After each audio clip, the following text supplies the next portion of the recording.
Chapter 01. The night of the day where the Jil Forest Kingdom, which was in mankind's territory, and the Zadark Kingdom that the demon king Vermudol governed had entered a treaty of friendship.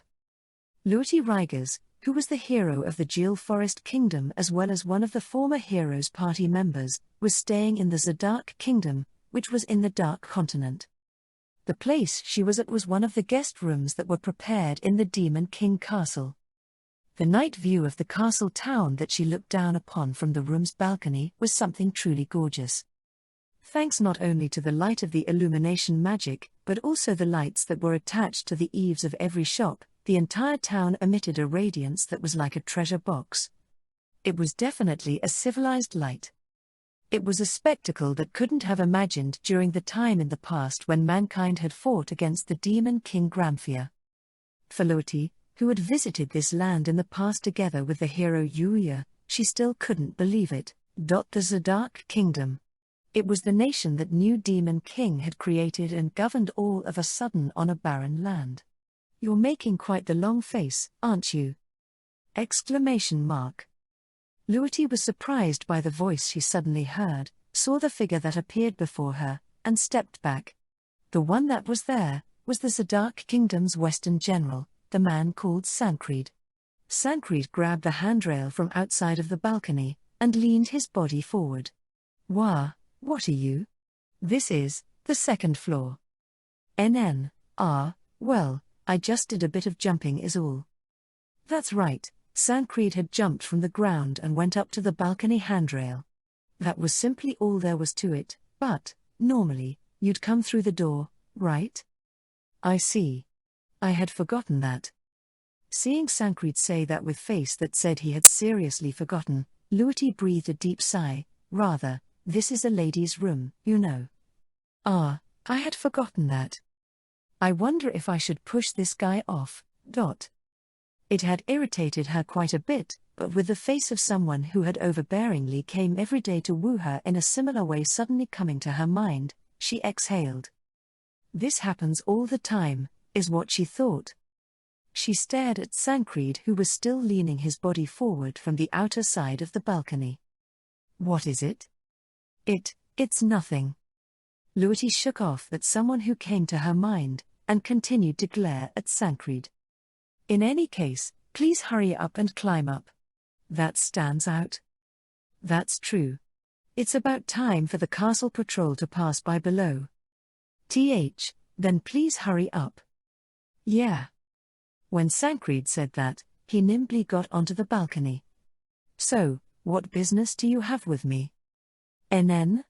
"Business? You came here because you had business with me, right?" Being told that, Sancred tilted his head, showing a look that said he was troubled. "No, I don't particularly have any." "Then what did you come here for?" "Well, I said it, didn't I, that you were making a long face." Just as he happened to be walking by, he saw Luity making a long face.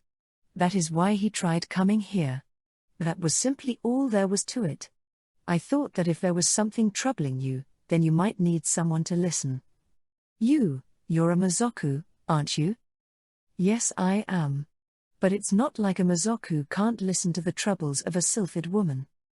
After having said that much, Sancred then made a face that looked like he realized something. "Come to think of it, I heard the Jil Forest Kingdom was a country of disciplines. Could it be, is there one?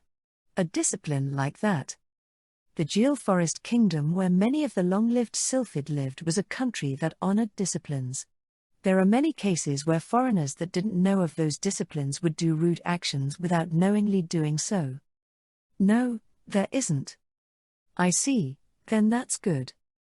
Seeing Sancred clearly look relieved, Luity chuckled. She didn't feel the fearsome atmosphere from when she saw him during that afternoon's coordinated exercise from the Sancred that was standing before her. What Luity was currently feeling was an indescribable nostalgia. However, she didn't know why she was feeling that. Today was Luity's first time meeting with this man. In the end, he had only given a light self-introduction during the coordinated exercise, and other than the fact that this man called Sancred had the position of being the Western General of the Demon King Army, she knew nothing about him. That is why Luity had decided to try talking with this man called Sancred for a bit longer. I was looking at the town. I see. Was there something about it that was bothering you? If I were to put it simple, it's everything about it. Even in the Canal Kingdom, which was said to be a multi-raced nation, it wasn't possible to see such a diversity of races. Various races such as Bestia, goblins, and Majin were in harmony. The Mazoku, which were wicked beings that were covered in hatred and should have been a menace to mankind, they had overcome the racial wall and were living in peace. I believe that the fight in the past was the correct thing to do. The fight that unfolded in this dark continent against the Demon King Gramphia and the Mazoku he led. Being reminded of the days where she defeated Mazoku together with the hero Yuya, Luity muttered that. I see. Are you not going to deny me? Do you want me to deny you? Those words were turned back on her in a flash. Luity stayed silent and shook her head sideways, showing her denial of it. I just thought that it was something that would be hard to forgive for the Mazoku. I see. Sancred said that and nodded. But that isn't the case. Being told that, Luity looked up at Sancred's face. Certainly, it is said that the Dark Continent went into chaos from Gramphia's death. However, it was originally like that during that time, and it was a confusing age where Mazoku each did whatever they liked and had no unity at all, or so I've heard. That's why, although Gramphia had died, the Mazoku didn't all fly into a rage, nor were they bewildered by the change, or so I was told. By who? It was Fainal, the current Eastern General of the Demon King Army. Fainal. Being reminded of the face of the woman whom she had once fought against, Luity went, I see, that certainly does seem like something she would say, and laughed. In that case, what about now? Now? What if mankind challenged the Mazoku to a fight and defeated the Demon King now? That is what I mean. Fumu. Sancred narrowed his eyes, and after just a bit of thinking, he answered. If that were to happen, the Zadark Kingdom would surely fall into chaos. Cutting his words off for a moment, he made a complete change from the gentle atmosphere that he had up until now. But that won't happen.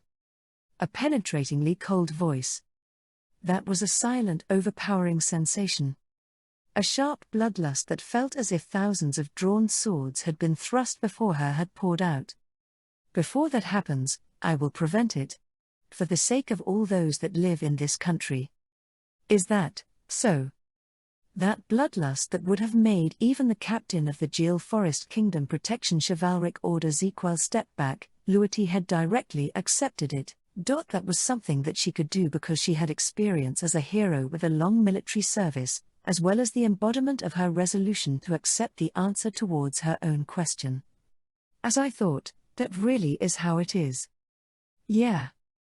Sancred, who had put away his bloodlust, and Luity stared at each other just like that. That which couldn't be cast away. That which couldn't be forgiven. Between mankind and the Mazoku, there were various discords. If those were to be overcome. Luity thought that, and opened her mouth. Sancred. You. Was it here? A Dogon. Sound resounded, and the door to Luity's room was kicked in. What entered the room as if rushing in was the Eastern General Fainal, and several magic-operated armors. It was there that Fainal discovered Luity and Sancred staring at each other on the balcony. NNN? Fainal saw that scene, and calmly analyzed the situation. When she came here after feeling a bloodlust that was no trivial matter, Sancred and Luity were staring at each other. Also, they were on the balcony where the night view that was full of atmosphere could be seen. Fainal Summer, this is. You guys. Fainal promptly turned her back to Luity and Sancred, and gave an order to the magic-operated armors. Tonight, we saw nothing. Got it? Yes, ma'am, but what shall we do about that door? Fainal stared at the door that was pretty much broken due to her kicking it in. Mew, let's see.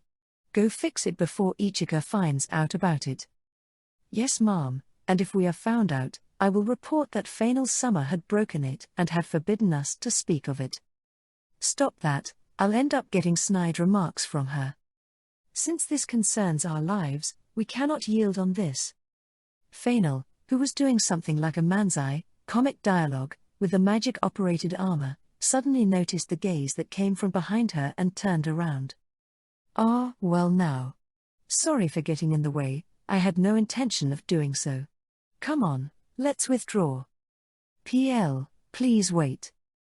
As Fainal tried to hurriedly leave the room, Luity rushed to call her to a halt. What's this, Luity? You couldn't be telling me to watch, could you? Although I look like this, I'm pretty pure-hearted, you know. Just what are you talking about? What you say, you guys' story of love? You're wrong. When Fainal looked at Luity and Sancred's figures with doubtful eyes, she expressed an artificial smile. Ah, I get it. I totally get it. I didn't see anything. That should be fine, right? I'm telling you. I said that I get it. Just keep it in moderation. So you really don't get anything at all. Hold it right there. Fainal promptly left.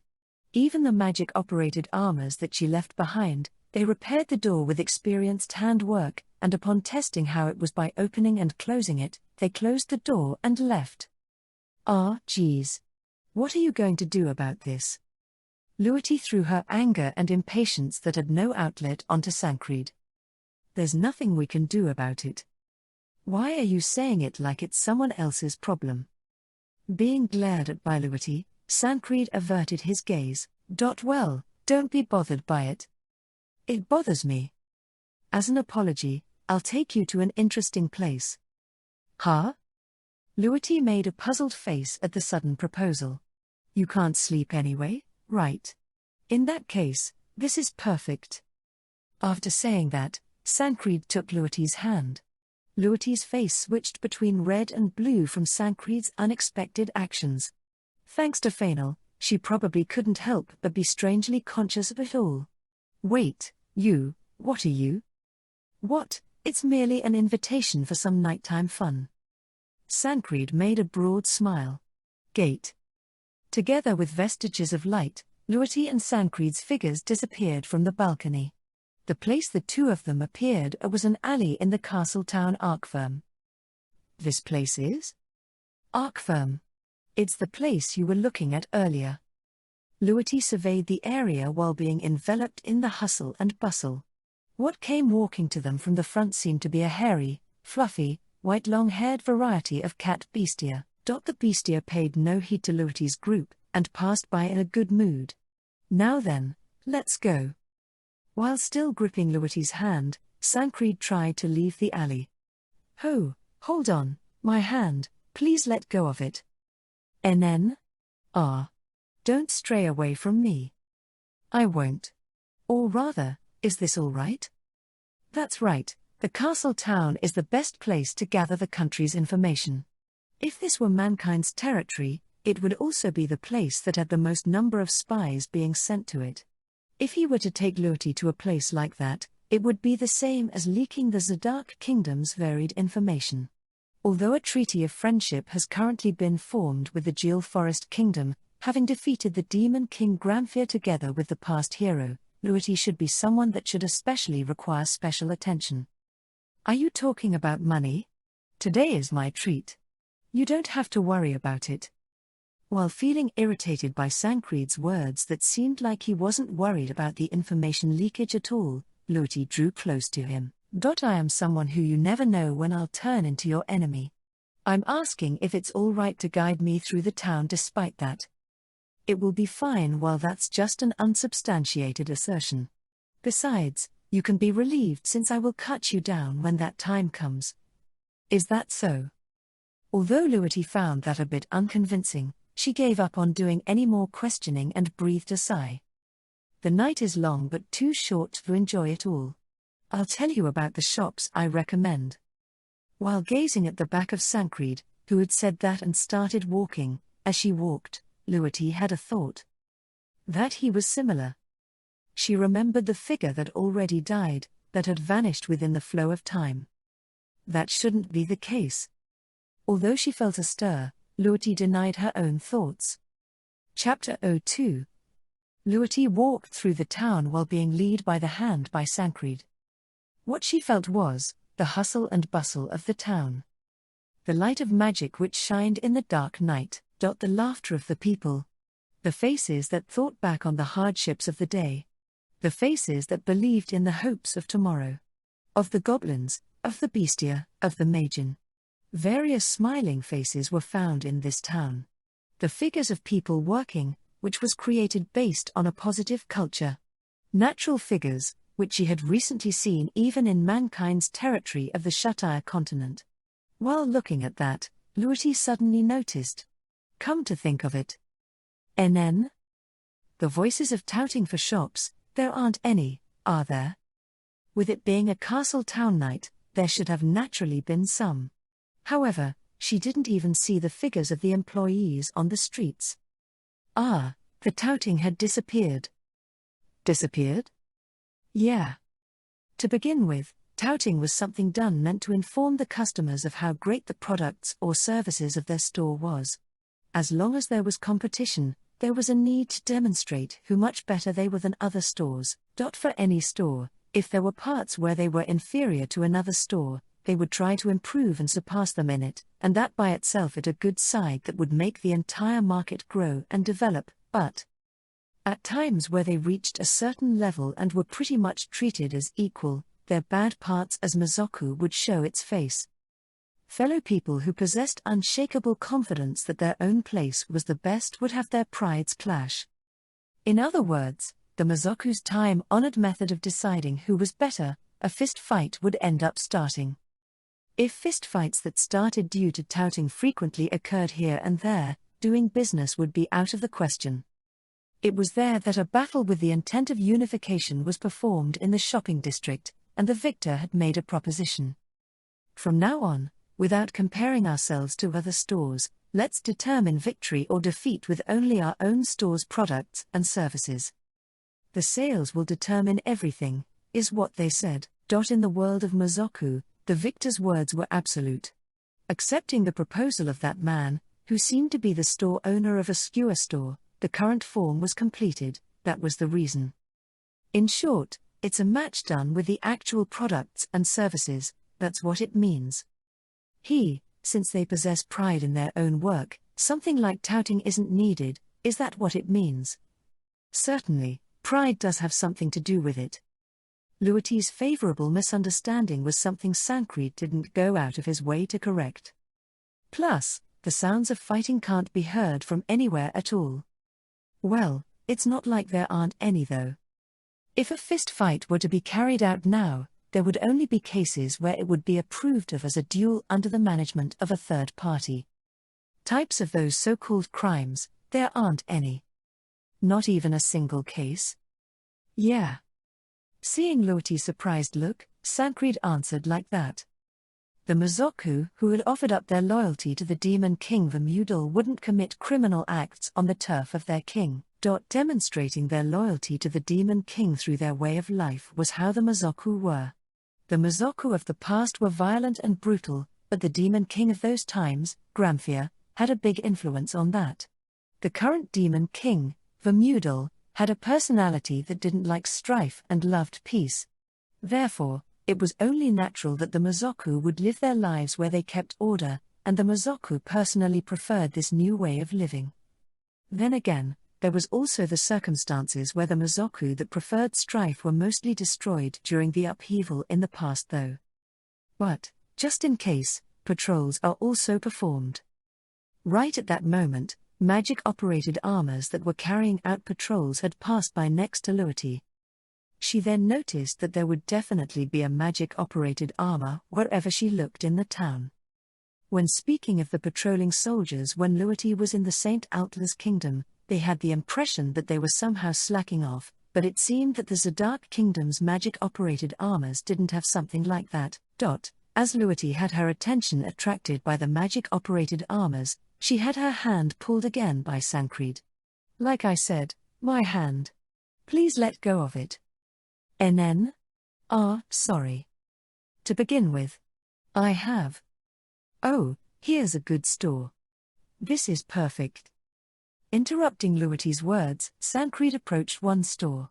The store was a face-to-face style store where the counter was placed between the customer and the shopkeeper. The front of the counter was a transparent plank that seemed like polished crystal. There were shelves behind that plank, and bags of various colors were placed on them. Bags of various colors were placed on the counter as well, but Luiti had absolutely no idea what they were. Bags? Well, they definitely are bags. Give me one of those silver bags over there.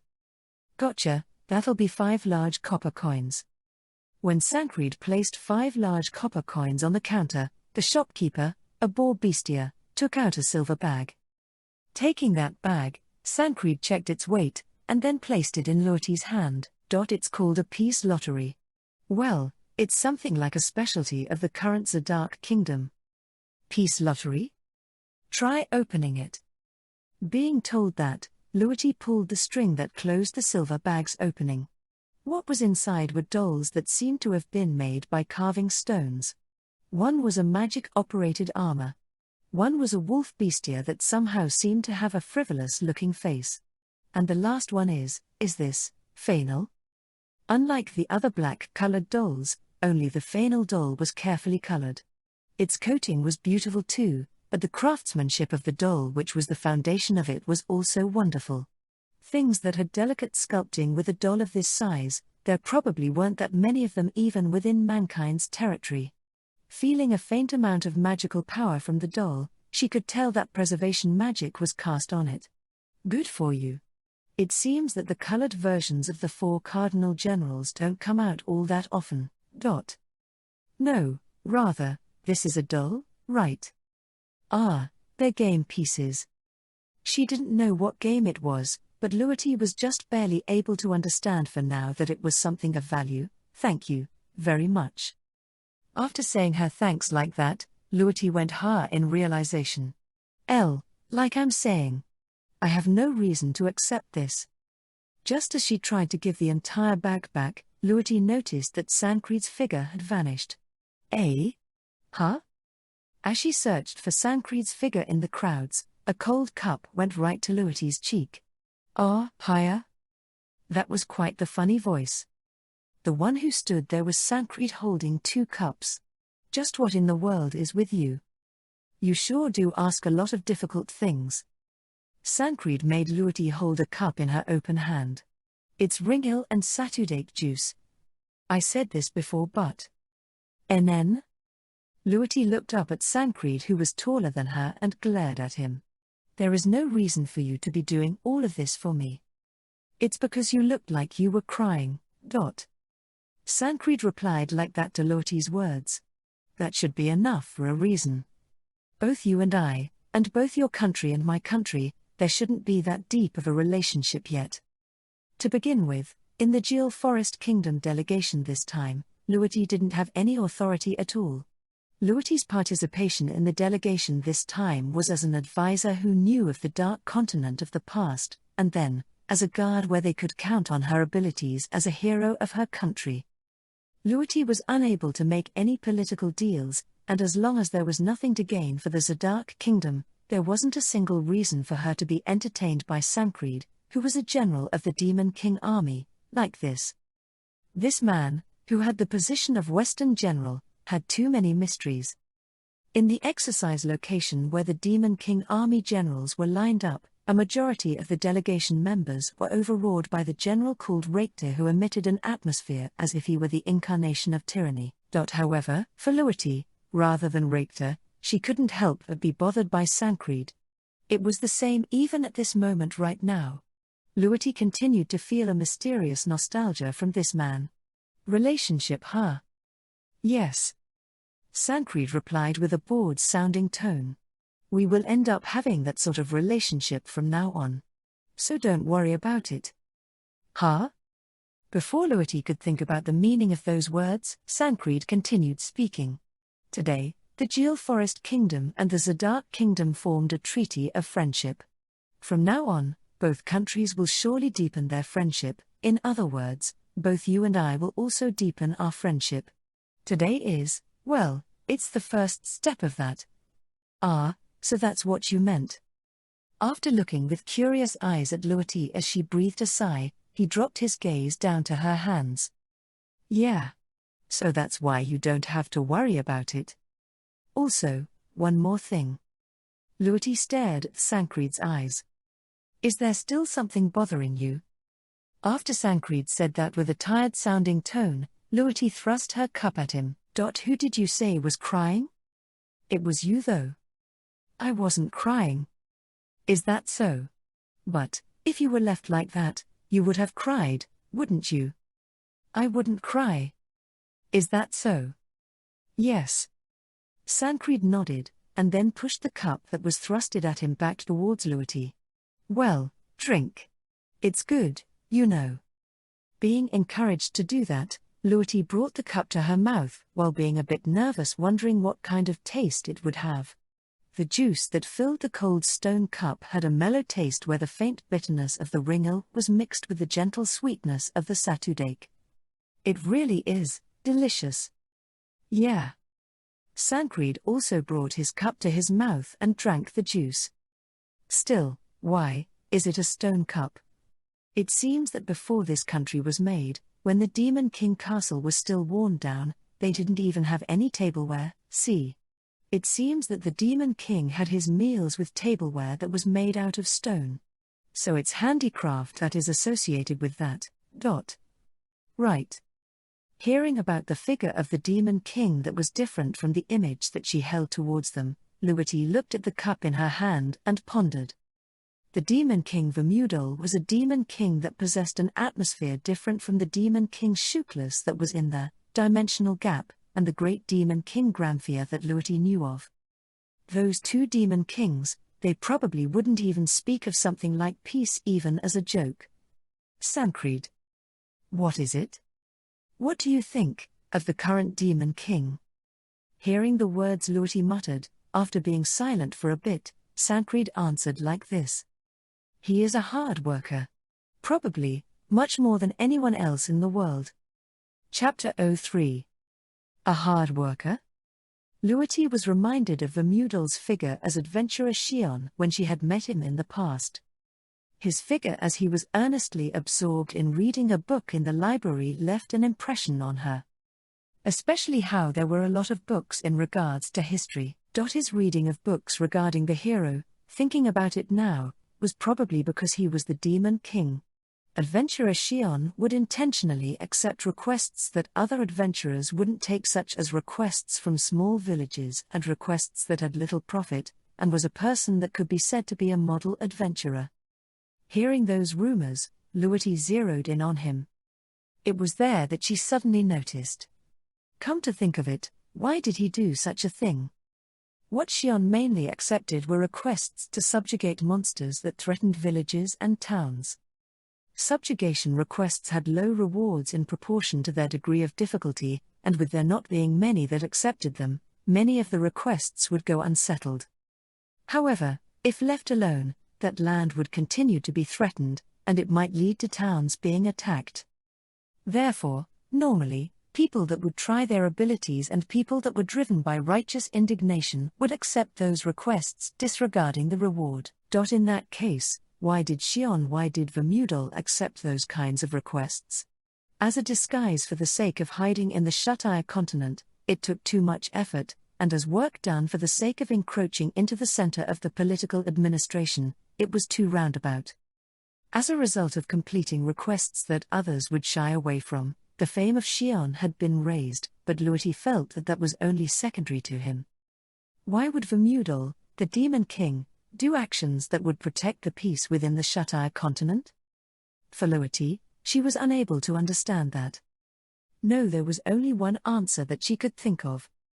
Mankind's peace was his objective. If she thought of it like that, everything was coherent. However, why was there a need to keep mankind's peace? Thinking things over, what came to mind was the Alva. Possessing bodies with a black luster and bat wings, they were mysterious Mazoku where even the land in which they lived was unclear. Since the Alva would suddenly appear with space transference and indiscriminately attack things, they had become a frequent problem in the Shatai continent. Adventurer Shion sought information on those Mazoku that would appear here and there and brought about destruction. In fact, it was said that Shion had buried a large number of Alva. Since it seemed that the Demon King was able to create Mazoku, everything was his doing. It was easy to think that way. However, that most likely wasn't the case. There was too much of a gap between the appearance of the Alva and the appearance of Adventurer Shion.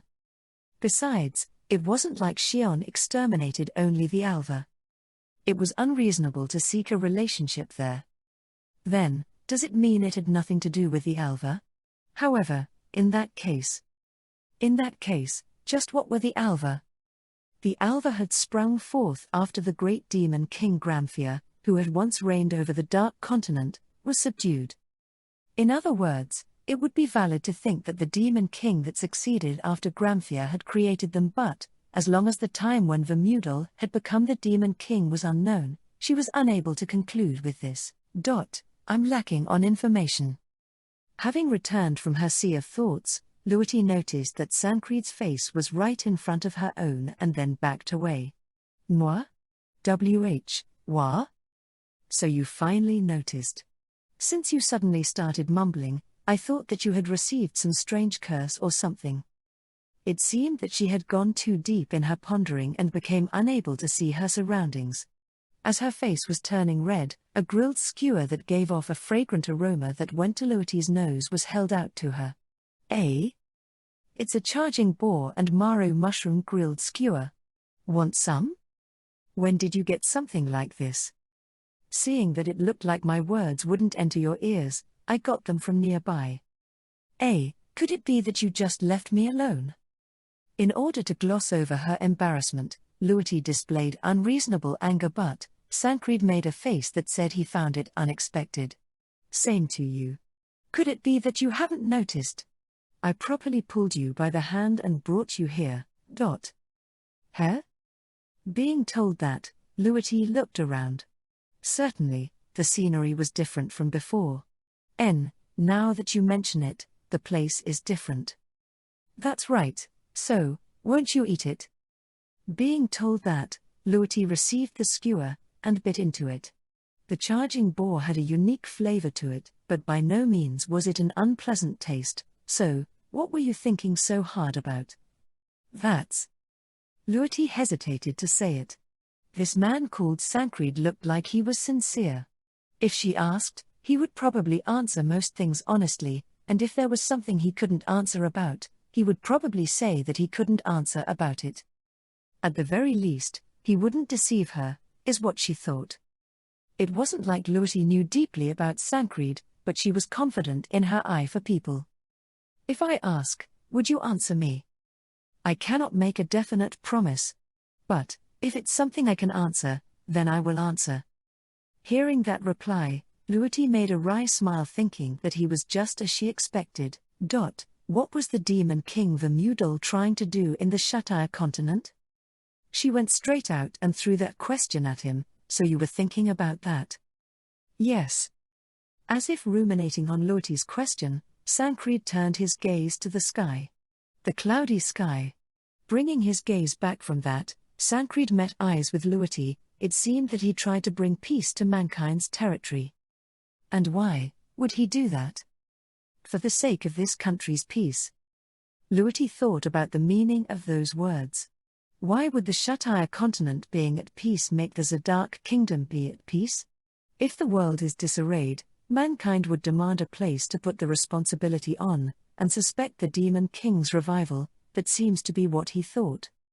That is not possible, is what Luity was unable to say. In fact, the existence of the Alva had caused a portion of people to suspect the Demon King's revival.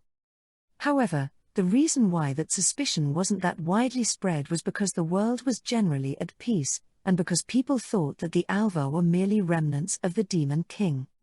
But, what would happen if the world was thrown into disarray? Would people seek the source that threw the world into chaos? There is no need to even think about it. The Demon King Shuklas, who once used brainwashing magic and accelerated the chaos in mankind's territory. And then, the one who was said to be an even superior existence, the great demon King Gramphia. The people would surely remember them. And then, the people would suspect the demon king's revival, and think that the cause of all of the chaos was the Mazoku. Just like how they had done in the past. That is why he resisted. That's all to the story. Is that so? There was a point that she could understand. In fact, it could be said that Adventurer Shion had stood up in order to keep the chaos done by monster damages to a minimum. Unfortunately, the demi-human rejection had started to be loudly exclaimed, and since political problems broke out, his objective of making mankind's territory peaceful was unachievable. However, if that had not happened, Adventurer Shion's actions would have contributed plenty to the peace of mankind's territory. Agreeing with everything, she came to understand. If Sancred's story was the truth, it certainly had a large meaning in the current peace. It might be a huge step towards the realization of true peace. If they were able to form a peace treaty with even the St. Altlas Kingdom, then there was plenty of possibility that the other countries will also follow. However, the problem was how would they negotiate with the St. Altlas Kingdom, and bring them to the point of entering a treaty. In particular, there was no mistake that it would be extremely difficult to persuade the people that advocated the demi-human rejection. The demi-human rejection argument was something that advocated that demi-human races like the Sylphid and the Metallio were just like the Mazoku in that they were things separated from the original strand of life, and that they were beings that went against the god of life Philia's will. There was no way the people that supported idea would accept something like the realization of a world peace that included the Mazoku so easily.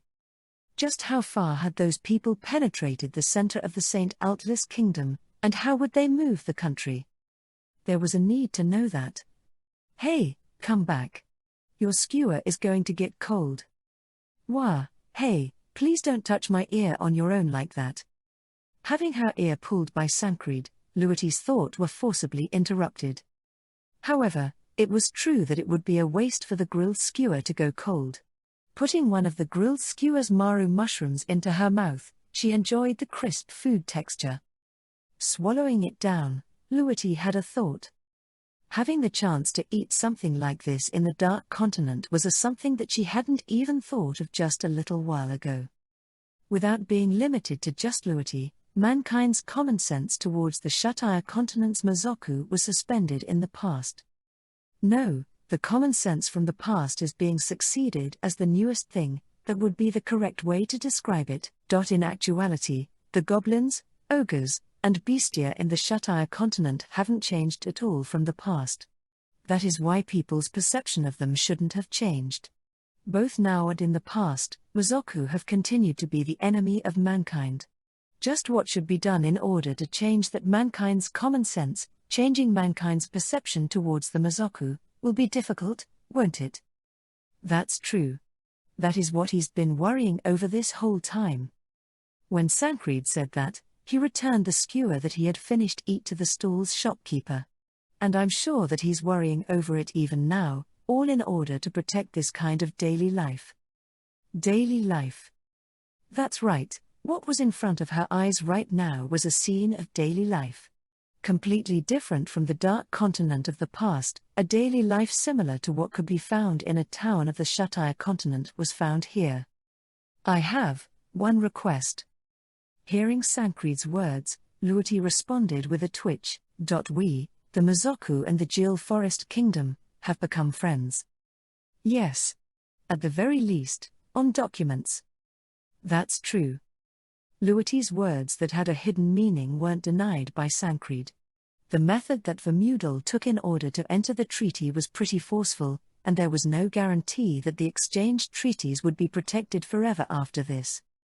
Just like how the four major nations of the Shutire Continent that had once walked together and exchanged oaths were now scattered due to demi-human rejection argument.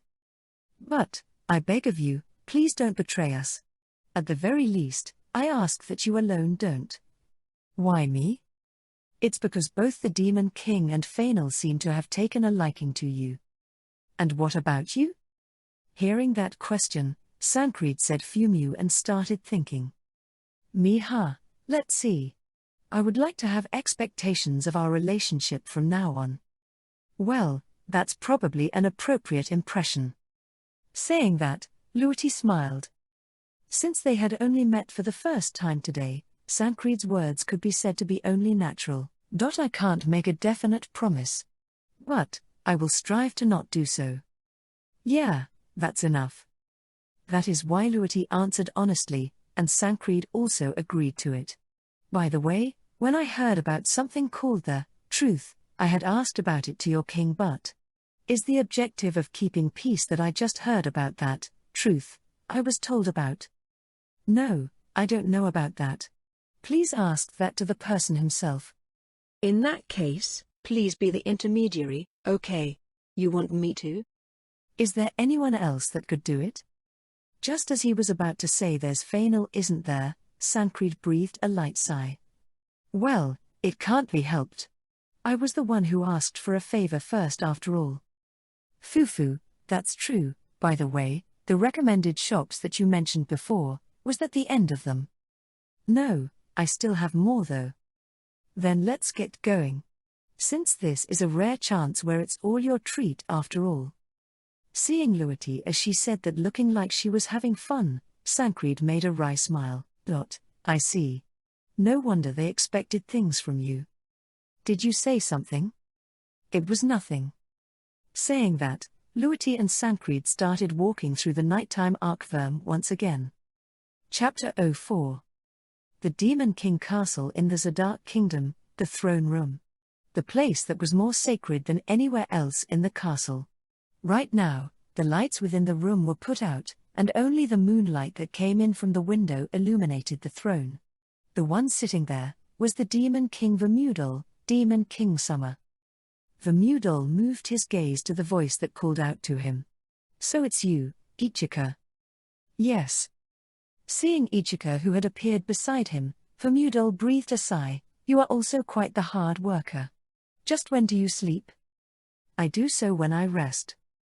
I see. Well, do things in moderation. Have the jobs that can be entrusted to others done by others. As you command. He tried saying that, but the actual problem was that there was no one that could match Ichika in quality results. As I thought, wouldn't it be better if I prepare a maid dedicated to routine tasks? The duties done in the current Demon King Castle had Ichika at the center and were performed by the magic-operated armors that belonged to the Central Army and the Bestia unit led by Orlok. That being said, since almost all of the duties get completed with Ichika around, there are almost no jobs that get around to the magic-operated armors and Bestia. However, for Vermudal, he was thinking that he should have the talented Ichika do other important jobs. Then again, if he were to say that, Ichika would end up incorporating those other important jobs into her duties as well though. Just once, Vermudal had tried to sneakily create a maid unit meant to support Ichika in the Grand Magic Formation underground. However, right when he was about to start, Ichika came along and stopped Vermudal. And then, this time as well, Ichika kept a blank look at Vermudal's proposal. That is not needed. Well, I thought you would say that. Hearing that expected answer, Vermudal breathed a sigh. Even though I find Nino alone to be unmanageable, I do not wish to see other useless ones. True, even I don't feel like I could make someone on your level. If Ichika's words were to be believed, similar to Vermudal, Ichika was also specially made by that black young girl. She should have. In other words, from that moment on, she was different from the other Mazoku. It was only recently that he noticed this, but Ichika was the only one that was able to do a complete concealment against Vermudal's status confirmation magic. He couldn't find something like an opening on her at all. There was no one that had ever seen her become serious at all. That was the maid knight known as Ichika. Honestly, I'm grateful that you're not an enemy. Something like that is impossible. Please be at ease. That's true. Ichika then stared at Vermudal, who nodded in agreement. What's wrong? It is about time. Please go to sleep. Tomorrow we'll have important government affairs too, correct? Pretty much. But I can't help it, right? Things are going to finally start tomorrow. It can't be helped that I'm feeling exhilarated. Even so, please properly sleep in your bed. Hearing Ichika's words that said she wouldn't yield even a single step, Vermudol made a wry smile. It wasn't that she was merely inflexible, it was that it was hard to go against her since it was a statement she made upon having a complete understanding of Vermudol's physical condition. Among Ichika's duties, managing Vermudol's physical condition was incorporated as a default. Say, Ichika. Yes, Demon King Summer. The thing called peace, it's pretty far away. It is, isn't it? For a long time, mankind was in peace. Long enough that mankind itself had forgotten its worth and was going to destroy it. Peace, it is the thing that Vermudol craved, and the thing that mankind had now thrown away. For the sake of obtaining it, Vermudol first did a massive killing of the Mazoku that would get in his way, and then, he unified the Dark Continent, made new Mazoku, and had them develop. Not long ago, I even killed some Sylphid. For the sake of the Mazoku's peace, he took the lives of Sylphid that seemed like they would become obstructing factors, and even having gone as far as doing something that was like brainwashing, he formed a friendship with the Jewel Forest Kingdom. Everything was for the sake of peace. The first step on the blood-smeared path was finally taken. No, he had no choice but to take it. Even though it would have been better if peace could be reached while still at the standstill. Killing for the sake of peace, huh? I thought that was merely a chant for the sake of self-justification. It was something necessary. That's true. Within the current chaos of mankind's territory, there was the possibility that God was involved with it. In order to obtain the ideal result in the shortest amount of time, it was something needed no matter what. You are the top of all Mazoku, the Demon King. There is not a single mistake in those actions that were done while thinking for the sake of the Mazoku. I see, no, that's right. That's right, Vermudol is the Demon King. Being the top of all Mazoku, the sole race in the world, called the Demon King Summer. Seeing Vermudol ponder even more about something, Ichika opened her mouth. It will be harmful to your body. Please go to sleep already. Yeah, I know. But I want to think for just a bit more. That will not do. Saying that will not do, you. Ichika, making a bit of a displeased face, glared at Vermudol. Demon King Summer, once you start pondering, you have a tendency to sink into a negative direction. I will not say that it is a bad thing, but you must do it in moderation. No, but still, going this far is actually. Demon King Summer, no matter what you think, there will be no changes in things that are facts. When Ichika said that, she forcibly put her hands around Vermudol's body and carried him in her arms. In slang terms, it was a princess carry. Oh, oi, Ichika.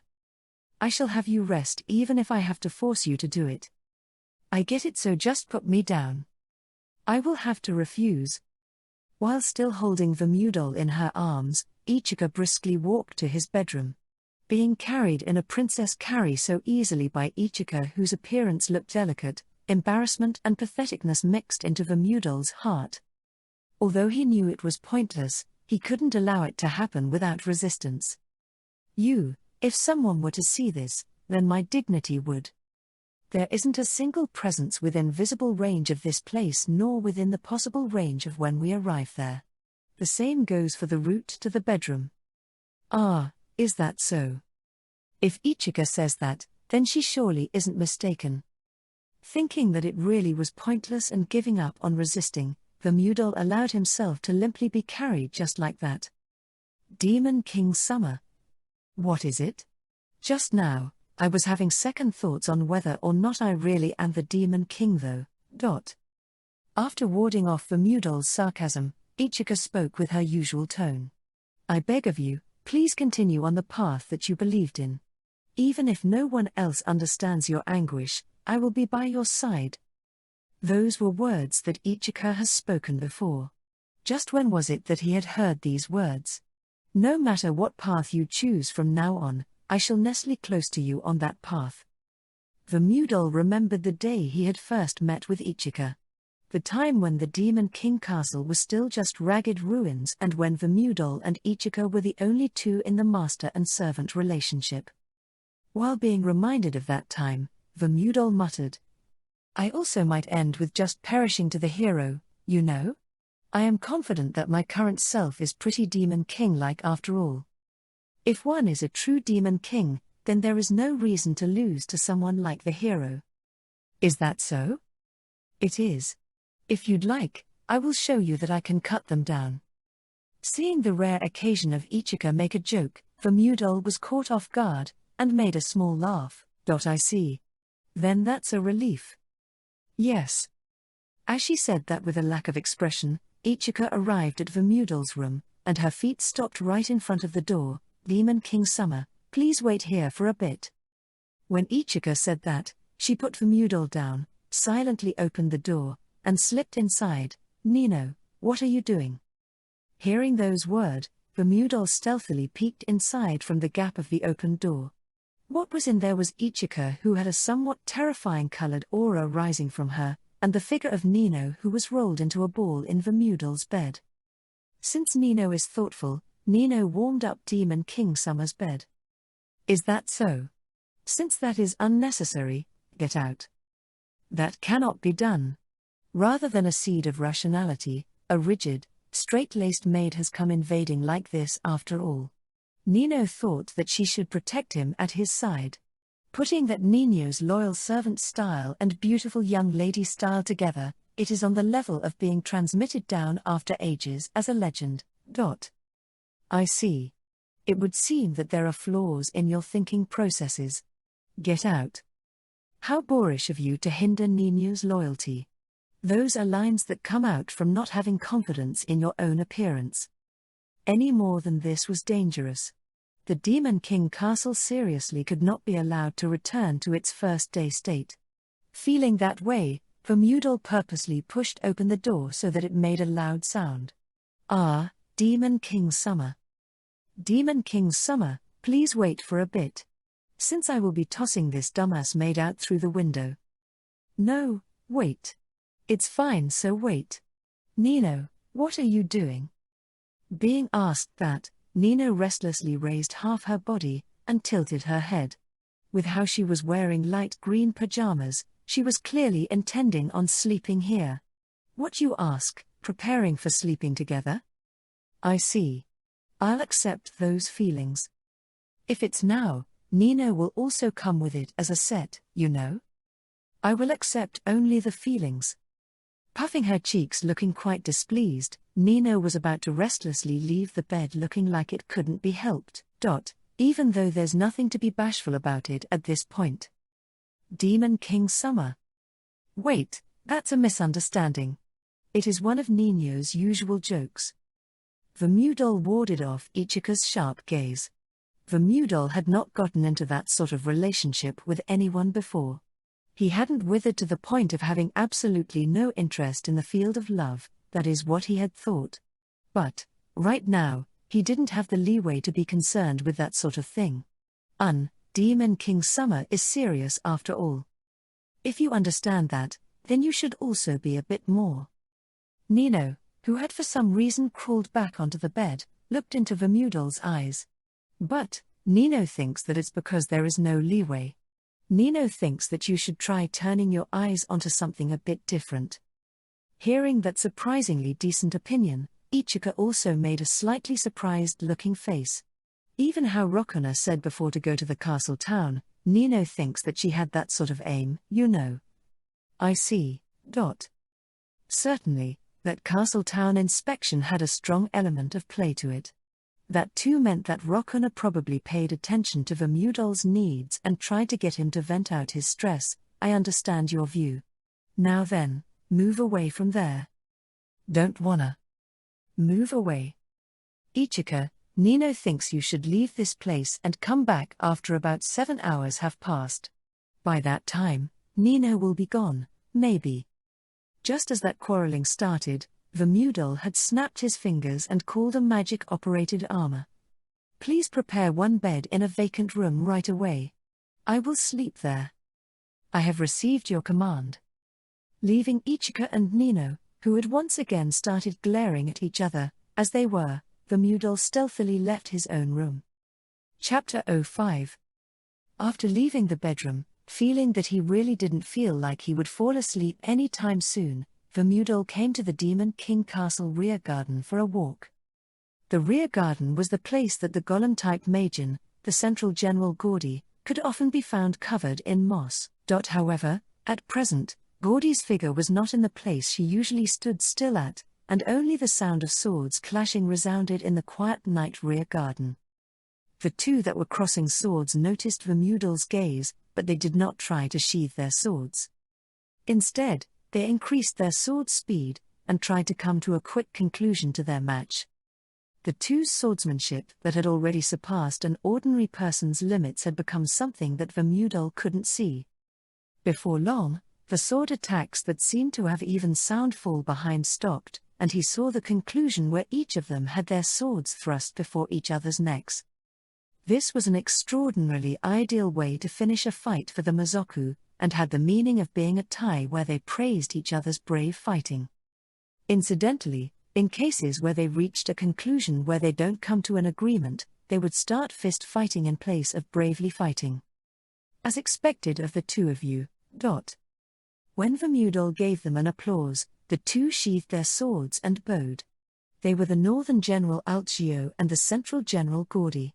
Even though it was for the sake of a sword bout, it was rare for Gordy to take her Magian form. No, that is not the case at all. I have shown you something quite unsightly. What are you saying? For someone like me, I'm only able to randomly swing a sword. Vermudal generally carried a sword, but his forte was in magic, and he could barely use it at all. He understood that it would be better to be able to use it, but hasn't really had the time to practice. He hated how whenever he did try to practice, the two made knights that had completely different battle styles would try to cram their own ways of fighting, is something that he didn't feel.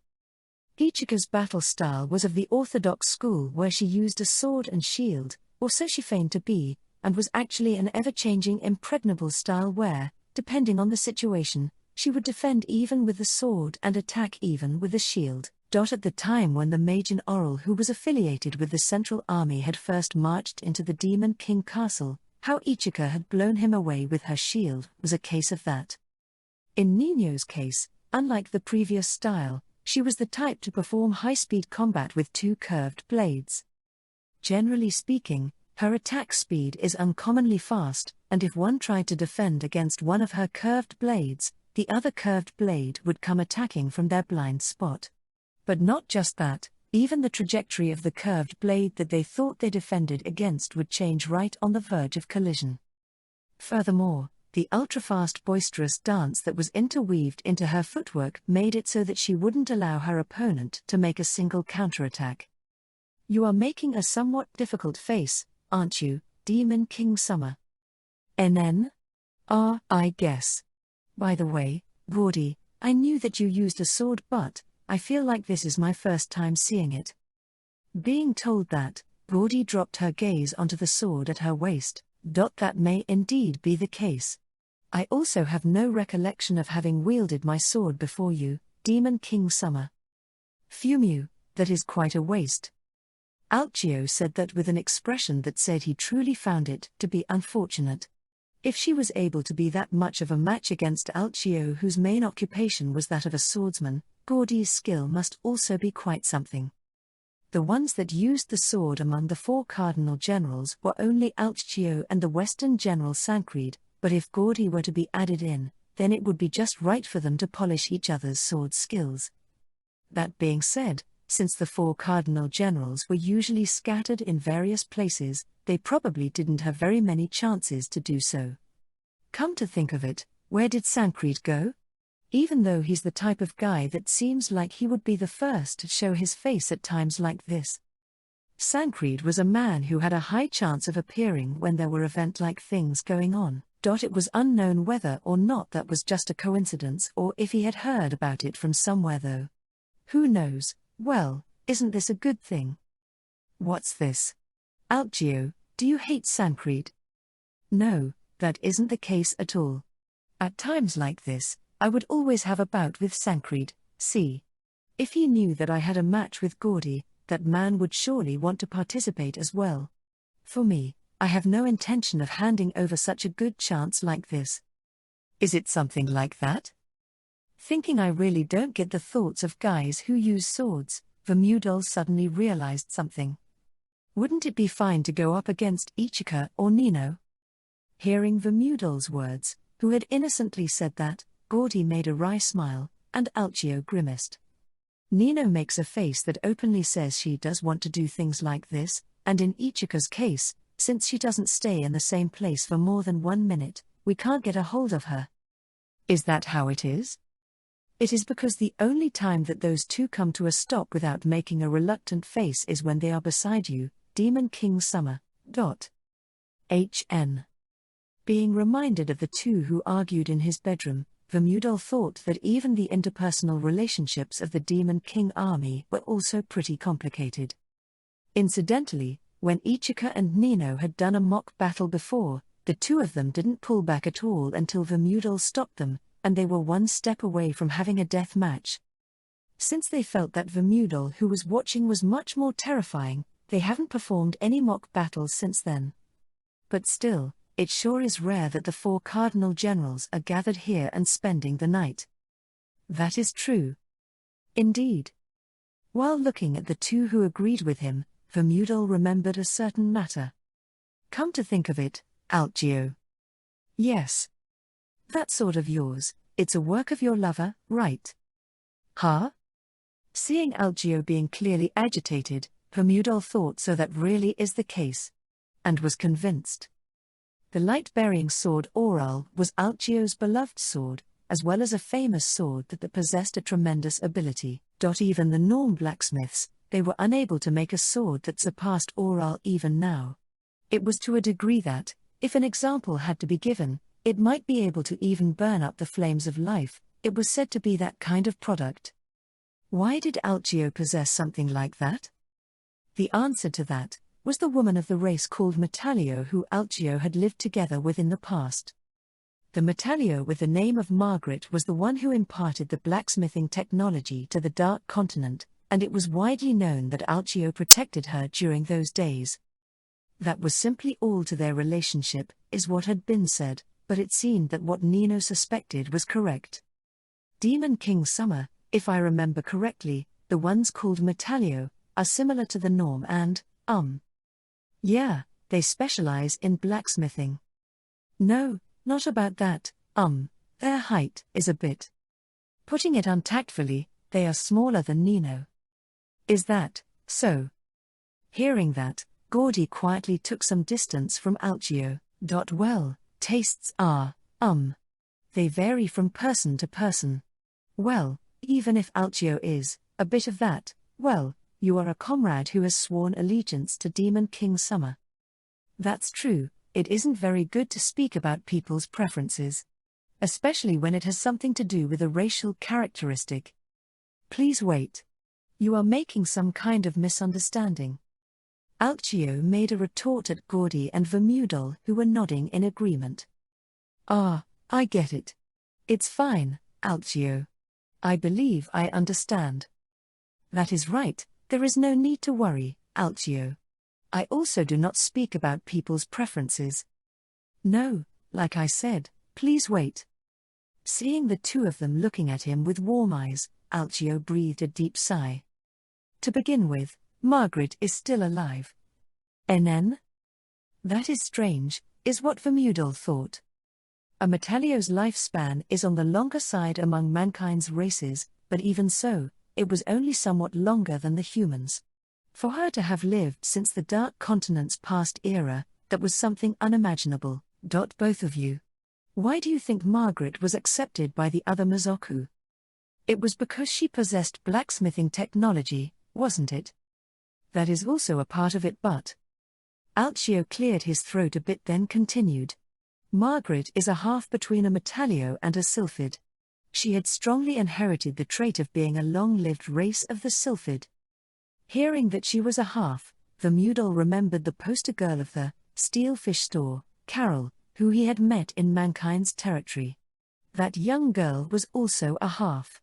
If he remembered correctly, they were worried about that, so they would be going to the Canal Kingdom that had a lot of halves and quarter races, is what they should have said. Most likely, in mankind's territory from now on, it would just be differences between races, but problems towards mixed races will also appear, is what Vermudel imagined. A half, Was that also the cause of her drifting to this continent? So it would seem. Mazoku are not cruel enough to lash her over something like that. I see. Although Vermudel nodded, there was one thing that worried him. Alchio. Yes. Do you resent me for killing people of the same race as Margaret? That's right, Alchio was a rare case, or rather the only case of a Mazoku coexisting with someone of another race. There was enough of a possibility that with Margaret's influence, Alchio could see the race known as Metalio itself in a favorable light. If that were the case, Alchio might resent him for having sunk the Metalio ship that Borchio's group was aboard a few days ago. However, Alchio quietly shook his head sideways. No, that isn't the case at all. And then, he stared at Vermudel. I certainly have exchanged hearts with Margaret. However, that was with Margaret herself. I do not have even a fragment of a merciful heart towards those Metalio who betrayed your trust, Demon King Summer. Is that so? Yes, rather, why you did not have me cut them down, that is the point that I resent. With the Metalio betraying the Mazoku, the Metalios, Margaret's prestige in the Dark Continent would become smaller. That is something that Alchio couldn't forgive, Alchio. Gordy also called out to him with a serious expression. Is Margaret? Yes, I believe that she is energetically working hard in blacksmithing today as well. She had said that she would forge a weapon worthy of Demon King Summer though. No, it is not about that. NN? Gordy, after showing a worried look, timidly spoke. Is she still small? Hearing that, Alchio didn't answer, and abruptly turned his eyes away. Chapter 06. The second-floor hallway of the Demon King Castle was bright and illuminated with the light of magic. Naturally, having a lot of lights, a considerable amount of magical power was needed in order to maintain it. Therefore, it was rare for this much illumination magic to be used indoors. A demonstration of the King's majesty, that's what this is, isn't it? That's also part of it. But, if I had to say, it's more of a sightseeing spot treatment. In response to the words that Luoty muttered while walking down the hallway, Fainal, who appeared from the other side, answered her. Luoty stopped her feet, and asked a question to Fainal. Sightseeing spot? Certainly, the royal castle might be appropriate for a sightseeing spot, but she hadn't heard of a king turning it into something like that himself. According to Demon King Summer, he said that the Demon King Castle emerging from within the darkness using light would surely be beautiful. What, didn't you hear this from Sancreed? If you're talking about him, he seems to have gone off somewhere again. HN. Well, I guess that guy doesn't really matter. Come on, it's going to start. Immediately following after Fainal's words, a large number of illumination magic spells spread out at the same time in the Demon King Castle's surroundings. The illuminations changed their color one after another, and seemed to be dyeing the Demon King Castle in various colors. When you see it from the inside, you can't really tell though. It's quite beautiful when you see it from the outside, you know. The light makeup event that was held only at a set time at night was a specialty of Arkfirm, and was also one of its tourist attractions. It was an event that started with Demon King Vermudel's idea, but now, it was so popular that new light makeup designs were being brought up almost every day. When Luoty looked outside from the window, a great number of people were gathered near the Demon King Castle. And what was on them were smiling faces. Anything and everything about them was different from the Mazoku that Luoty knew of, and they were the faces of people that sung praises of peace. It was the same for the Mazoku that she saw in the town together with Sancreed earlier. They didn't pay any mind to Luoty, who was a sylphid. Even though there were gazes that pierced into her when she was in mankind's territory. Hey, Fainal. What is it? Are you happy right now? Not even a fragment of the atmosphere that made her seem like a ferocious beast in the past remained in Fainal. Expressing a natural smile, she was standing next to Luity. After making a befuddled face for a moment at Luity's question, Fainal then made a small giggle. You really do ask strange questions. Saying that, Fainal also turned her eyes to outside of the window, and answered while waving her hand to the people. I am happy. You can see that just by looking at me, so why ask that? Luity? Seeing Luity tightly gripping her hands together at her chest, Fainal turned a worried expression towards her. What's wrong? Could it be that Sancred did something to you? Don't worry, your position is that of a state guest. Depending on the situation, I'll kick his ass all the way to the sea of farthest ends. No, that's not it. It's not? Luity remembered the past. About when she came down to this dark continent together with the hero Yuya and the others. About that time where she was filled with a sense of duty. About that time were my actions when I first came to this place the right thing to do, that is what I end up thinking. The existence of the great demon King Granfia and the dark continent which they learned from the final words of the demon King Shuklas who had thrown the Shatyr continent into fear. Together with the hero Yuya, she defeated the great demon King Granfia, and rescued the people that were abducted by Mizoku from the castle. That in itself was the correct thing to do, is what Luity believed even now. The demon King Granfia was truly evil itself. With a repulsive heteromorphic form, he was a Mizoku filled with insanity. But on the other hand, she had also met with Mizoku who she could come to a mutual understanding with like Fainal. At that time, Luity, who burned with a sense of duty, didn't even try to understand the meaning of that. Thinking only of the meaning of the power and mission that she was entrusted with by the gods, and implicitly believing that Mizoku were wicked beings, she didn't have any doubts about them at all in the middle of the fighting. Although peace returned to mankind's territory, even when she worked as the board chairman of the Edius Adventurer School in the St. Altlas Kingdom, they were tormented by Mizoku starting with the Alva, and her impression of the Mizoku didn't change. However, right now, Luity was strongly shaken up. Thinking at the time, was she truly doing the right thing? Come to think of it, why did you guys come to attack this place anyway? At that time, after hearing that humans had attacked and were rampaging about, Fainal participated thinking that it sounded interesting, and after learning later on that their objective was to defeat Granfia, she ended up becoming committed to it. That is why she fought. That was all there was to it. From what I understand, it seems that Granfia Sama was called the Great Demon King or something. Yes, the Demon King Shuklas announced the existence of the Great Demon King Granfia as his master. And so the responsibilities of the subordinate are the responsibilities of master, is that it? No, Granfia, who manipulated Shuklas from behind the scenes, should be defeated, that is how it turned out. Did he manipulate him? That is where Luity sank into silence. When they had arrived with great difficulty, Granfia went into a state that looked like he had gone mad, and a decent conversation couldn't be made, that she didn't know what the truth of it all was. In those days, she believed that to be the truth, that was it. No, I don't know. So Granfia Sama was defeated with that sort of soft reason. Don't worry about it. This is just a hindsight-based opinion, but I am happy being underneath the current Demon King Sama. With just that, I can completely wipe away things like ill will of the past. Fainal's words felt like salvation to Luity. However, she couldn't cling onto that so easily. Making the truth clear, this was the assignment given to Luity, who knew about those days. Come to think of it, she was once told, once you know the truth, you will definitely come to this side by Vermudal.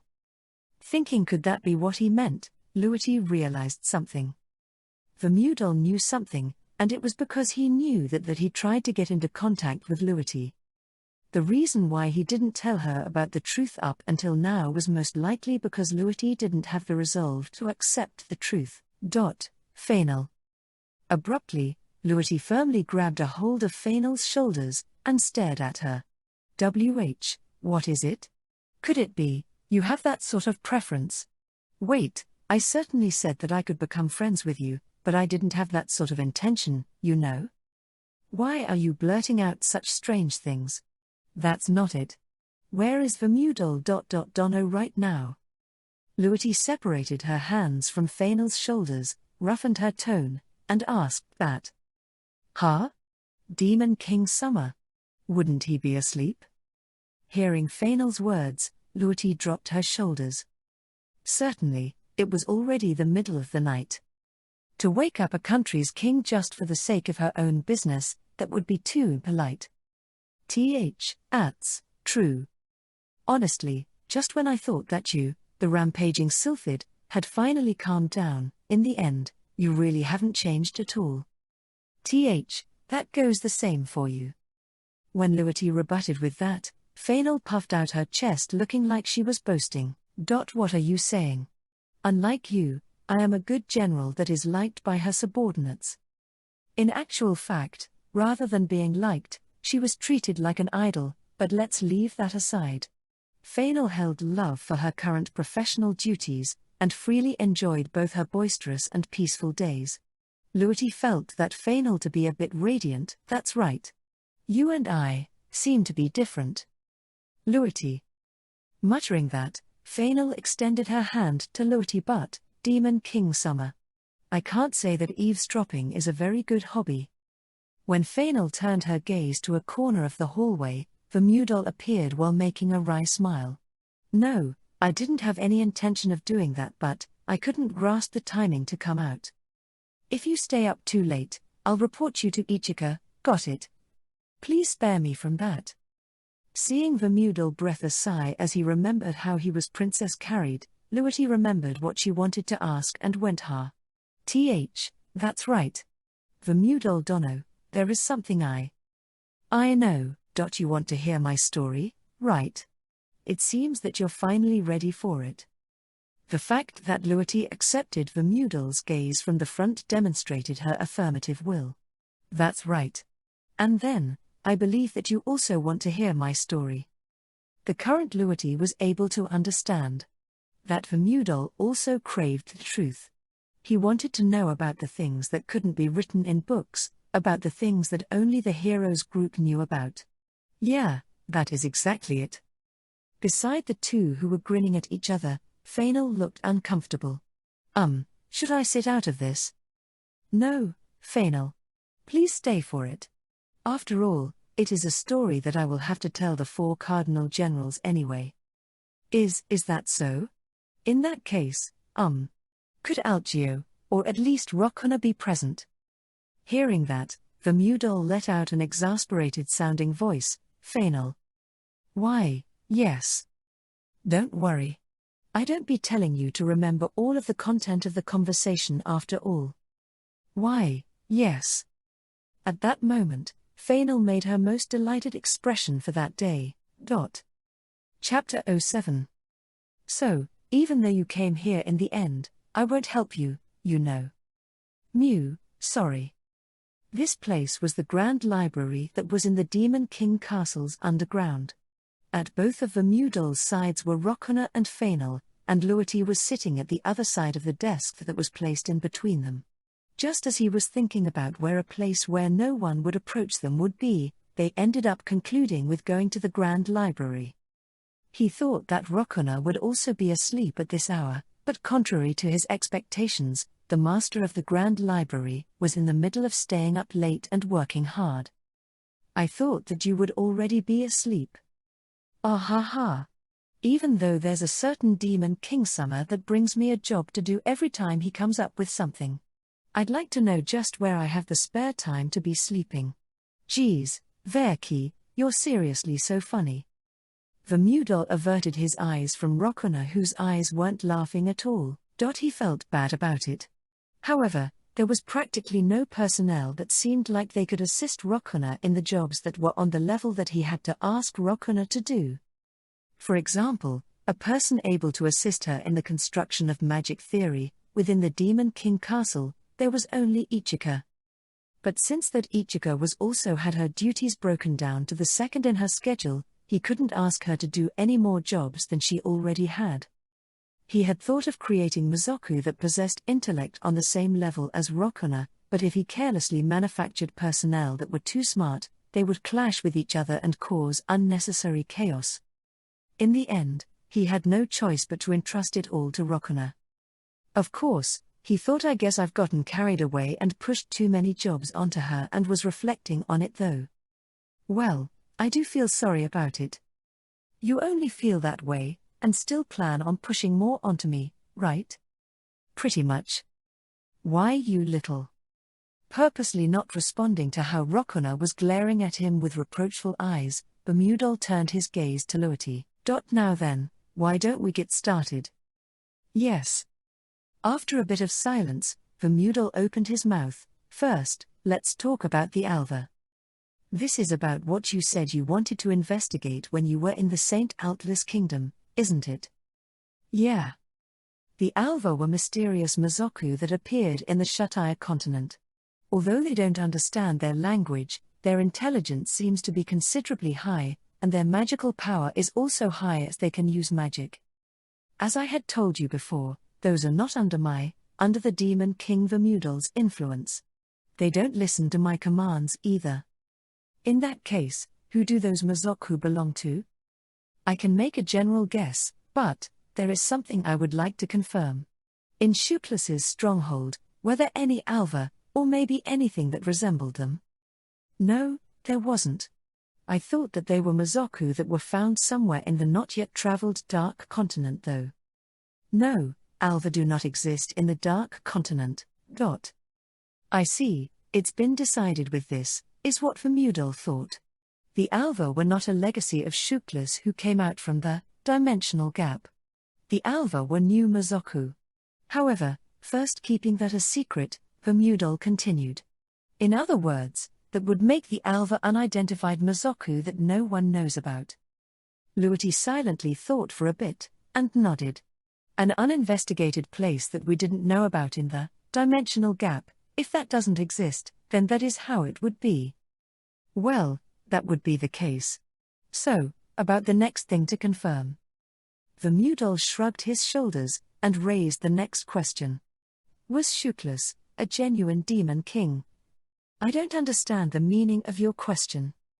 Did the hero look at Shuklas with status confirmation magic? That is what I mean. When Luity let her gaze wander about in midair, she started talking while remembering things. Whenever he met with an opponent he had never seen before, Yuuya had a habit of using status confirmation. Fumu. Since he said there's no mistaking it when he saw Shuklas, I suppose he was going. I see, Bermudal thought. In that case, there was no mistake that the hero saw Shuklas's status, and confirmed that Shuklas was a demon king. But even if he asked Luity how much of his status was seen, she probably wouldn't know. However, in regards to Shuklas, wouldn't you all know more about him? We don't. It is because no one here knows about the demon king called Shuklas. What do you mean by that? That was a predictable reaction. Between mankind and the Dark Continent Mizoku, who confronted each other as enemies from the beginning, there was no way they could come to a mutual understanding. Mankind's side acknowledged the Dark Continent Mizoku as the final enemies to be defeated. The Dark Continent Mizoku recognized mankind as invaders.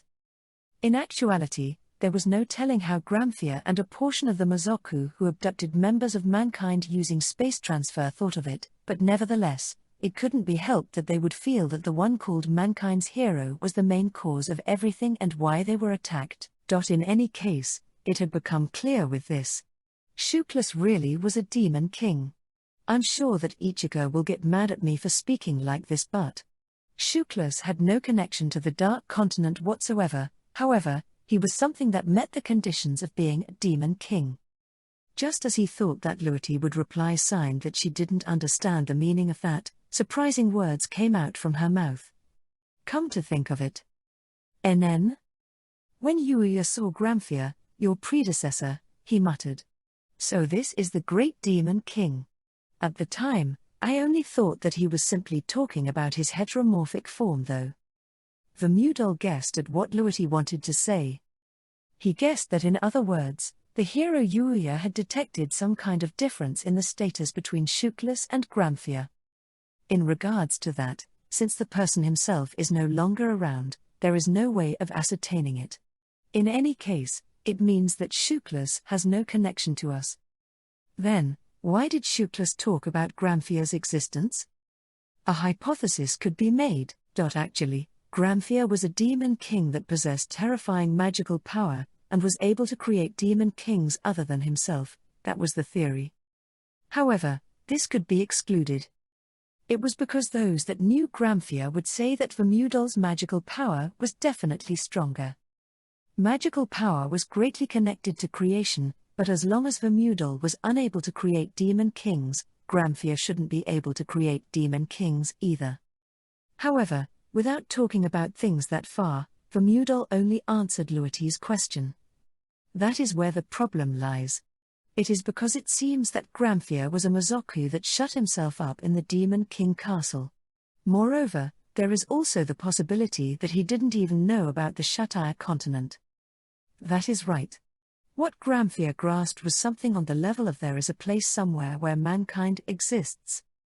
That is why he was only able to send Mazoku to random places with his transfer magic.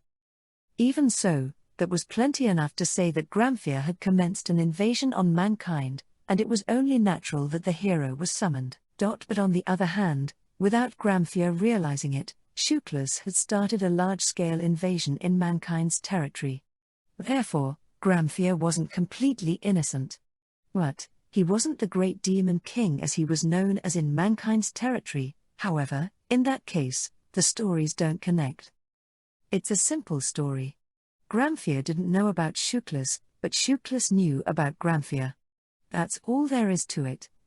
I am asking that is the case. Why would Shuklas lie and say that Gramphia was his master? There is surely someone that would profit because of that. It was there that Luity met gazes with Vermudol.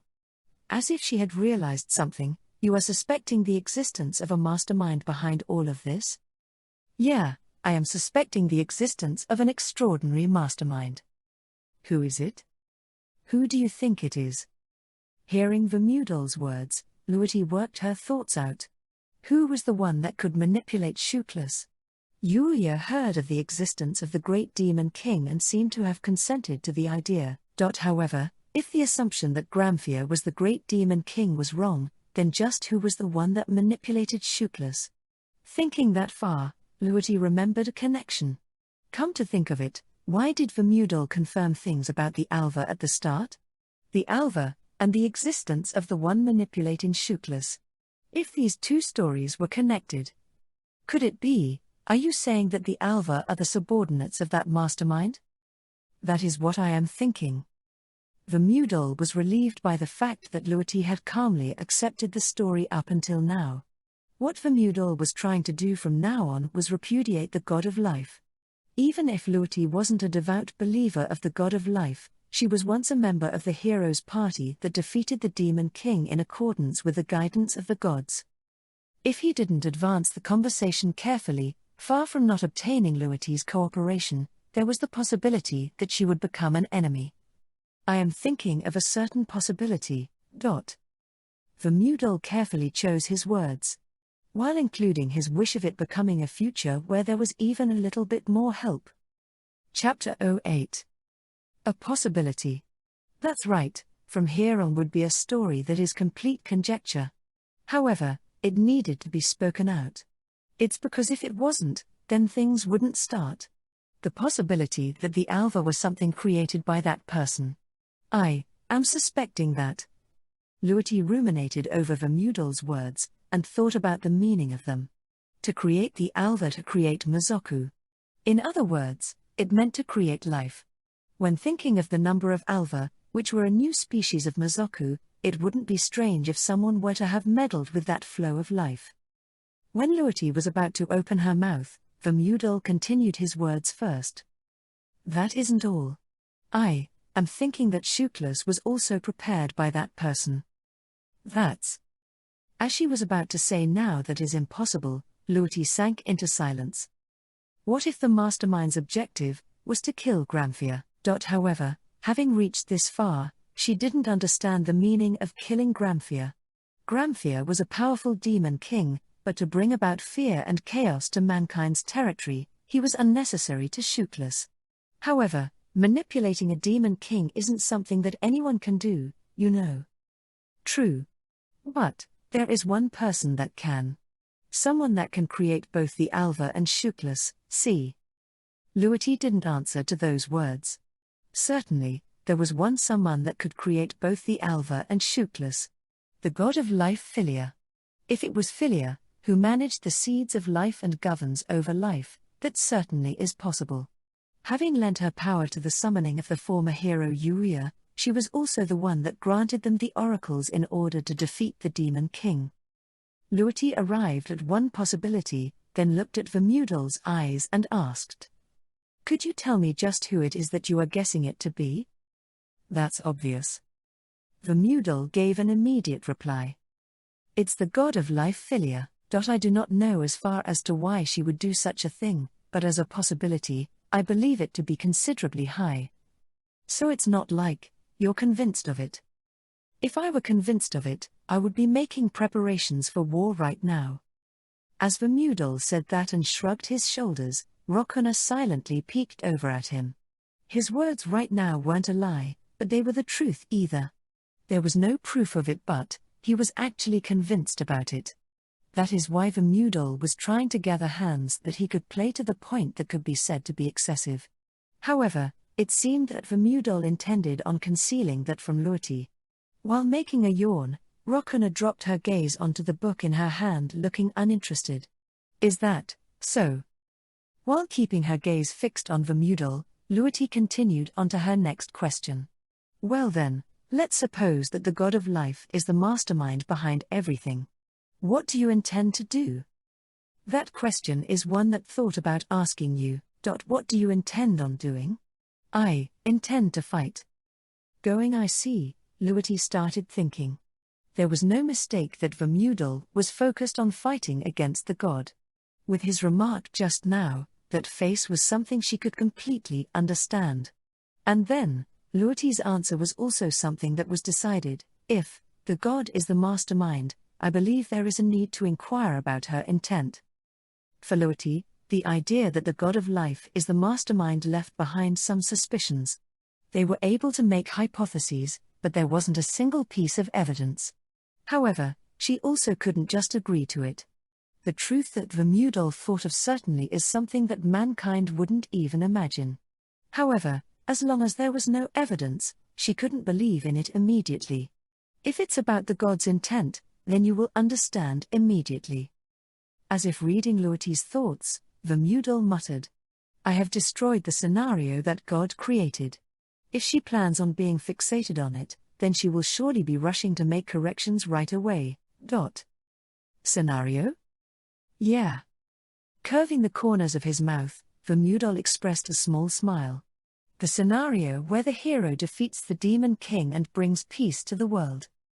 But he had no intention of following that scenario. Using his function as the demon king to its maximum degree up until now, he greatly shook up mankind's territory. The St. Altlis Kingdom, the Silas Empire, the Geel Forest Kingdom, the Canal Kingdom. From these four major nations, the Geel Forest Kingdom was detached. This act had several meanings to it. First, it was meant to be a symbol of friendship to the Mazoku in mankind's territory. Second, it was meant to be a base for action for the Mazoku in mankind's territory. Third, it was meant to destroy the troublesome thing known as the justice of all of mankind. For the sake of mankind and Mazoku from now on, the justice of all of mankind would be in the way.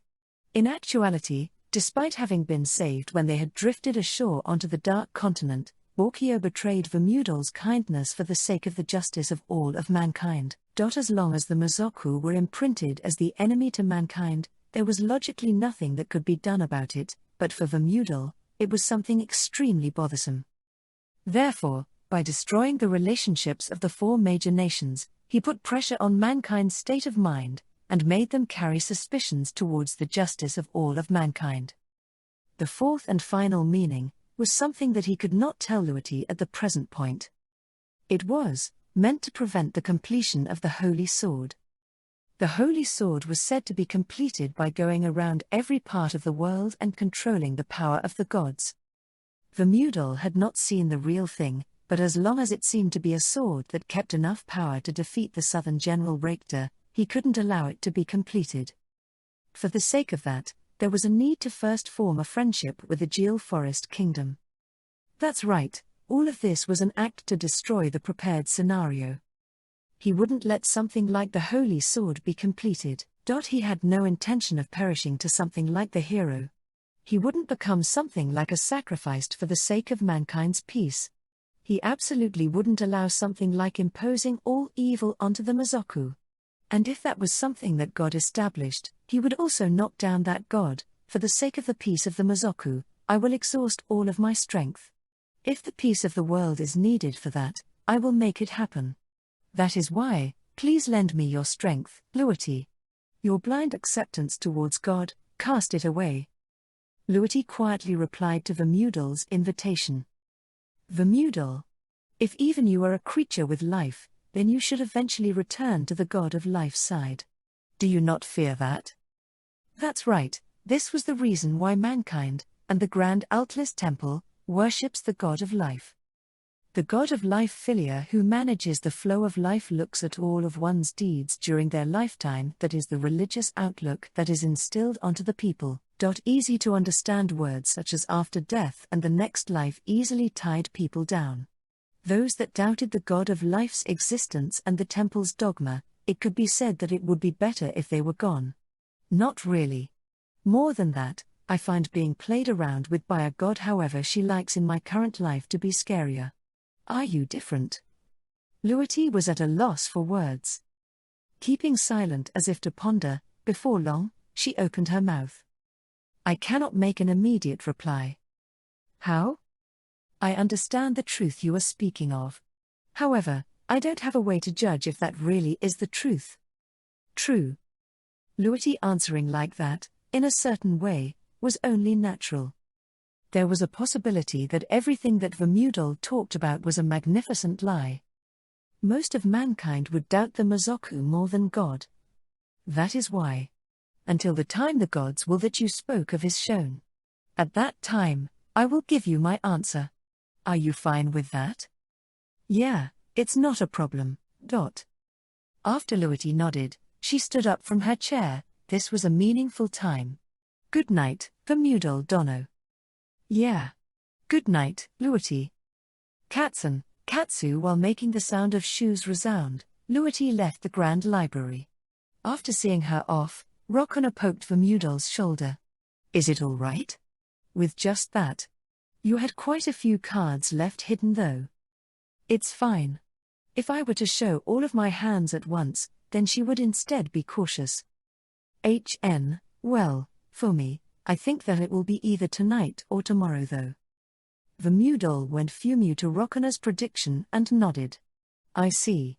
The Alva will make a huge attack in the Geel Forest Kingdom while they have the opportunity where the king isn't there.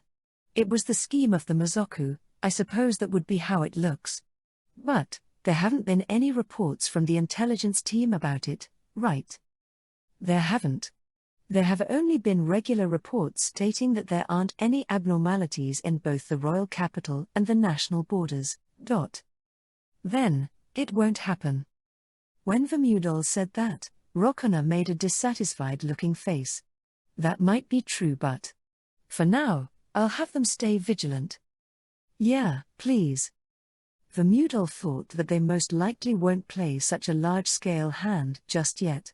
However, something should definitely happen. Something, for the sake of a happily ever after to God, to mankind, but first comes tomorrow.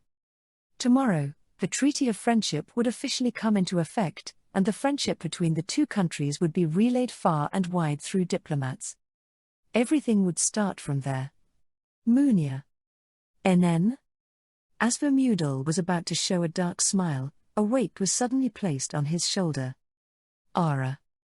Seeing that, Rokona found that to be charming, or at least she found it to be charming on the surface. However, She made a face that said she found it amusing and couldn't hold it in. NNU. Supii.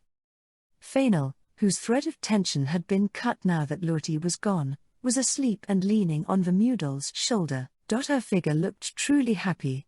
To think that this is for Cardinal General Fainal, who was the Eastern champion. I'm sure that anyone other than the Mazoku of the East would find this hard to believe.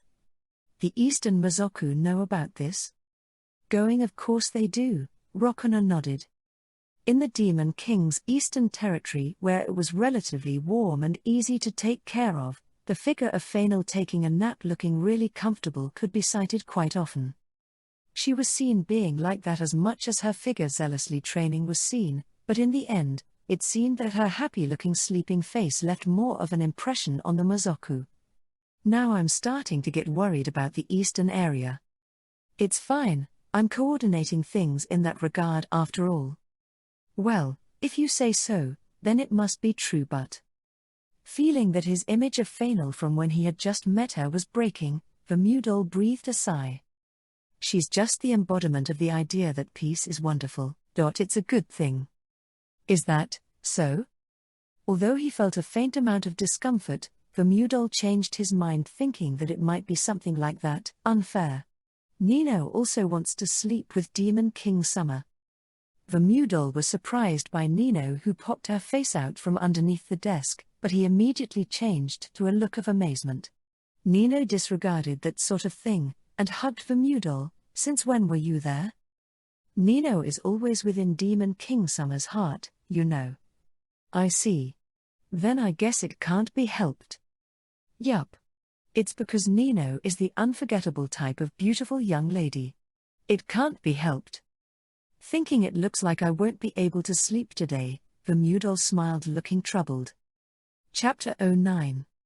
In the capital city of the St. Altlis Kingdom, Edius, where a large number of beastmen, Sylphid, Metallio had left all at once due to the demi-human rejection, the period of chaos had ended.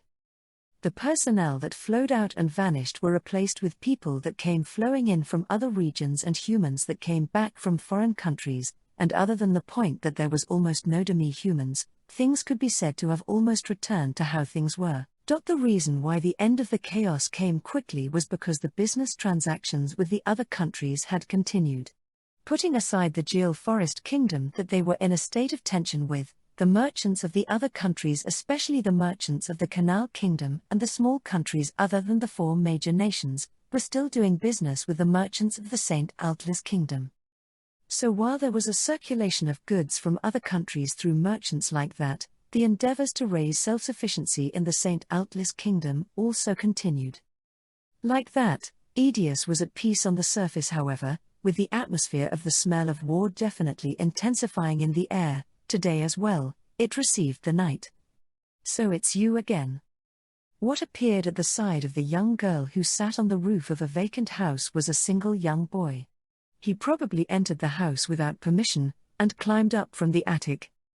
Ignoring the young girl's annoyed face, the young boy sat down beside her. The young girl's name was Ein. The young boy's name was Kane. The two of them possessed similar-sounding names, however, there was a decisive difference between them. It was how Ein was a Mazoku, and Kane was a human. Incidentally, Ein was here to perform an investigation on the St. Altlis Kingdom on Rokona's orders, so having Kane following her around was a bit of a bother. However, ever since she saved Kane from an Alva attack, Kane came to visit Ein almost every night as if to see what was going on. The fact that she would definitely be discovered by Kane no matter where she was also hurt Ein's pride as a spy a bit. I am sure that I told you to not get near me though. Haha, you're just the same as always. You're the one who is the same as always. Don't tell me that you still haven't given up. When Ein cast a sharp glare at him, Kane averted his eyes and scratched his head. No, I actually haven't given up. Give it up. It's a waste of time. Kane, who was a student of the Edius Adventurer School, was tenaciously inviting Ein to join his adventurer party. Of course, since Ein had the objective of investigating and needed to do covert actions, she continued to refuse even now. If you want a vanguard, then that spear-wielding, wild boar of a girl should be sufficient. While remembering one of the girls that got along with Cain and was the daughter of the Necros Duke house that was called the Spear Princess, Ain said that sounding like she found him to be a pain. Thanks to Cain coming to see her like this, Ain had come to be acquainted even with the female group that was around Cain.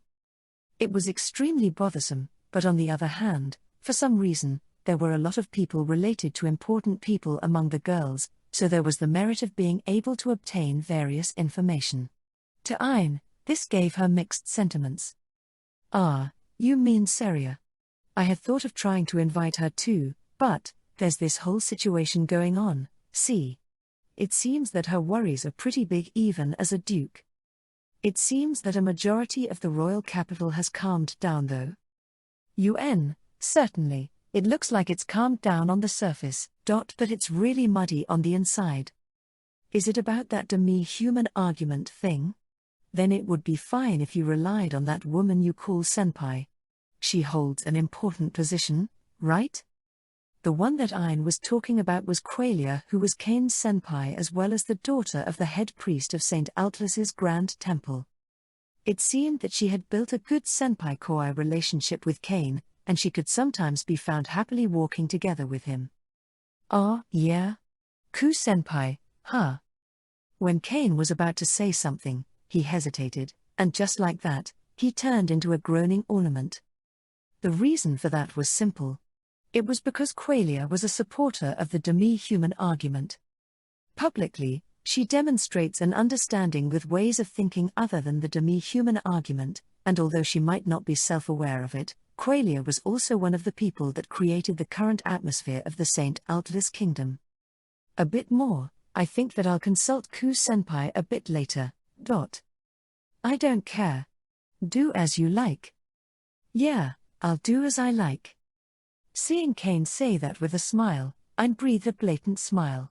She had gotten involved with a truly bothersome man. Also, ever since that day she made direct contact with Cain, the strange Alva continued to appear. The Alva that attacked Cain spoke words and tried to obey orders, which were features that made it hard to imagine that it was an ordinary Alva. To begin with, the action of the Alva targeting a specific person itself was something strange.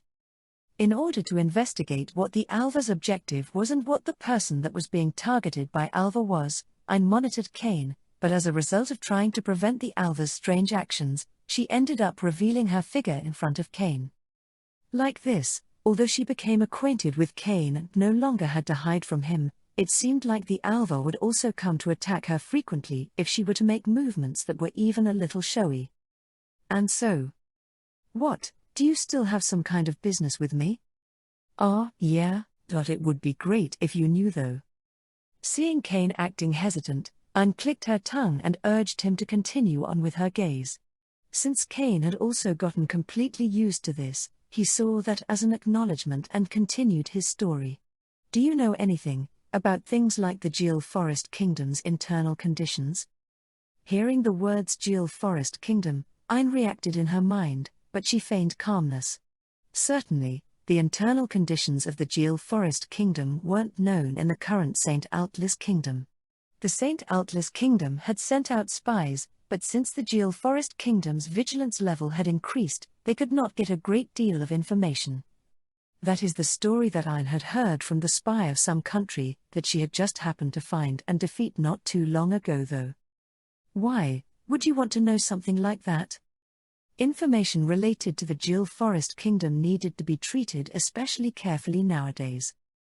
The fact regarding the Treaty of Friendship between the Jewel Forest Kingdom and the Zadark Kingdom was continuing on in secrecy for the time being. According to Rokana, since the first impact is important, that information couldn't be circulated to other countries, especially the St. Altlis Kingdom, until tomorrow's announcement.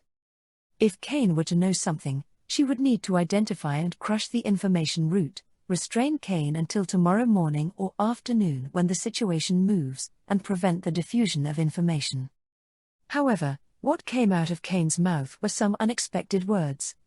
I'm worried about Luoty-san, see. Ain immediately understood when he mentioned Luoty Ligers. She was a Sylphid, and one of heroes that were a part of the hero Yuryu's party. She was formerly the board chairman of the Edius Adventurer School, and then another woman, huh? Do you have some kind of disease where you'll die if you don't bury your entire field of vision with women? No. That isn't really the case though. Then, just think she's probably doing fine. Or something. When Ein said that, Cain didn't say anything more than that and sank into silence. Seeing him look like he was enduring something, Ein reluctantly gave him a minimum amount of information. There aren't any stories of her dying. Are you satisfied with this? If you are satisfied, stop making that irritating face. Yeah. Thanks. If she isn't dead, then she's fine, isn't she? You should just think that a person you haven't met in a long time is doing fine. That's all there is to it. No news is good news, huh? Hearing Cain's muttering, Ein made a puzzled face. Could it be, are you exchanging letters with Luity Ligers or something? It would be a huge problem if that were the case. By going through Luity, there was the possibility of various information being circulated to the St. Altlis kingdom. Thinking that, Ein shuddered. No, it isn't that sort of thing. Not that sort of thing? So it's a tryst. What's the meaning of this when you're just a mere student? Ein pressed him for answers as she tried to somehow pull information out of him, while Cain was slowly backing away while being impatient for some reason. Determining that the fact that he was shedding what seemed to be a cold sweat to be proof that he was keeping something secret, Ein decided that she wouldn't let him escape and grabbed Cain's collar and pulled him close. She wouldn't allow him to use magic and escape, and on top of that, he was within super close range, which Ein specialized in. Maybe because he resolved himself from knowing that he couldn't escape, Cain shouted while becoming increasingly flustered. Like I said, that isn't it. It's just an old saying. The one that says that when letters don't come, it's proof that they're doing fine. So you really are exchanging letters with her? Spit it out. What were the topics? I'm telling you, that's wrong. It's a metaphor. Hearing him go that far, Ein finally stopped questioning him. Taking her hands off of Cain's collar, she threw him down onto the roof. How pointless. Say that from the start. Didn't I tell you that it was different from the start? Having no interest in Cain, who was muttering his complaints, Ein looked up at the night sky. As expected, the information blockade was perfect. Up until today, the talk about the Geel Forest Kingdom that flowing about within the St. Altlis Kingdom stopped at the level of just being rumors. Everything would happen tomorrow, the world would move greatly. For the sake of the peace that Demon King Vermudol desired, a time where the Mazoku would also greatly move more than they are now would come. Suddenly, I felt a sense of discomfort in the sky. As if something were cracking, that kind of faint sense of discomfort. However, I knew the source of it. No faithfulness. Are you talking about me? It looks like a guest has come today as well. Cain reacted to those words, and he hurriedly stood up and drew the sword on his waist. The Alva, so they really came tonight as well. That's right, that was the sign of an Alva's appearance, the Alva's characteristic space transfer method. The spatial crack eventually expanded from an ellipse to a circle, and a thin Alva made its appearance. The open space extinguished when the Alva's transfer was completed, and returned to being the original night sky, so it became stronger again. Seeing the Alva that appeared, Ein evaluated it as such. The Alva that appeared and targeted Cain were weak to the point of being useless at first, but ever since Cain was added to the battles, they gradually became stronger. They started to widen their tactics, and even the Alva themselves, they started to vary depending on the day, such as having the type that attacked with magic or the type that attacked directly. The Alva that appeared in the sky opened its black wings, and making a quick survey of the area, it confirmed Cain and Ein's location. I always say this, but I don't mind if you die, just don't get in my way. I'd like it if you gave me some words of encouragement sometimes though. Do your best to not get in my way. Are you satisfied with that? Leaving Cain, whose tension was complicatedly raised, alone, and took out her short sword. It was possible for her to use her strength as a magic beast, even in her Magian form, but with her being in front of Cain, she couldn't use those techniques. In that sort of meaning, Cain was getting in the way, but there was no helping that now. When Ayn came to that kind of clear decision, she readied her short sword. Chapter 10. Confirming the slender Alva's location, Ayn kicked the roof and accelerated. She didn't know what kind of attack method today's Alva possessed. However, there was no need to know. It was because if she defeated it before being attacked by the opponent's attack method didn't matter. The moment she filled the gap to be at zero distance in an instant and tried to swing her short sword, the Alva disappeared from Ayn's vision. No, it didn't disappear. With astounding speed, it went around to Ayn's back. Wah, this guy. Ayn twisted her body, and repelled the Alva's attacking claw with her short sword. What was that just now? It was way too fast, wasn't it? Hearing Cain's words, she suddenly harbored a question. That speed just now, it should have looked like it had vanished to normal humans. Oi! Could it be that you saw the Alva's earlier movements? Why, yeah, somehow, just barely though. Hearing Cain's response, Ayn was convinced. She thought that he was a strange man, but he concealed bottomless strength. I see. But you're in the way. You've got to get down. Saying that, she spun the short sword in her hand and changed the way she gripped it. Before the Alva's claw could attack her again, she cut that hand up. However, sensing that it couldn't avoid it, the Alva quickly flew behind her, and kept the wounds shallow. TSK. Guru Gog Gugu. Taking some distance, Ayn and the Alva kept each other in check. Maybe because they were both high-speed close combatants, they instead couldn't carelessly get close to each other. It was because they knew that the distance for their own certain kill attack would also be the distance for their opponent's certain kill attack. After that check continued on for a while, Orogurava Oruru. Unable to bear it any longer, the Alva charged in together with a howl. Ha! How foolish, you're full of openings. Ayn was about to intercept the Alva, however, she noticed that she couldn't move her arms. It wasn't paralysis. It was a type of curse that restrained her arm movements. It was strong enough to surpass Ayn's resistances, who was a magic beast. Go-ra-ra-ra. Don't screw with me, as if I'd lose, just from having my arms sealed. Ayn bent her body around and evaded the barrage of claw attacks that the Alva unleashed. And then regaining her posture, she threw a kick at the Alva's legs.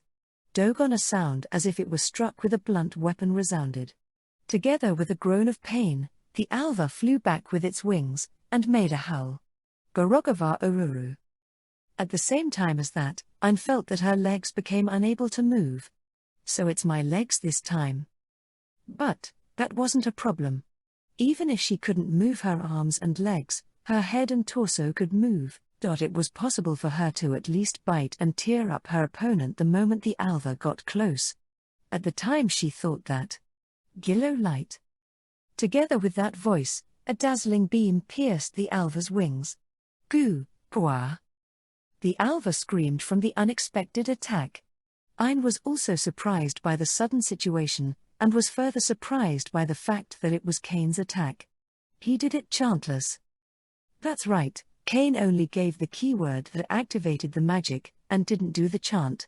Normally, magic would have the chant done and then activate. By performing a chant that is filled with magical power, the activation process of the magic that is concealed in the chant sentences is recreated. Therefore, as long as the chant is done, although there will be differences in power, magic can basically be done by anyone. However, to use magic without a chant, either a fair amount of talent or a fair amount of training was needed. There were quite a few people among the Mazoku that could use magic chantlessly, but it wasn't a feat that could be done by a mere human, furthermore, by someone with the standing of something like a student. Light. After that, Cain had light magical power dwell in his sword, and invoked a magic sword. Magic sword. That basically indicated a technique that could be said to be a secret technique even among sword techniques that magic swordsmen used. More specifically, it was storing amplified magical power in a sword made with special materials and had a magic stone set into it and then wielding that sword. It seems to have originally been the vestiges of the idea of couldn't an all-purpose weapon that combines the functions of a staff and a sword be made, but nowadays, there are few people that know about that. And then, if magic with too much power were to be left dwelling within the sword, it would end up discharging. Even the magic that Cain had dwelling in his sword right now was nothing more than the basic light magic. However, even so, the fact that Cain, who should be a mere student, could use a magic sword is something to be surprised about. Say, yeah. Readying his shining sword, Cain ran at the Alva. His movements still had many openings, but he was fast. Reguar. The Alva tried to intercept him with its claws, but it was easily cut by Cain's sword of light. Gillo, slash. Cain put even more magical power into the sword, and cut up the Alva. Gar, Jia. The Alva turned into black particles together with its death scream, and vanished. At the same time that happened, Ein's arms and legs became able to move just like normal. Ein, are you all right? TSK, I have no problems. WH, why did you click your tongue? Seeing Cain seem have received a shock, Ein replied with another tongue click. Having her prey stolen had injured Ein's pride as a magic beast. Doing something so unnecessary, I was going to bite him to death. If you bite something like that, you'll get sick. Don't put me together with a weakling like you. That being said, that isn't an impossible story, is what Ein thought. Even if that Alva were to do something like send a curse from inside of the opponent that bit it, it wouldn't be all that strange. However, that kind of consideration could be put off until later. Oi, enemy of women. I don't really want to reply, but what is it? You don't want to reply, you say, someone like you, just when did you become so high and mighty? Is it all right if I cry? You can after you answer my question. And do it in a place where my eyes and ears won't reach. Making a face that said he had given up on making a rebuttal, Cain breathed a sigh. So, what is it? It's about the techniques you used. Chantless and the magic sword, those are something too versatile for a mere student. Plus, I'm sure that you should have been chanting up until yesterday though. Hearing Ein point that out, Cain averted his eyes looking like he found it to be awkward. No, well, Actually, I've been able to use them since pretty long ago. One of those hiding it from others kind of things. Why is there a need to hide it? It was told hide it since it will attract the eyes of bothersome guys. By Ji Chan. Ein thought I see. The idea that those that stand out get targeted was the truth. Even in the dark continent of the past, challengers would appear in front of those who had become even a little famous one after another. If they didn't have enough ability to match their fame, they simply would be tragically defeated. That is why one should hide until they gain the ability. That sort of reasoning is something she could understand. I see. It is a bit backwards, but I can understand. Then again, it's not like I don't think that it's a waste to let go of a chance to battle against a strong person that is targeting oneself, but... It was there that Ein went silent as if suddenly noticing it. Since it was a topic that she liked a bit, she felt that she talked a bit too much. Well, it's something that doesn't really matter. For Cain, the reasons were because of things like guys with political schemes would approach him or that he would be unjustifiably resented from feelings of jealousy by guys whose pride was the only thing that was enlarged, but he purposely didn't tell her that. Ein had already lost her interest in Cain, and was thinking about the Alva that appeared not too long ago. The Alva that appeared today was a type that she had seen for the first time. Could it be affiliated with being a spy or an assassin? Its movements were fast, and it used curses. It would be fine if this type of Alva appeared only this time, but if there were a huge amount of them, then they would be quite a threat. This should be reported as an important matter in her next regular report. And then, this man called Cain was also a problem. Why was he being targeted by a special Alva? That reason has yet to be cleared up. Certainly, He was strong as a human of this age. However, would that be enough of a reason to be targeted by the Alva? Unable to come up with a reason even after thinking about it, Ein gave up on thinking. To begin with, thinking wasn't Ein's job. Even if she were to learn of the reason that Cain was being targeted, it had absolutely nothing to do with Ein. As she was summing things up like that, Ein turned her eyes to Cain, who was loitering next to her. "What, so you were still here?" "Saying that I was still here, isn't there something more relevant to all of this to say?" Hearing Cain's reproach, Ein put a finger to her lips and thought.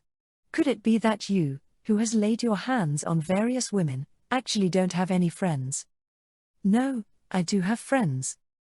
"You say that, but recently, you have been appearing before me every night after all." "No, that's more because of various circumstances and, wait, oh crap." Panicking, Cain stuck close to the roof and hid his body. When Ein looked down from the roof as she thought that his actions were suspicious, she saw that one of Cain's female friends was walking while restlessly looking around. "That's strange. I'm sure that I saw the light of magic around here." That was absolutely due to Cain. That figure that held a large spear was without a doubt the only daughter of the Necros Duke house. That Sarah, ever since she learned that I was fighting against Alva every night, she's been really annoying, telling me to bring her along. Geez. This is really troubling. "I see. But things are already done for tonight, right?" "Yeah, but even if I tell her that, I wonder if she'd believe me. And if I were to tell her that I exterminated the Alva together with you, Ein, she would absolutely insist on coming with me." Ku-senpai had said something similar after all. "It would be reassuring to have them around, but it's not like I can drag them into something so dangerous." While thinking, I feel like the reason why those two want to be brought along is different from the Alva extermination, and so it's fine to drag me into this jerk. Ein went behind Cain and casually picked his body up. In any case, today's share is already done. Go and complete a man's responsibility or whatever. Saying that, Ein got down in front of Sarah's eyes while still holding onto Cain. Cain. I found you. Rather, you really were together with Ein.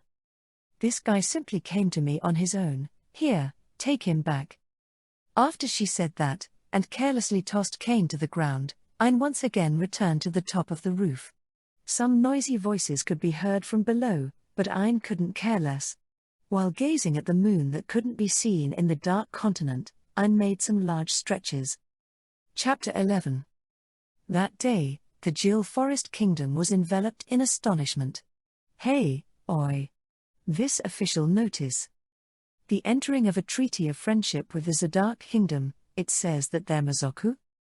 On bulletin boards installed in various places within the country, mainly official notices from the country were put up. What was posted just recently went something like the following. At this time, in the names of the Jill Forest Kingdom King Saragon and the Zadok Kingdom King Vermudol, it is announced here that both countries have entered a treaty of friendship. In regards to building friendly relations, they will proactively coordinate in both culture and military. This guarantees that all of the Sylphid, beast men and other races living within the Jill Forest Kingdom, and that the Mazoku and other races that live within the Zadok Kingdom will be in a relationship of equality, and is something for the sake of exploring for a favorable relationship from here on out. Also, all races will be equal, with any discrimination based on race being intolerable, and both countries have agreed to endeavor to eradicate such discrimination. Is this really a treaty with the Mazoku? I dunno, is this Vermudol guy the Demon King? The reactions of those that saw the bulletin boards varied, but they generally first reacted to the word Mazoku. And then, next was that they were bewildered on how the notice put emphasis on equality. There were many that opposed or suffered from the demi-human argument that the St. Altlis Kingdom asserted. At such an occasion, this was the content of this announcement. Those that thought that the Mazoku were taking advantage of it, and those that suspected that it was a trap, there were naturally people like that. However, at the same time, there were also those that thought maybe, a treaty of friendship was truly formed. If that were the case, wouldn't this situation be a change for the better? Those that thought that way started to hold faint expectations of the king called Vermudol, whom they had not even seen. And then, in the royal capital, there was an even greater uproar. As for why, it was because the implementation of a parade for the said of demonstrating the friendship between the Jeel Forest Kingdom and the Zadok Kingdom was suddenly decided. Just when they had thought that soldiers had suddenly started doing traffic control, the announcement of the Treaty of Friendship as well as the implementation of the parade was posted. While looking at the royal capital that was astir from a window of the castle, Vermudol made a small smile. There originally weren't any plans of a parade for the sake of making an appeal of the friendship, and it was something that was proposed on the spot. However, he also thought that it was an effective measure. For the citizens of the Shutire continent, when Mazoku were spoken of, fiendish goblins, bestia, ogres and amoeba with low intelligence would come to mind. For the people that held that sort of image of them, even if they were suddenly told to get along with Mazoku, it was impossible. However, what would happen if they were to see the Majin whose appearances don't have that much of a difference from theirs, or the Mazoku who may be heteromorphic but were clearly different from the ones that were on this continent? For the inhabitants of the Shutire continent, the Majin would probably be relatively easy to accept, and if they could instill the image that it was possible to coexist with the heteromorphic races as well, then this parade would be a huge success. Of course, there was also the danger that the citizens would attack trying to eliminate the Mazoku, but even if they had to brave that risk, the opening merit to it was huge. O king, it is time. Yeah, I understand. Vermudol answered like that to Sancred, who had come calling for him. When he turned around, he met eyes with Sancred. "NN? Is there something that you want to say?" He asked that to Sancred, who was being the same as usual, with the usual being him making a cool-looking face. Sancred stood next to Vermudol and looked at the castle town. For the sake of this parade, Fainal and I, two of the 4 cardinal knights, as well Ichika and Nino, were brought along. As a diplomatic unit, isn't it a bit too excessive? That isn't true at all. As a matter of fact, I would have liked to bring along all of the 4 cardinal knights. When he said that, Vermudol expressed a smile to Sancred. Just try and think about it. This place isn't the Dark Continent but mankind's territory. The effect that the Treaty of Friendship will give to the national mood is unknown, that is why there is a need to display it. Display what? In response to Sancred's words, Vermudol answered him without a care. The possibility that we can understand each other.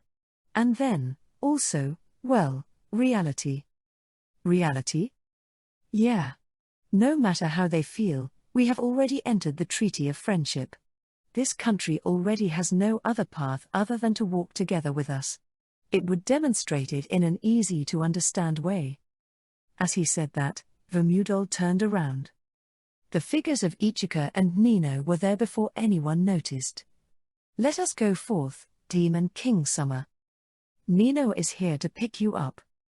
"Yeah, let's go." And then, the parade started.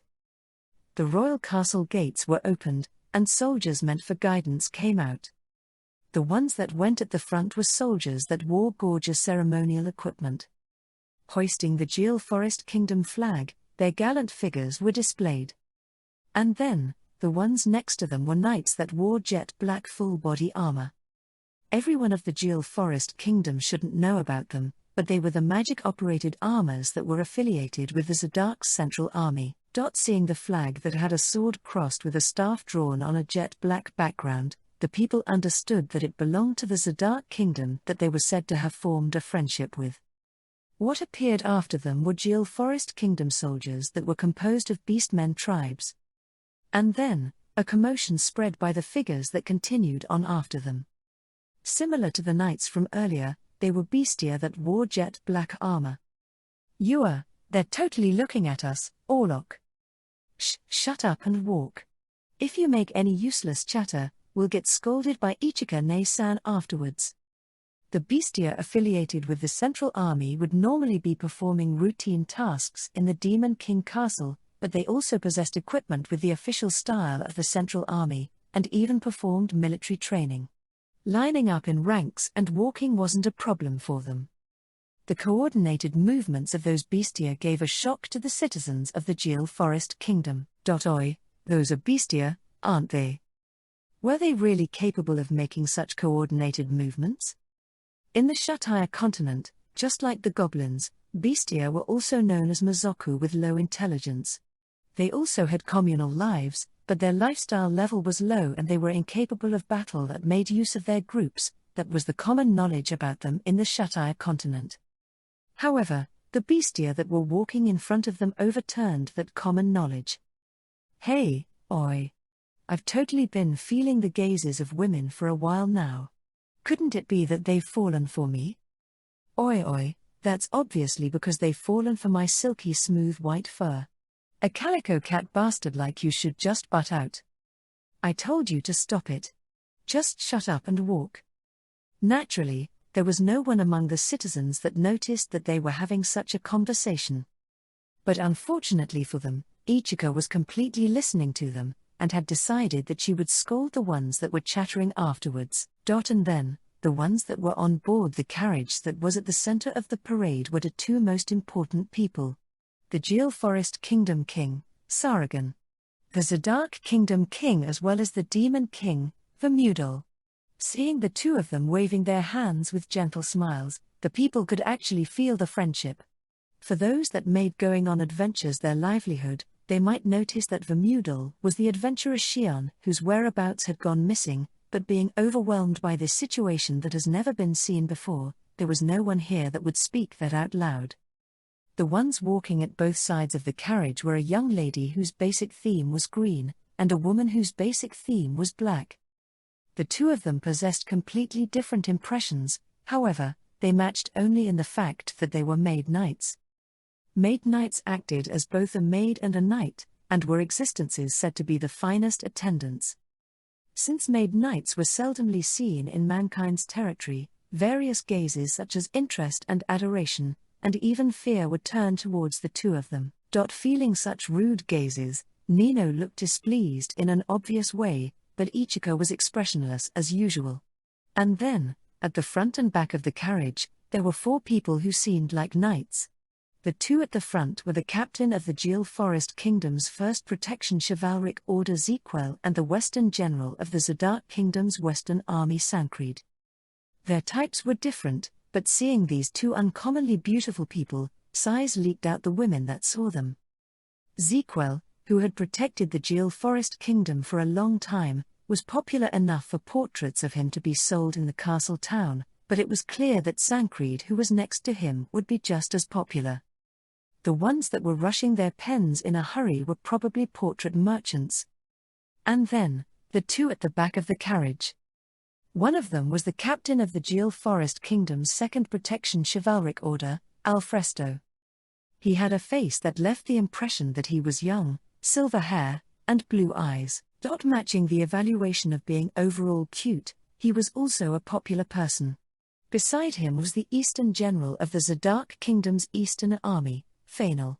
Fainal, who possessed both beauty and a dignified atmosphere, owned an androgynous charm that fascinated both men and women. If one set aside the various disappointing parts inside of her, Fainal also had a high amount of charisma. In fact, there were a lot of gazes that passed over Alfresto and concentrated onto Fainal. It feels like I'm being watched. You really are being watched, Fainal Dono. Alfresto made enough of a wry smile that couldn't be noticed by the citizens. I see, I thought that more hostility would be turned towards us though. To be honest, I also find it a bit unexpected. I thought that we would have to be wary of a disturbance happening though. That's right. Although there was surprise in the gazes that would turn towards them from the citizens, there were surprisingly few gazes that had hostility mixed in. Could this be a type of peace senility that was brought about by a long period of peace? However, above all, the fact that there were many people who were disgusted with conflict that had race as the reason was probably the greatest factor to it. That was the reason for this goodwill, or even if it didn't go that far, for these gazes with little hostility. The influences of the demi-human argument uproar had reached even a place like this. The showy parade had relieved some of the shadows that had fallen onto the hearts of the people. Chapter 12. On this day, the news that the Jeel Forest Kingdom and the Zadok Kingdom had entered a treaty of friendship had been reported with astonishing speed due to the transfer magic done through the Mazoku. The Zadok Kingdom dispatched its diplomats as well as magic-operated armors that would act as the war potential that was previously promised. However, they weren't there as substitutes for the Royal Palace's Imperial Guard chivalric order. Then just where would the war potential dispatched from the Zadok Kingdom be stationed? The places that they would be stationed would make it easy to understand that both countries had a definite cooperative relationship, yet also demonstrated in a powerful way. On that day where the entering of a treaty of friendship was announced, mankind's soldiers vanished from the Jeel Forest Kingdom's national borders. A human merchant affiliated with the Canal Kingdom, Prois, was one of the people that personally experienced that at the national border. The place that Prois was currently at was a checking station located on the Jeel Forest Kingdom's side of the national border between the Jeel Forest Kingdom and the Canal Kingdom. The Jeel Forest Kingdom was a nation built within the Great Jeel Forest, which was also called the Forest of Bewilderment. To enter the Jeel Forest Kingdom, which was said to be a natural fortress, passing through the path managed by the nation was the safest method, and except for the people that thought about somehow carrying prohibited goods in, passing through the checking station was common sense. Prois, a respectable merchant, had noticed that the usual Beastman soldiers weren't at the checking station. Although he had the thought that the man who he had completely become familiar with had finally gotten a promotion and returned to the capital city or something, when he saw the knight that was standing in his place, he felt a sense of discomfort. The ones standing in front of the gate were two knights that wore black full-body armor and full-faced helmets. Two similarly black-colored knights were also standing on top of the checking station's lookout platform. Seeing them, who gave off a spirit that said that they wouldn't allow even a single suspicious person through, sweat started to shed on Prois's back. They were one step away from being on high alert. That kind of atmosphere could be felt. By some chance, maybe some type of bandit had taken refuge somewhere near here. While thinking about that sort of thing, Prois approached the checking station with the best smile he could make. Hello there, thanks for your hard work. Halt right there. Seeing Prois approach, the knights made the swords on their waists sound with a cackery. Wah, whwh, what is it? I haven't. This place is a national border that continues onto the Jeel Forest Kingdom. Suspicious people, criminals, and any others that would bring about negative influences to the Jeel Forest Kingdom, or those that would bring about fear of those cannot be allowed passage. The possibility of passage will be determined through our discretion, but any formal objections in regards to this will not be accepted. Also, even in the case where you are not permitted in today's application, there are cases where you will be permitted under the same conditions in future applications. This is a condition done within the range of the aforementioned discretion, and there is a part where it will be influenced due to all sorts of conditions, and depending on the individual doing the determining, the guarantee of granting permission or lack of will be. Please wait. I understand all of that. Prois hurriedly waved his hands at the knight that started explaining stipulations to the application of passing through the national borders. It will be enough if you just tell me the point that have been changed over the past 2 months. Understood. When the knight answered like that, he once again started his clear explanation. As of today, through an agreement with the Jeel Forest Kingdom, the Zadok Kingdom will be executing border security on the Jeel Forest Kingdom's behalf.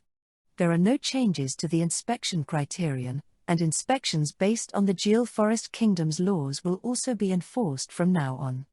That is all. State your objective, and in the event you wish to enter the country, make an application with your affiliation and name, and the number of people. In the case that you possess any credentials from any organizations, it is recommended you present those. Hearing that, Prois made an absent-minded face. Entrusting border security to another country, he had never heard of such a thing.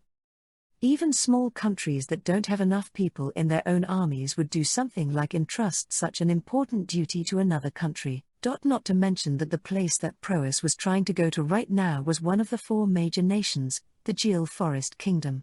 For such a major nation to entrust their border security to another nation, he found that to be completely unimaginable. Plus, he had never even heard of a country like the Zadok Kingdom. The knight that was standing here wore excellent articles that could be said to be on the level of being national treasure class.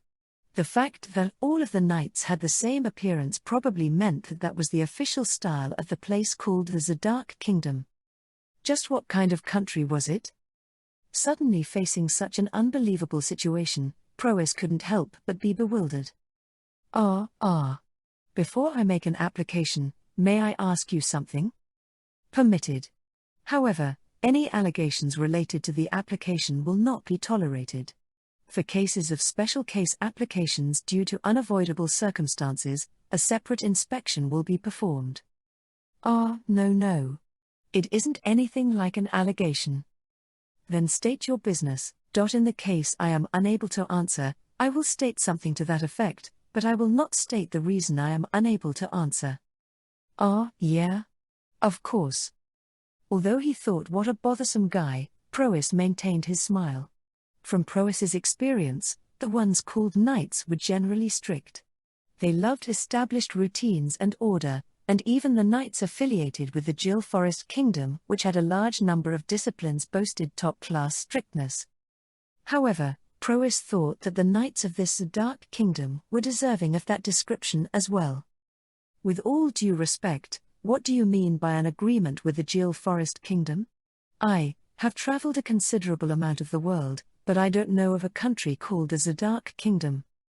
Answer. By agreement, it is the agreement that a treaty of friendship has been formed between the Jewel Forest Kingdom and the Zadok Kingdom. As a link for military cooperation, this has been carried out due to the Zadok Kingdom side complying with the Jewel Forest Kingdom side's request. Warning. The average time for a normal national border inspection is being largely surpassed. From hereafter, refrain from questions that do not have a direct connection to the investigation. When the knight finished answering Proas's question, another knight stated that at almost the same time. A warning, that is what he said, but in other words, it was frank advice telling him to hurry it up. When Proas hurriedly called his coachman, the coachman and the escort adventurers came running. Well then. My objective is to do business transactions within the Jewel Forest Kingdom. My affiliation is the Canal Kingdom Commerce Guild, the Leckman Company. This coachman is someone I employ, and the group over there is an escort affiliated with the Adventurers Guild, also, Here are the identification papers. Affirmative. However, in cases of business transactions, present the list of carry-on goods as well. It is recommended that this be done with the Jewel Forest Kingdom's specified prescribed form, but it is not necessarily required to be in that form. Of course. Here is the list. The knights received the identification papers and the record list, and then started confirming them with experienced hands. Seeing the movements that seemed like they could take over a business in no time at all, Proas went how and revealed some admiration. Before long, the movements of the knight that was checking the list came to a complete stop. The list has been checked.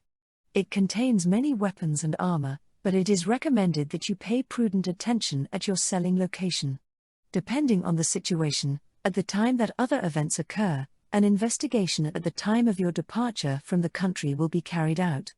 Refusal of this is not permitted, but I ask if you wish to enter the country or not despite this. Yes, of course I wish to do so. Proas's answer was obvious. If he didn't enter here, then he wouldn't be able to tell why he had come here after having hired the escorts. Understood. Well then, the final inspection for entry to the country will be performed. Proas had never heard of something like a final inspection. What do you mean by final inspection? Answer our questions without any lies. Right.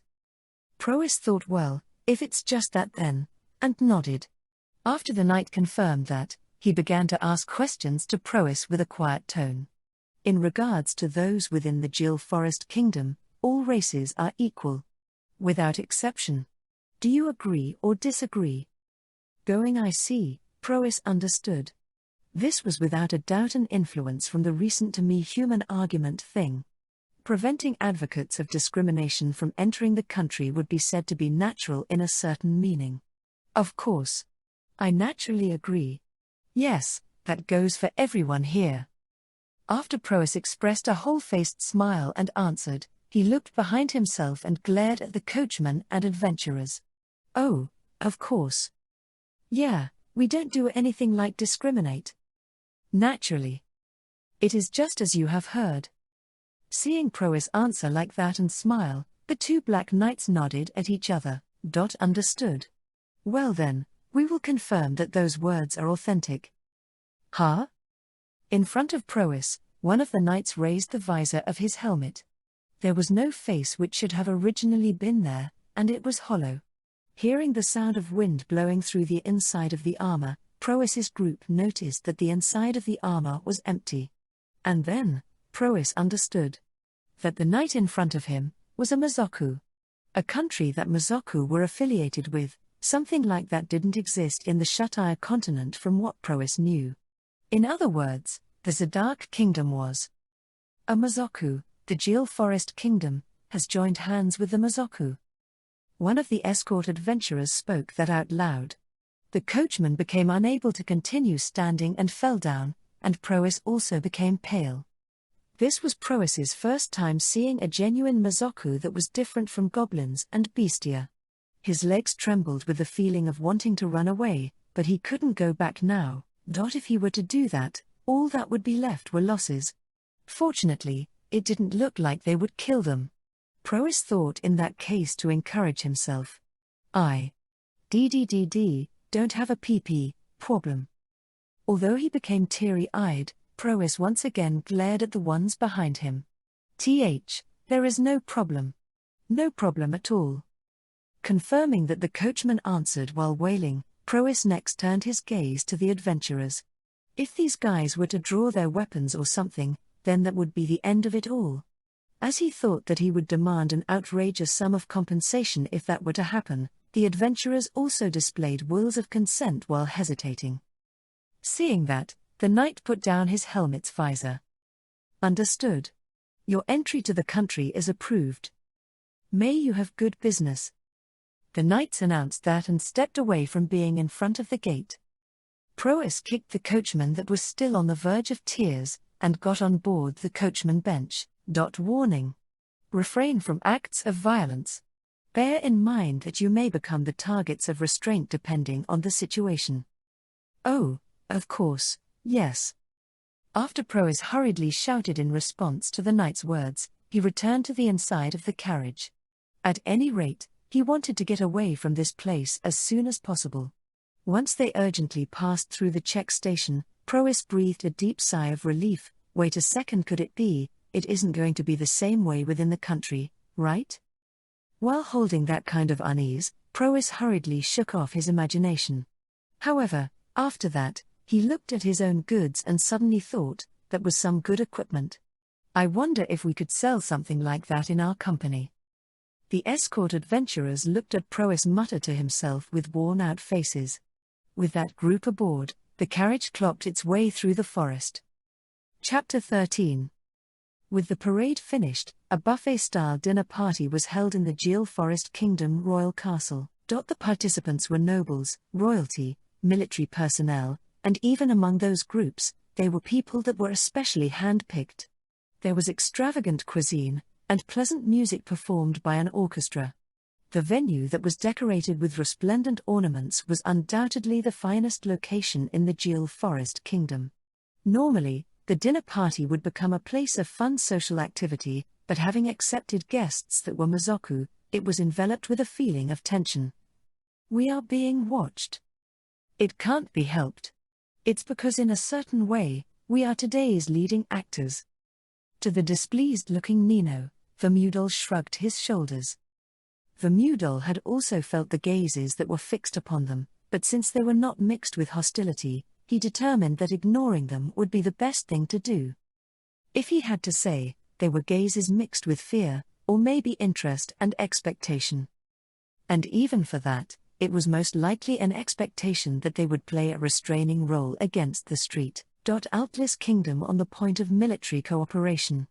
In fact, as long as the magic-operated armor of the Central Army was stationed at the national borders, in the event that the St. Altlis Kingdom came attacking, the first ones to battle would be the Zadark Kingdom army. That is how it turned out to be. However, Vermudal found the captain of the Protection Chivalric Order Zequel's quick-wittedness to turn the Zadark Kingdom into a shield with the unprecedented measure of entrusting the national borders to another country to be likable.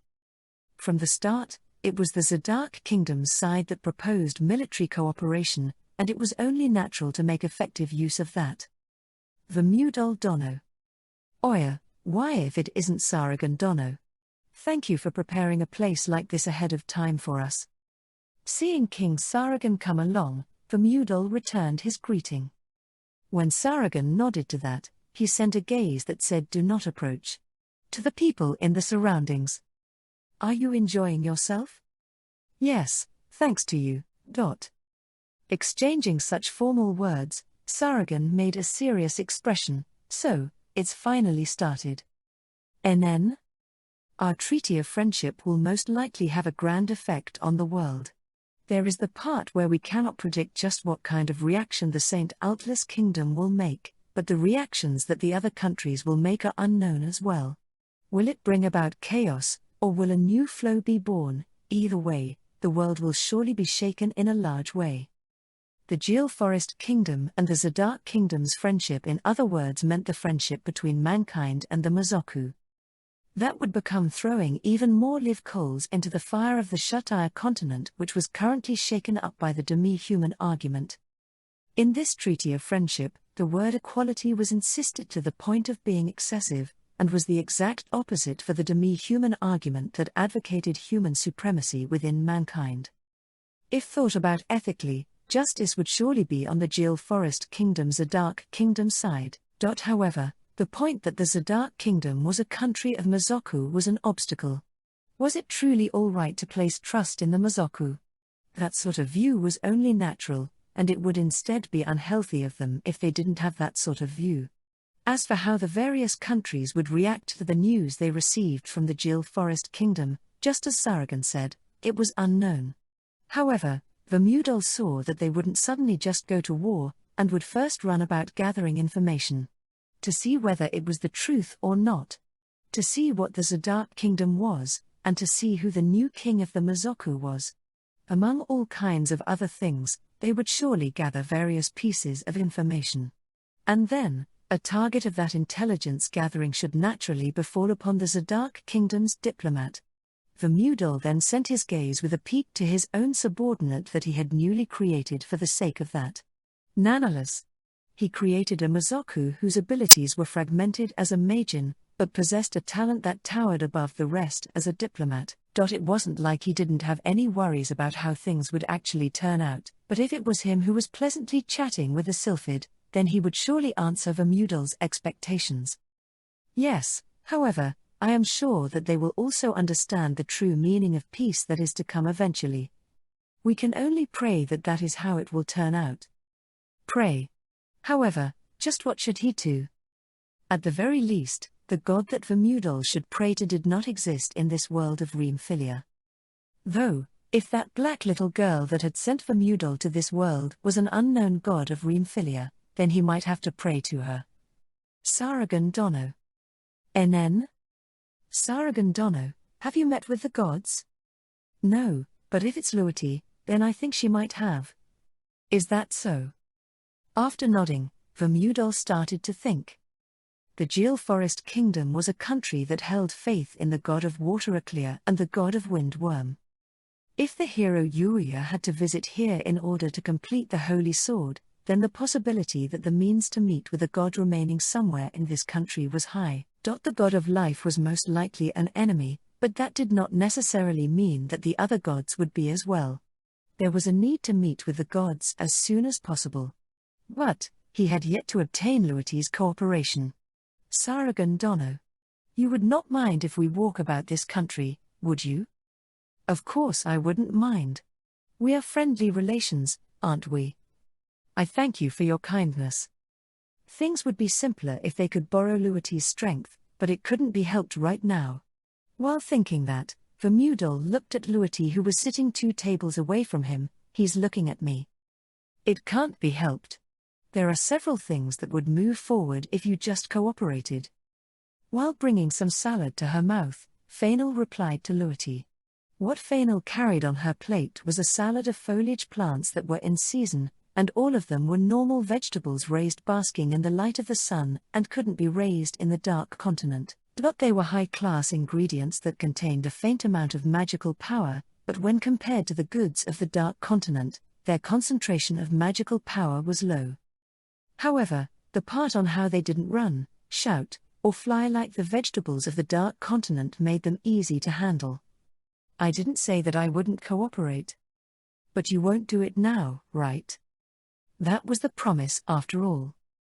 After swallowing down her salad, Fainal nodded her head as if comprehending something. As usual, you're such a bothersome fellow. Botherso? I don't want to be called that by someone as noncommittal as you. I'm not noncommittal, I'm just magnanimous. If you're going to say that, then it should be slovenly. What? Seeing those 2 quarreling, the men that gathered the attention of the female camp of the venue Zequel and Sancreed came walking over. Luity, just what are you making a racket over? You too, Fainal. Keep it in moderation. They were admonished like that, but Luity and Fainal didn't listen to them, and glared at the 2 of them. Zek, there is something I want to ask you. Sancreed, answer me honestly. Seeing the 2 of them with glazed eyes, both Zequel and Sancreed unconsciously took a step back. Luity and Fainal filled the distance so that they wouldn't escape, and asked them a question with clear voices. Am I a bothersome woman? Am I a slovenly woman? Zequel subtly averted his eyes and answered. That isn't true at all. Luity, you are simply a bit more meticulous than others. On the other hand, Sancreed answered upfront. That's great. If you're self-aware of it, then you have the possibility to improve upon it. Luity looked triumphant, and Fainal looked vexed. Naturally, this wasn't a scene where Luity would act triumphant, but for Fainal, it brought an instant effect. Fainal grabbed Sancreed's clothes, and started shaking him back and forth. Why, you little? You should read the atmosphere a little and then answer. It's meaningless even if I were to lie in this place, right? In that case, detaching myself and taking part in your development is what a genuine friend would do. As if I care, you idiot. Besides, I heard about it, you know. It seems that you drew a colored version of me in the peace lottery, didn't you? Someone like me. In actuality, the one who drew it was Luity, but for Fainal, who didn't know about that, went on the verge of tears and continued to shake Sancreed. Fainal had drawn quite a number of peace lotteries, but she had yet to possess a colored version of herself. Wait, Fainal. Please calm down. No, don't stop me, Luity. You wouldn't be able to understand my feelings. Everyone is looking. So calm down. Being told that, Fainal went ha and looked around at the surroundings. The skit that had suddenly started had completely gathered all of the attention, and far away, the fact that Vermudel was making a tired-looking face had entered her eyes. Fainal's face was dyed red very fast, and she hung her head down, covering her face with both hands. What a blunder. Now my image that I built up in this country is. I see.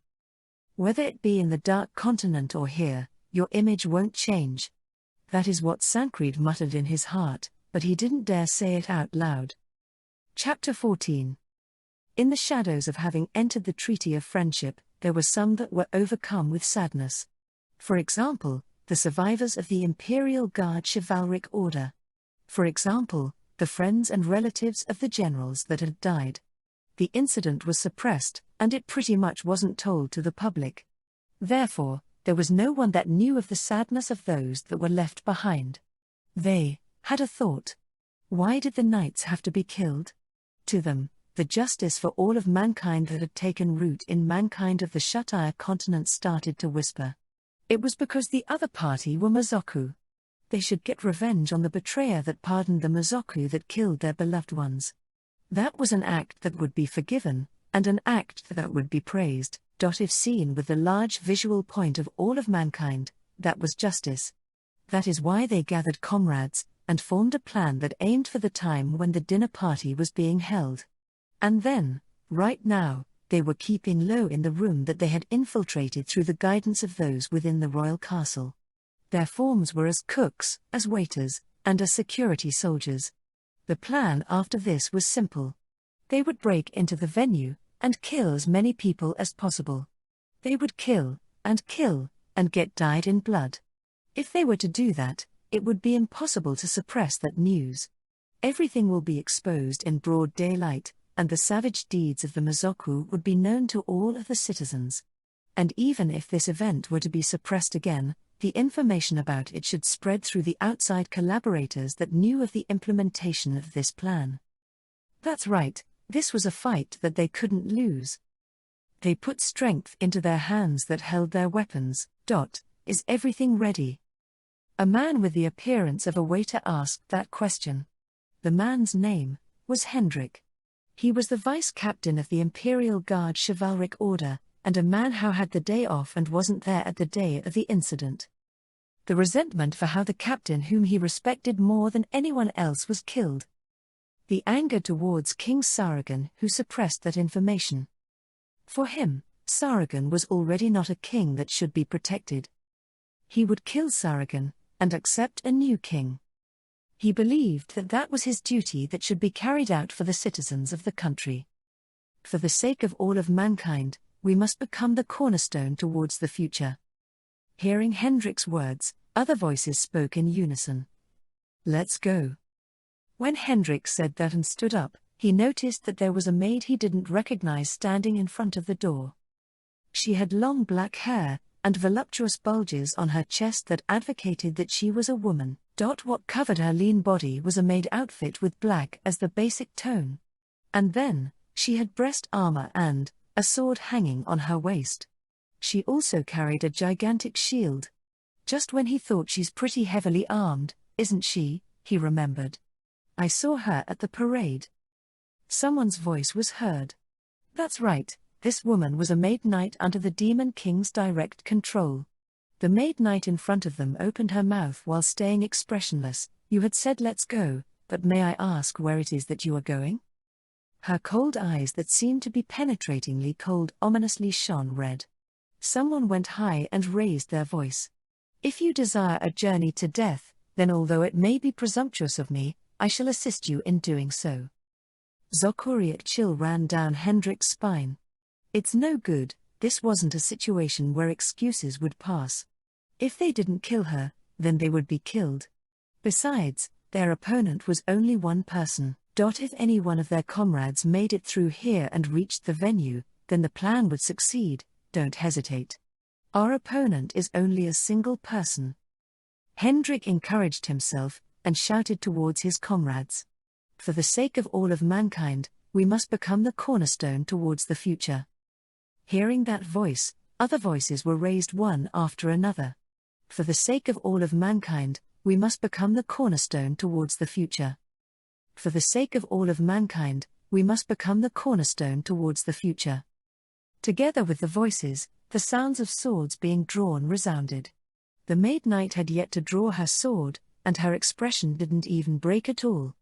Ooh. A man with the appearance of a soldier readied his sword and started to run towards the maid knight. Leaving his defense to his armor, he made a thrust with his fastest speed and all of his strength. That was a hard sword technique that would definitely throw their greatest attack into the opponent. The sword was swung down towards the maid knight, but before that blade could reach her, that man was bisected along with his sword. Looking closely, what was gripped in the maid knight's hand was a beautiful long sword that didn't have even a speck of cloudiness. No one knew just when it was that she drew it. Did you hope for a one-on-one match? I believe that you all do not stand a chance in that though. Seeing the exasperated maid knight, The others readied their weapons as if they were all snapped to it and rushed in. Swords, spears, axes, arrows. The Maid Knight looked up front at the dangerous weapons that were coming to attack her. Even if she was a skilled Maid Knight, this was surely a number of attacks that couldn't possibly be defended against. Thinking that, Hendrik was convinced of their victory. However, beheading 365 consecutive attack. At the same time he heard those words, Hendrik saw it. It was a manifestation of hell. The weapons and his comrades had been reduced into particles before they could reach the Maid Knight. Monster. Seeing the Maid Knight stand there without being stained with even a drop of blood despite standing withing a pool of blood, someone muttered that. Just who would be match for an opponent like this? When the Maid Knight looked at Hendrik's group while still being expressionless, she muttered, sounding bored. What astounding weakness. I cannot even imagine just how I could possibly lose to you all. Gore. Hendrik kept silent, but a man with the appearance of a cook shouted. Damn you, you damned Mazoku, do you intend on disgracing a knight's pride? A knight's pride, is it?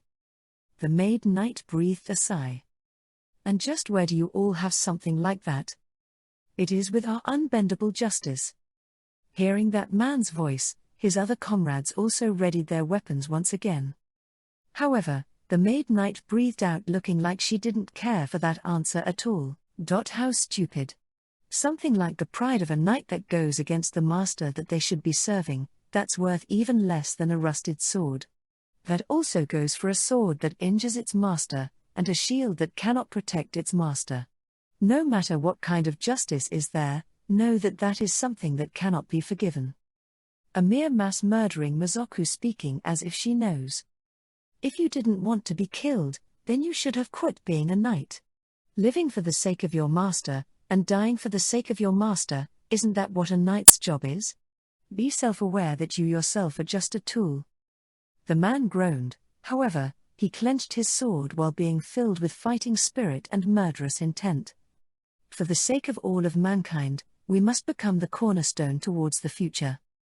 Saying that, the man who swung his sword at the Maid Knight was cut down and tumbled onto the floor. Certainly, you will become a cornerstone towards the future, through being disposed of as remains of the past. When she said that, the Maid Knight turned her red eyes towards the remaining people. All that were left were a mere 5 people. Although she was disappointed at how there was less of a resistance than she expected, the Maid Knight re-gripped her sword. Now then, what's wrong? Aren't you all also going to become cornerstones of the future or whatever? Hearing those words, Hendrik resolved himself. Their wish to leave this room could no longer be met, and they would all surely die here. However, the fact that they had died here would be widely known through their outside collaborators. The fear of the Mazoku that would kill all who oppose should widely take root in the citizens of the Jewel Forest Kingdom. Once that were to happen, the people would notice without fail that they were being used by the Mazoku. Protests would be performed, and King Saragon would become unable to ignore them. Depending on the situation, even other countries might intervene. If it was the Scylla's empire, they would surely lend their strength. That's right, their defeat here would eventually be a victory. Right now, I should simply be elated with success. Hendrik thought that, and readied his sword with a calm heart. Here I come, Mazoku. I do not mind that, but... The Maid Knight said that and then snapped her fingers with a patchin. Zai. You are there, right? Yes. However, I will have to refuse coming down into the middle of a pool of blood. I do not mind. So, how is the progress? Seeing the Maid Knight converse with something that was in a place he couldn't see, Hendrik expressed a question mark on his face. What was going on? It couldn't be that she was calling for reinforcements at this point in time. Yes. The insurrection members that exist within the royal capital have all been disposed of without a doubt. Not even a fragment of the roots have been left behind. Is that so? And what of the possibility of derivatives from that? That is not a problem. They have been completely disposed of. Hendrik understood that everything was crushed. The kindred souls of the people here, and the people that were here were all killed.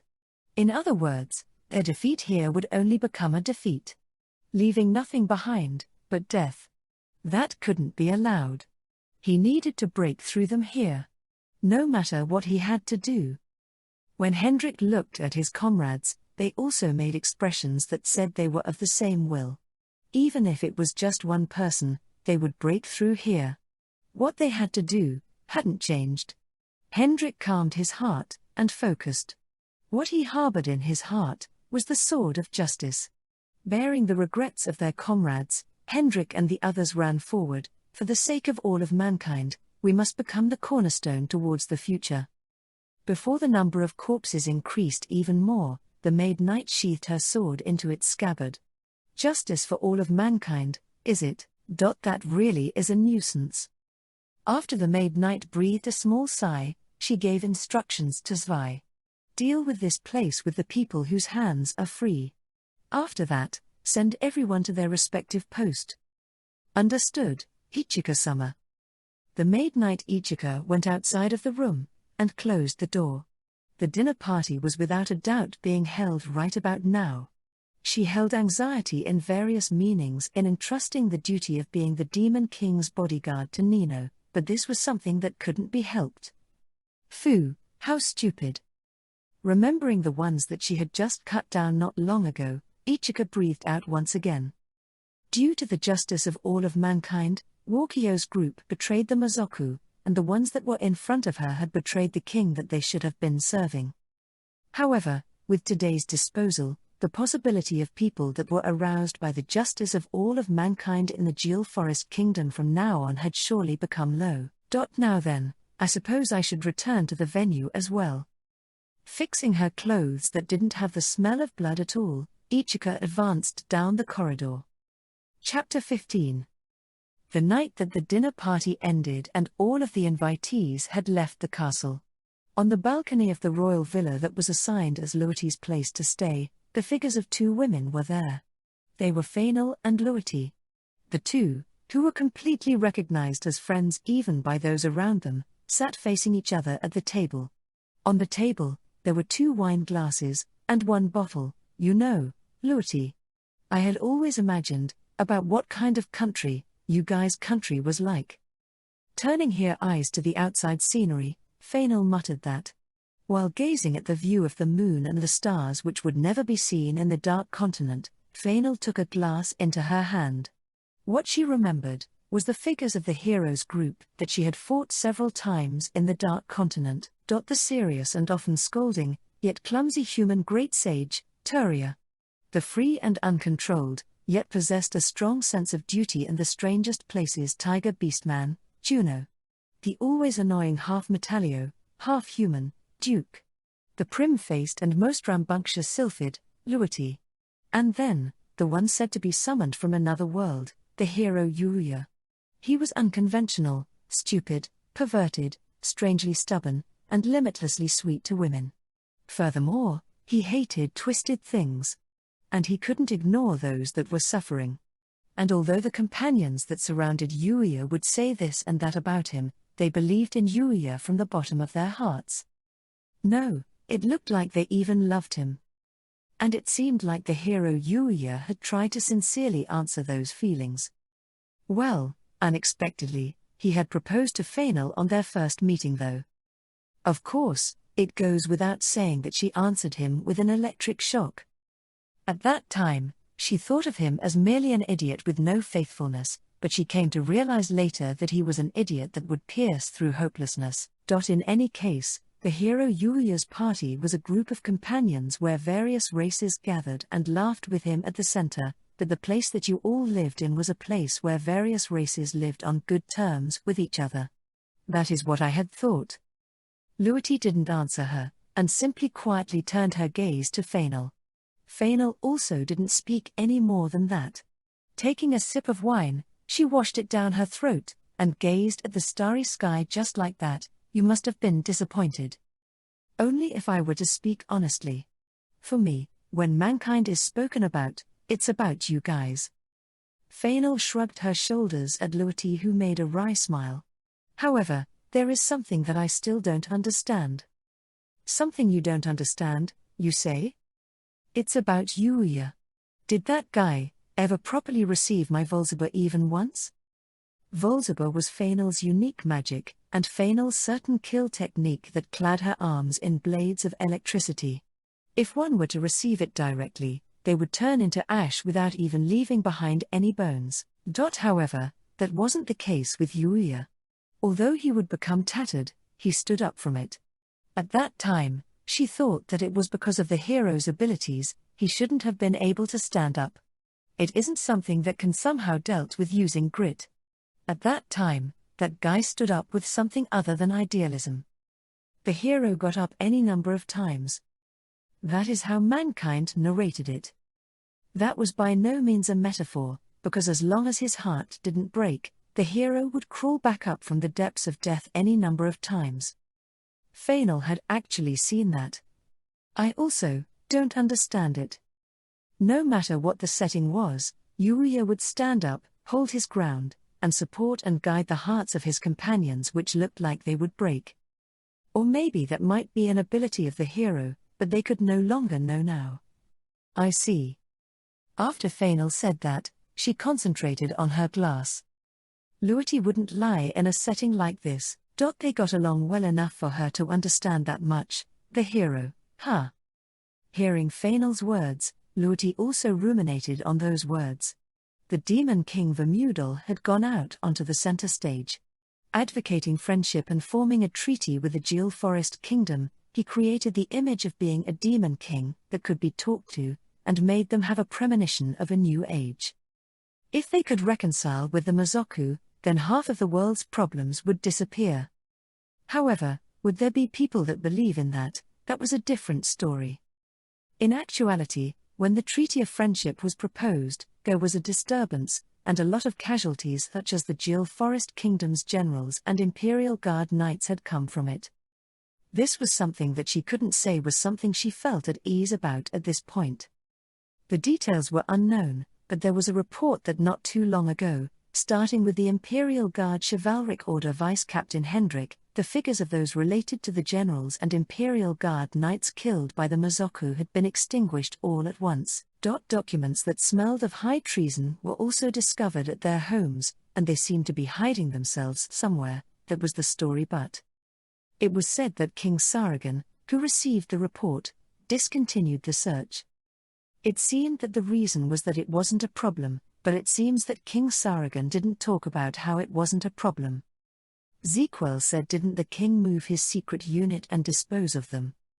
Certainly, if it was King Saragan as he was now, he might do that much. However, Luity had a thought. That couldn't this also be a case that the Mazoku got involved with?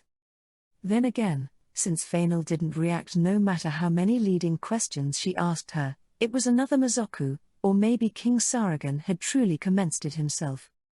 At any rate, as long as the Demon King has personally appeared in mankind's territory, the movements of the Zadark Kingdom's Mazoku couldn't be ignored. In that case, it wouldn't be strange for the Street.Altlis Kingdom to conspire to summon a hero.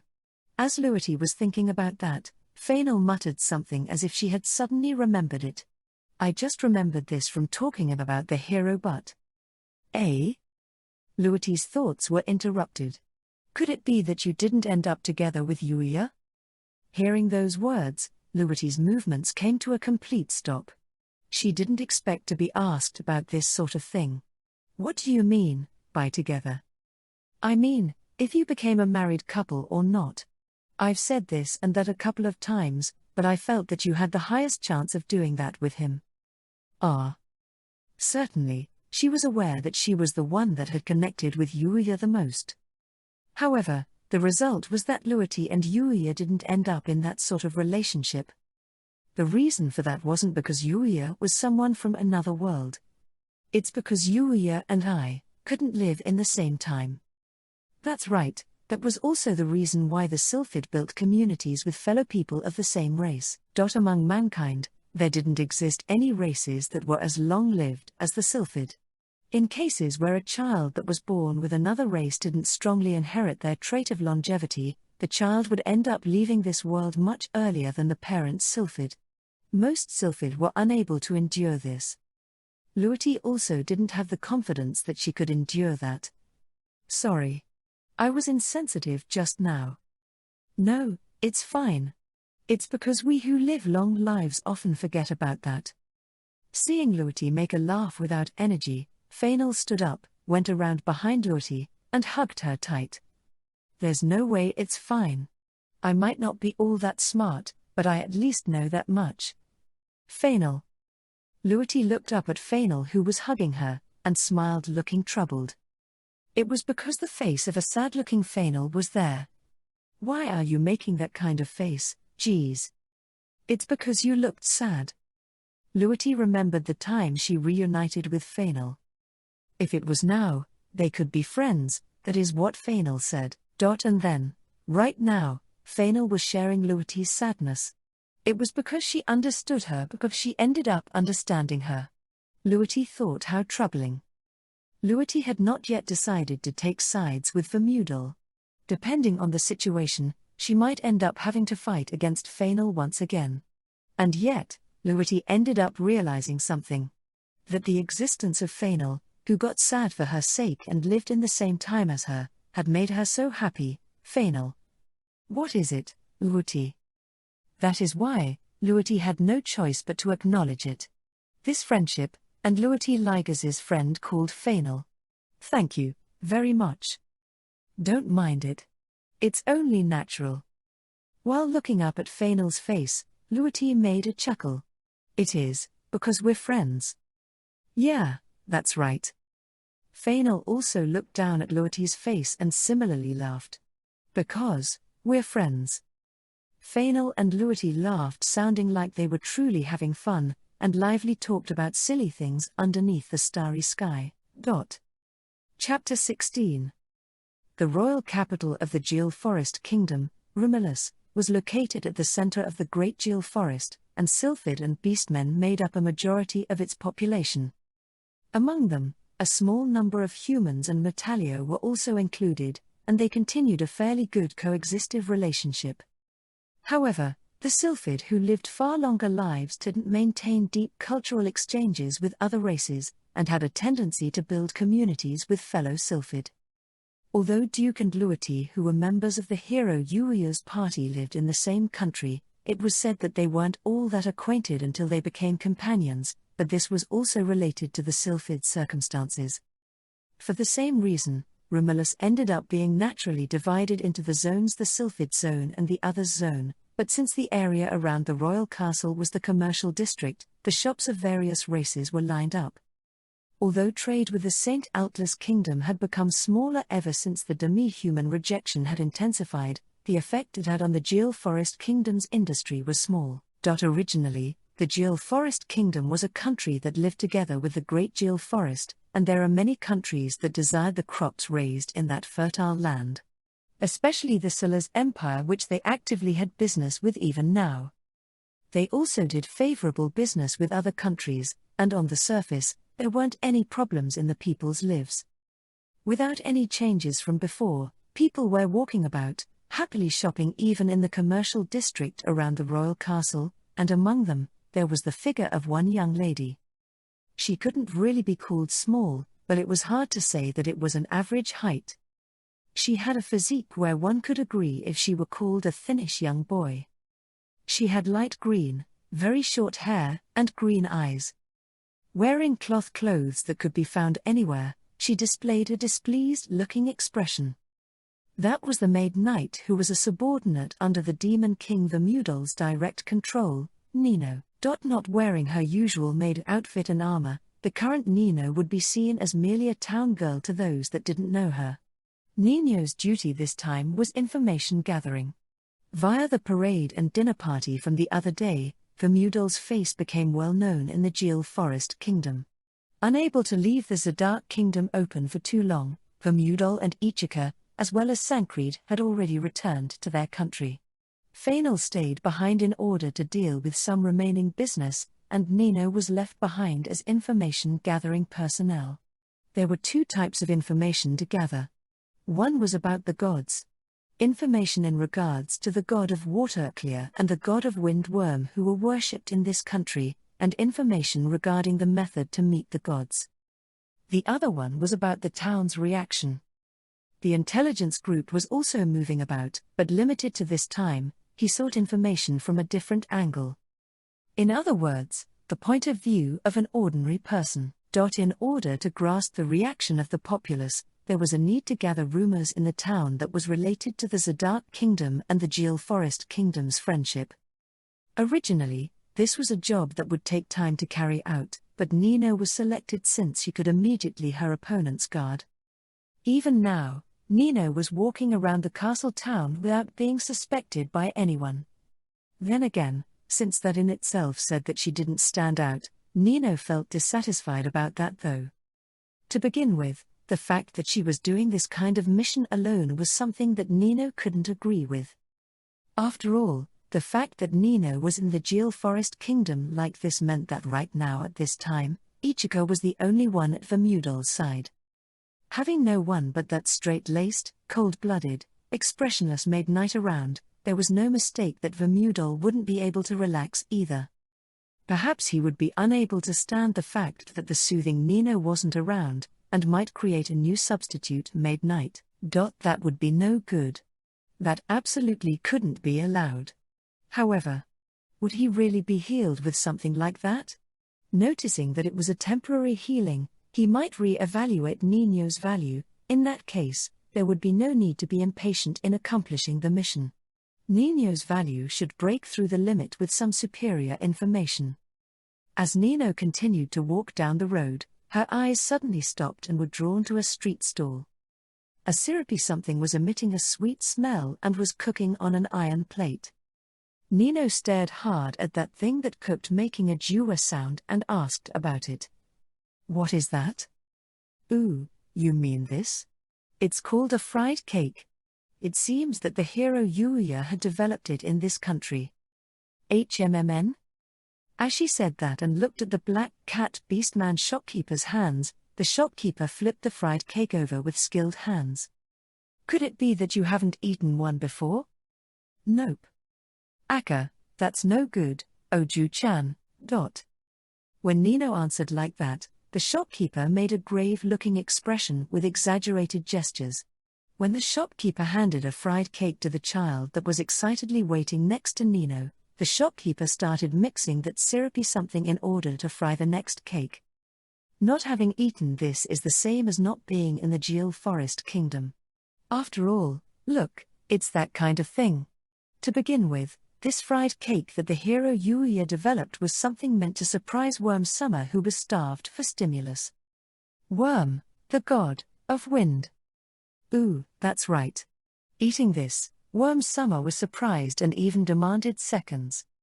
Hearing about the god of wind Worm, Nino held out one silver coin. "Then, give me one." I'll give you a fresh one, so wait a bit." After handing over Nino's change from a hanging basket, the shopkeeper started frying a fried cake with a good mood.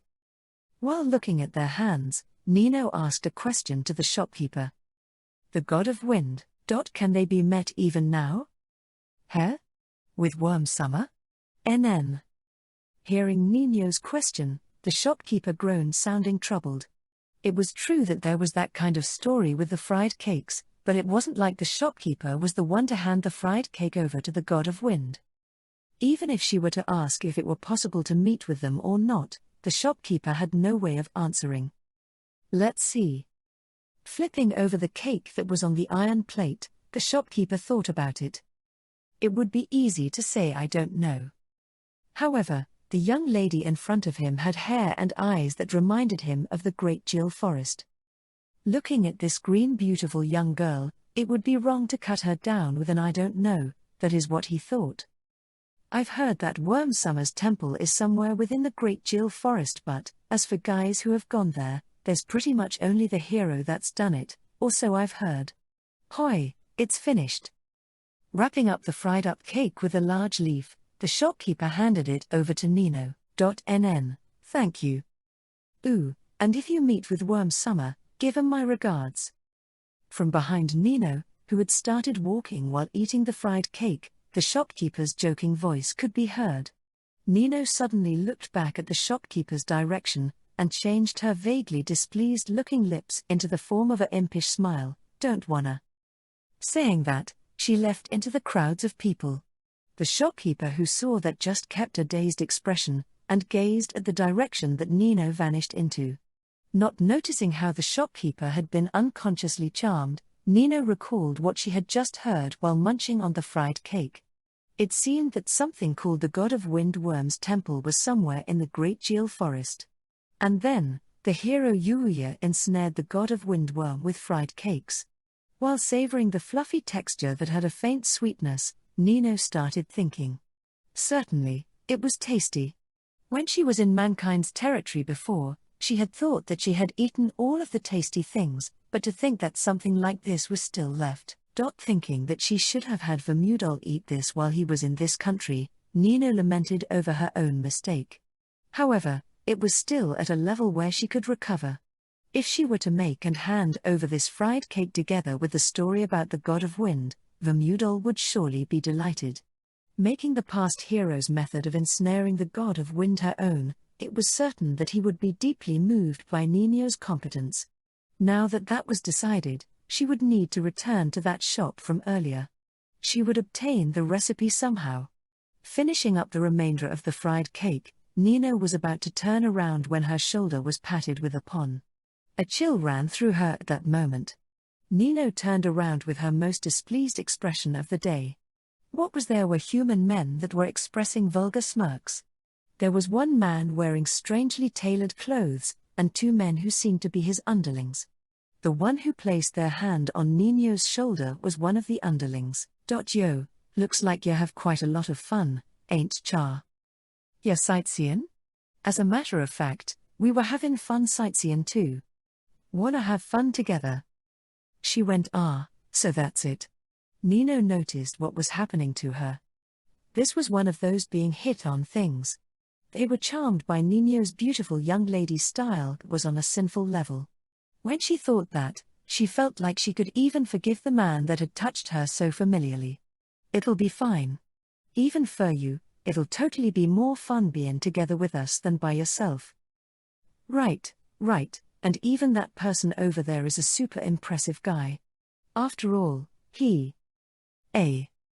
Guppe. Since she had a second thought and couldn't forgive him, Nino sunk her fist into the man's body. With that one attack, the underling man lost consciousness and went white-eyed. And since she couldn't forgive his shamelessness of fainting and nearly collapsing towards her, Nino went further and made a kick, blowing the man away. Sean? Oi, you, what are you doing? Punishment. So, who is the principal offender? Huh? What nonsense are you spouting? Nino's slap exploded on the other underling man that had snapped in anger.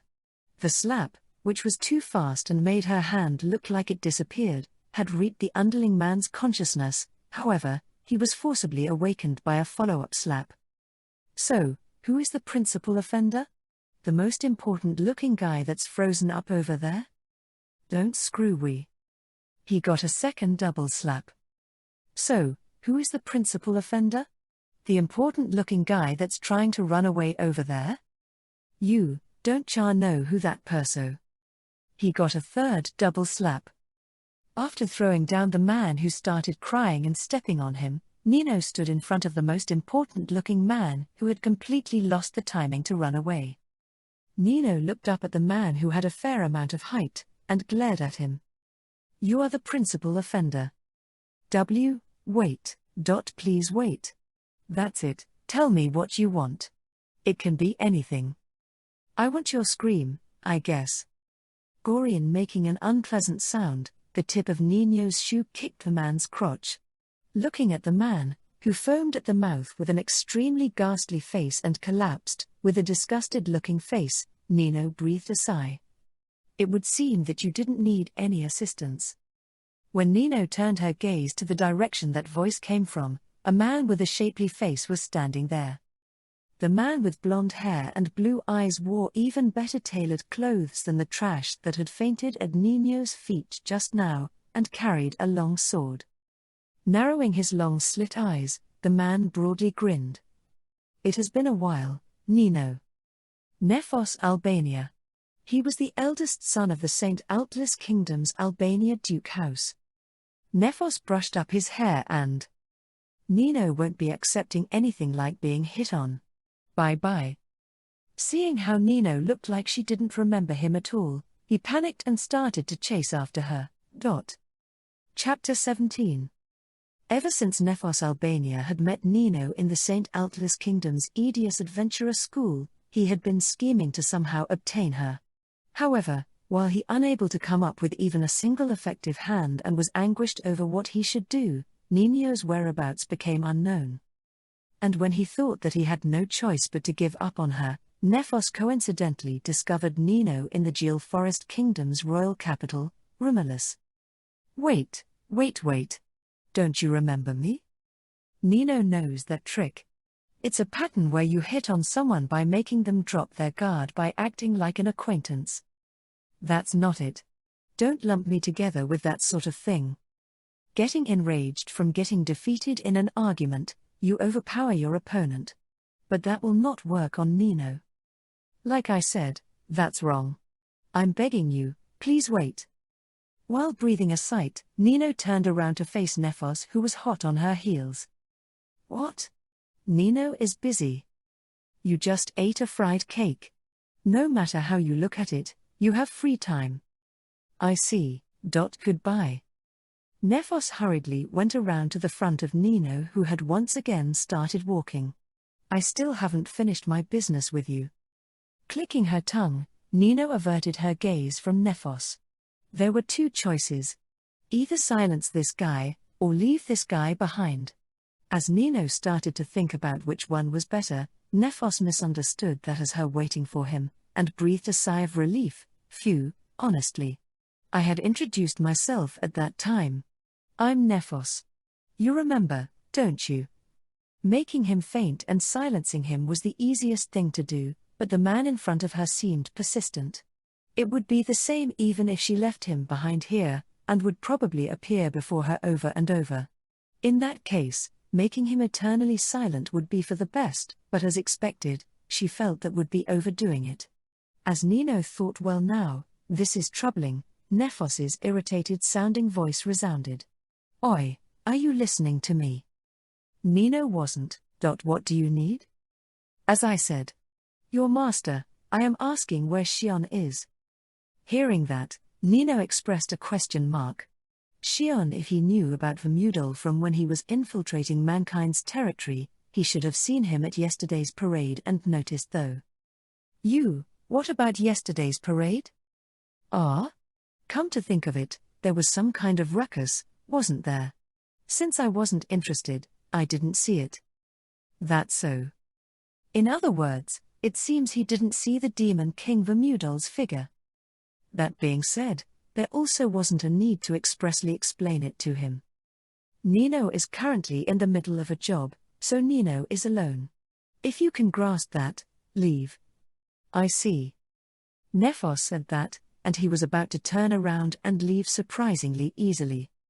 However, in the middle of that, he stopped and stared at Nino. I had heard that you were swallowed up in a revolution and died. HN. Tell this to your master. This country is also in quite a questionable situation, that it would be best to leave this place quickly. Hearing that much, Nino thought that the man in front of her seemed to have a utility value. It seemed that he possessed a fair amount of information. Moreover, although she didn't really get it, he looked like he found Nino to be favorable. When Nino thought about how her mission was to gather information, there was surely a need to have a conversation with him and pull out some information. If you know something. NN? Nino is kind, so Nino is willing to listen. Hearing those words, Nephos made his eyes go round, and made a strained laugh. He thought that she would be the same as that time, when they had first met, where she simply dealt with him coldly. Then again, He didn't think that he would make any progress despite the difference. However, even so, he didn't feel like letting this chance he had finally grasped escape. In that case, why don't we have a meal somewhere? It is enough with that. When Nephos looked at where Nino pointed to, there was a juice stand. The menu was nothing but Ringo squeezed juice. That's Ringo juice? That's right. That is delicious. Although Nephos tilted his head wondering, is that so? He approached the Ringo juice stand. Give me 2. Oh. That'll be 8 small copper coins. The smallest thing I have is a large silver coin though. Arya. I've got it. Just wait for a bit. When the dog beastman shopkeeper said that, he placed slightly dirty small silver and copper coins into Nephos's hand. Seeing that, Nephos subtly distorted his face, but he reluctantly put them into his pocket. Receiving the juice, he breathed a sigh and returned to Nino's side. Here's the juice. NN, thank you. After Nino accepted the juice and took a sip, she prompted Nephos to continue his story. So, what do you mean by questionable? NN? To start with, this is connected to the story as to why I am in this country. Nephos's father, Rudius, was a duke of the St. Altlis kingdom, and was an outstanding man of importance even in the country. In order to have a conference with the Gil Forest Kingdom's cabinet minister, he had come to this royal capital a few days ago. And then, being fed up with the St. Altlis Kingdom's recent atmosphere, Nephos also accompanied him. On that occasion, it was suddenly announced yesterday that the Gil Forest Kingdom and the Zadok Kingdom had entered a treaty of friendship. Hearing this announcement, Nephos was astonished. Even Rudius, who was seldomly perturbed, was unable to conceal his unrest. It probably meant that a situation of that degree had progressed completely behind closed doors. At the same time, this should be something to be surprised about, it was also something to be feared. Hearing Nephos explain up to this point all at once, Nino displayed a questioning expression. Why? It's simple. The reason my father has come to this country right now is to search for the possibility of peace from now on. HN. The St. Altlis Kingdom and the Gil Forest Kingdom are just one step away from war, but that is due to the bunch who have the idiots of the temple as their center. Even though anyone could understand that something like a war between fellow members of mankind was foolish if they possessed a decent mind. Nephos snorted, sounding unhappy. Hearing that, Nino raised Nephos's evaluation and level of importance up by 1 level in her mind. It would seem that this man called Nephos entered the category of decent mankind. While thinking that, she half-heartedly nodded. Now from here, it's about this entering of a treaty of friendship. From a military point of view, this means that the Gil Forest Kingdom has obtained powerful collaborators called Mazoku, and has taken one step forward in front of the other countries. That's true. But, at the same time, this also contains a certain danger. Do you know what that is? Nino doesn't. Hearing Nino's immediate reply, Nephos cleared his throat, and continued his story. The fact that the Gil Forest Kingdom has joined hands with the Mazoku with the Zadok Kingdom have given those believers of the demi-human argument an ideal reason, that is what it is.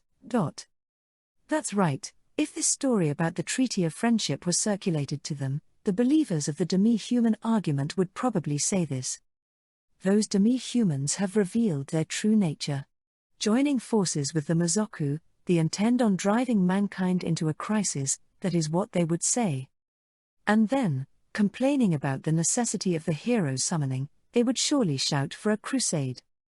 In the St. Altlis Kingdom, where the hero legend had strongly taken root, that was an extraordinarily easy story to accept.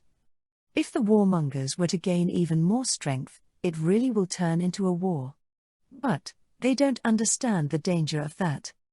Humans were nothing more than one categorization among mankind, and even looking at the 4 major nations, the St. Altlis Kingdom was the only nation with humans as the center. The royalty of the Canal Kingdom were human, but the Canal Kingdom was originally a country of multiple races. At this time where the demi-human argument had fanned the flames of war, the possibility that they would ally with the street. Atlas Kingdom was low. In that case, the Saint Atlas Kingdom would end up going to war against the entire world. Then it isn't any different from now. They would only plunge into war knowing they would lose. That might be true. But you can't necessarily say that they will lose. If the hero were to appear, that is. In the verses of the hero Yuya's tale that were extolled in the legends, there was a part that said he was able to blow away a large army of goblins with a single attack. This was an anecdote that exemplified the hero Yuya's abilities, but if this were the truth, then the hero would surely possess abilities that could rival an army alone. If the hero were summoned, there would be no telling who would win or lose. If the hero were around, and they could win, would you support the war? Hearing Nino's mutter, Nephos thought. If there was a chance of winning, there would surely be humans that would accept war. However, Nephos was different. As a noble that should carry the future of the country, something like that was contrary to his aesthetics. I would obviously object to it. There is no meaning to a war between fellow members of mankind. Then it's fine against the Mazoku? I don't know. It's because I haven't met with a Mazoku that I could converse with after all. HN. That Mazoku that he could converse with was right before his eyes, but Nino wouldn't explain every single thing. After enjoying the Ringo juice's sweetness, Nino stood up. There was value in trying to talk to him. Thinking that, she returned the cup that the juice was in to the owner of the stand. That was pretty interesting. Nino thinks it would be fine if you lived just like that. Is that so?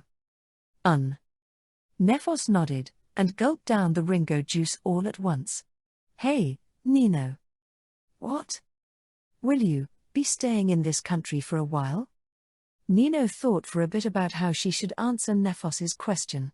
Since she had heard what she needed to hear, having him follow her around any more than this would be a bother, but perhaps he might be useful for something.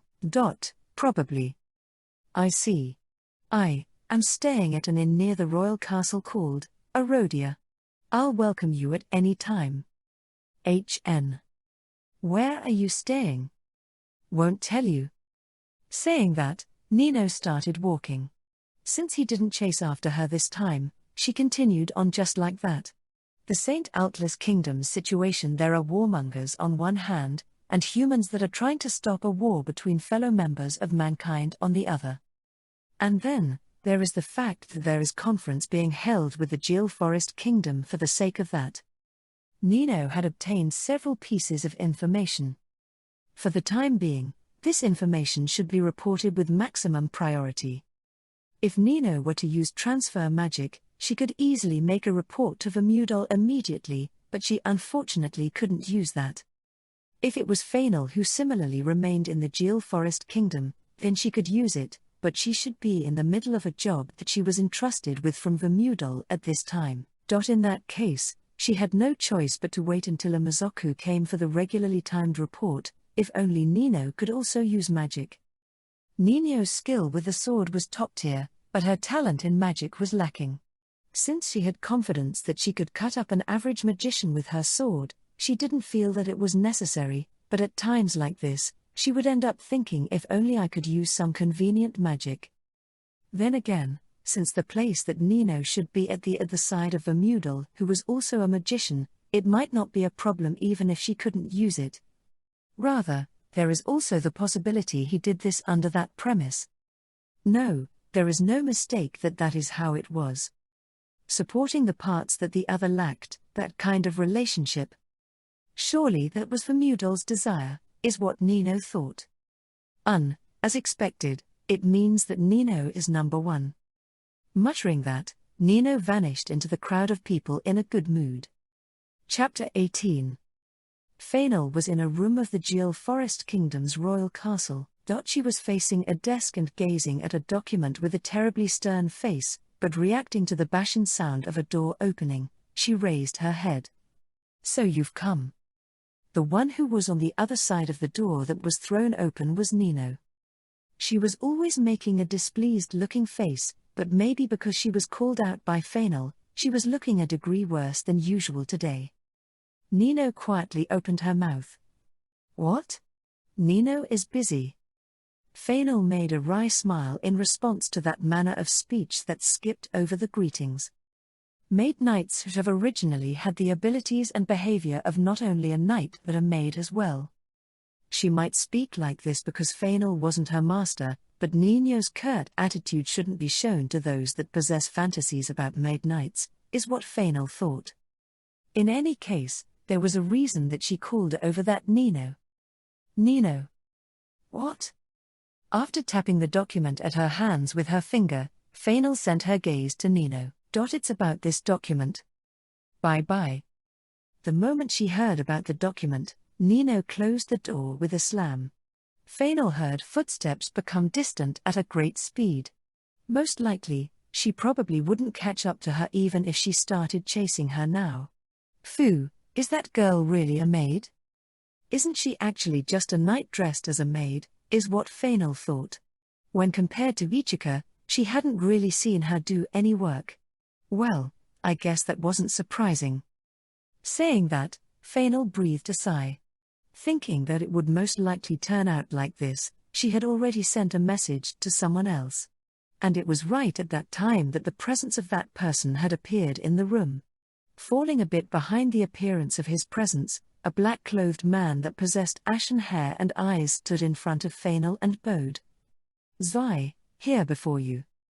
Yeah, sorry for the trouble. No, you had called for me after all. Zwei was one of Rokhona's subordinates, and a Mazoku belonging to the intelligence group. If one were to go by his position, he should have originally been going around gathering intelligence in the Sullers Empire, but right now, he was conducting a certain mission, or so it seems. In other words, he was excellent enough that he was able to lead a squad. Zwei, I have something to talk to you about. It is unfortunate but... Zwei sent his gaze to the document at Fainal's hands, and before long, he shook his head. I have been commanded by Rokhona Summer to refuse anything in regards to that matter. Why? Even she should be able to understand. I am terribly sorry. However, those are my orders. Impossible. Are you saying that she takes priority over my request? Hearing Fainal's words, Zwei made a wry smile.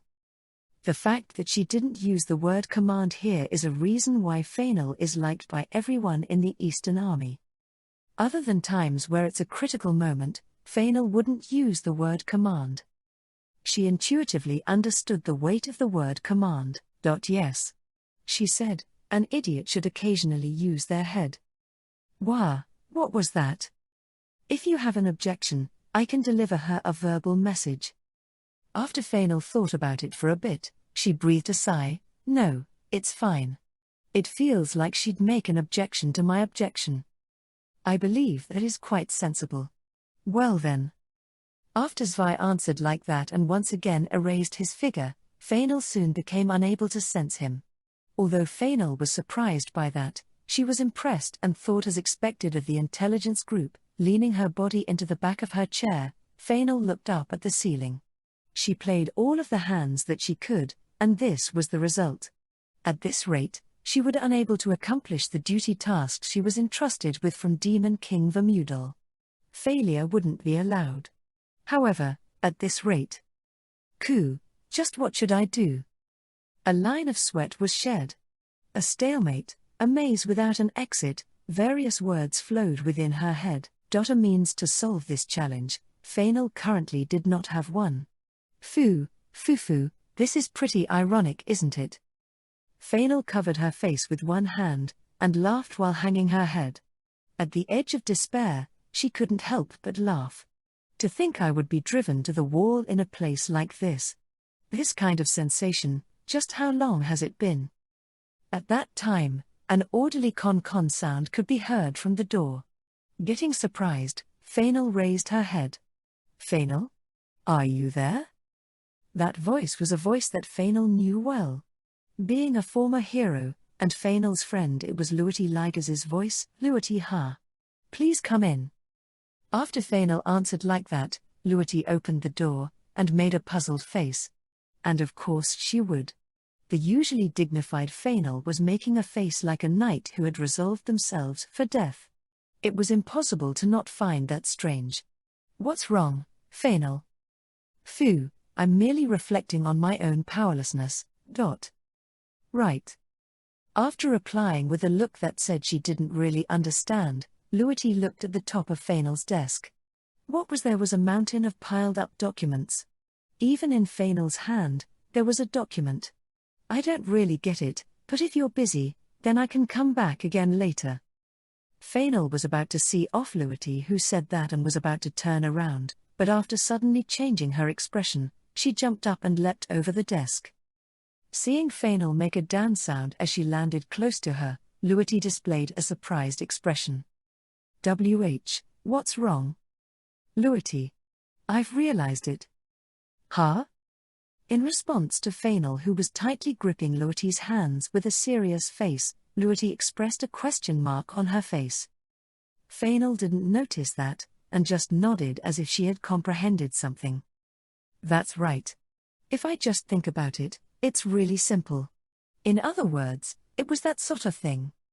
"No, I don't understand what's going on. Could you properly explain it to me?" "In other words, it means that you and I are friends. That's true." As expected, she really didn't understand what she meant. Luity breathed a sigh, and slowly separated her tightly gripped hands. "What kind of connection is there between your troubles and our friendship?" In other words. "Well, I am here because I was commanded by Demon King Summer to deal with the remaining business of the Treaty of Friendship." "Yes." Fainal staying behind in the Jewel Forest Kingdom was something pleasant for Luity, since it increased the time they could talk with each other, and that was why she would come to visit Fainal to make use of that free time. "And then, these are the documents of that remaining business." Fainal hit the mountain of documents with a bon, and Luity nodded. It was a considerable amount of documents, but it could be said that that was only natural. After all, something like a treaty of friendship between mankind and the Mazoku was a world first. Basically, in addition to the treaty, various bylaws would have to be reviewed, or maybe even established for the foundation of it. Depending on the case, reviewed matters might also have to be supplemented from now on. It was a bit of a bother. It was something necessary for the sake of both countries' future and long association from now on. In a relationship between fellow countries, it didn't end with just a promise. There was a need to always negotiate and continue their interactions. That was the reason why there were diplomats, and even the diplomat dispatched from the Zadark Kingdom, Nanalus, was also busy making his rounds. "So, at what part does the story of our friendship connect to?" "In other words, you had come just when I was troubled." Could it be?" As Luity moved her eyebrows with a twitch, Fainal expressed a smile. "Help me out, Luity." She staggered.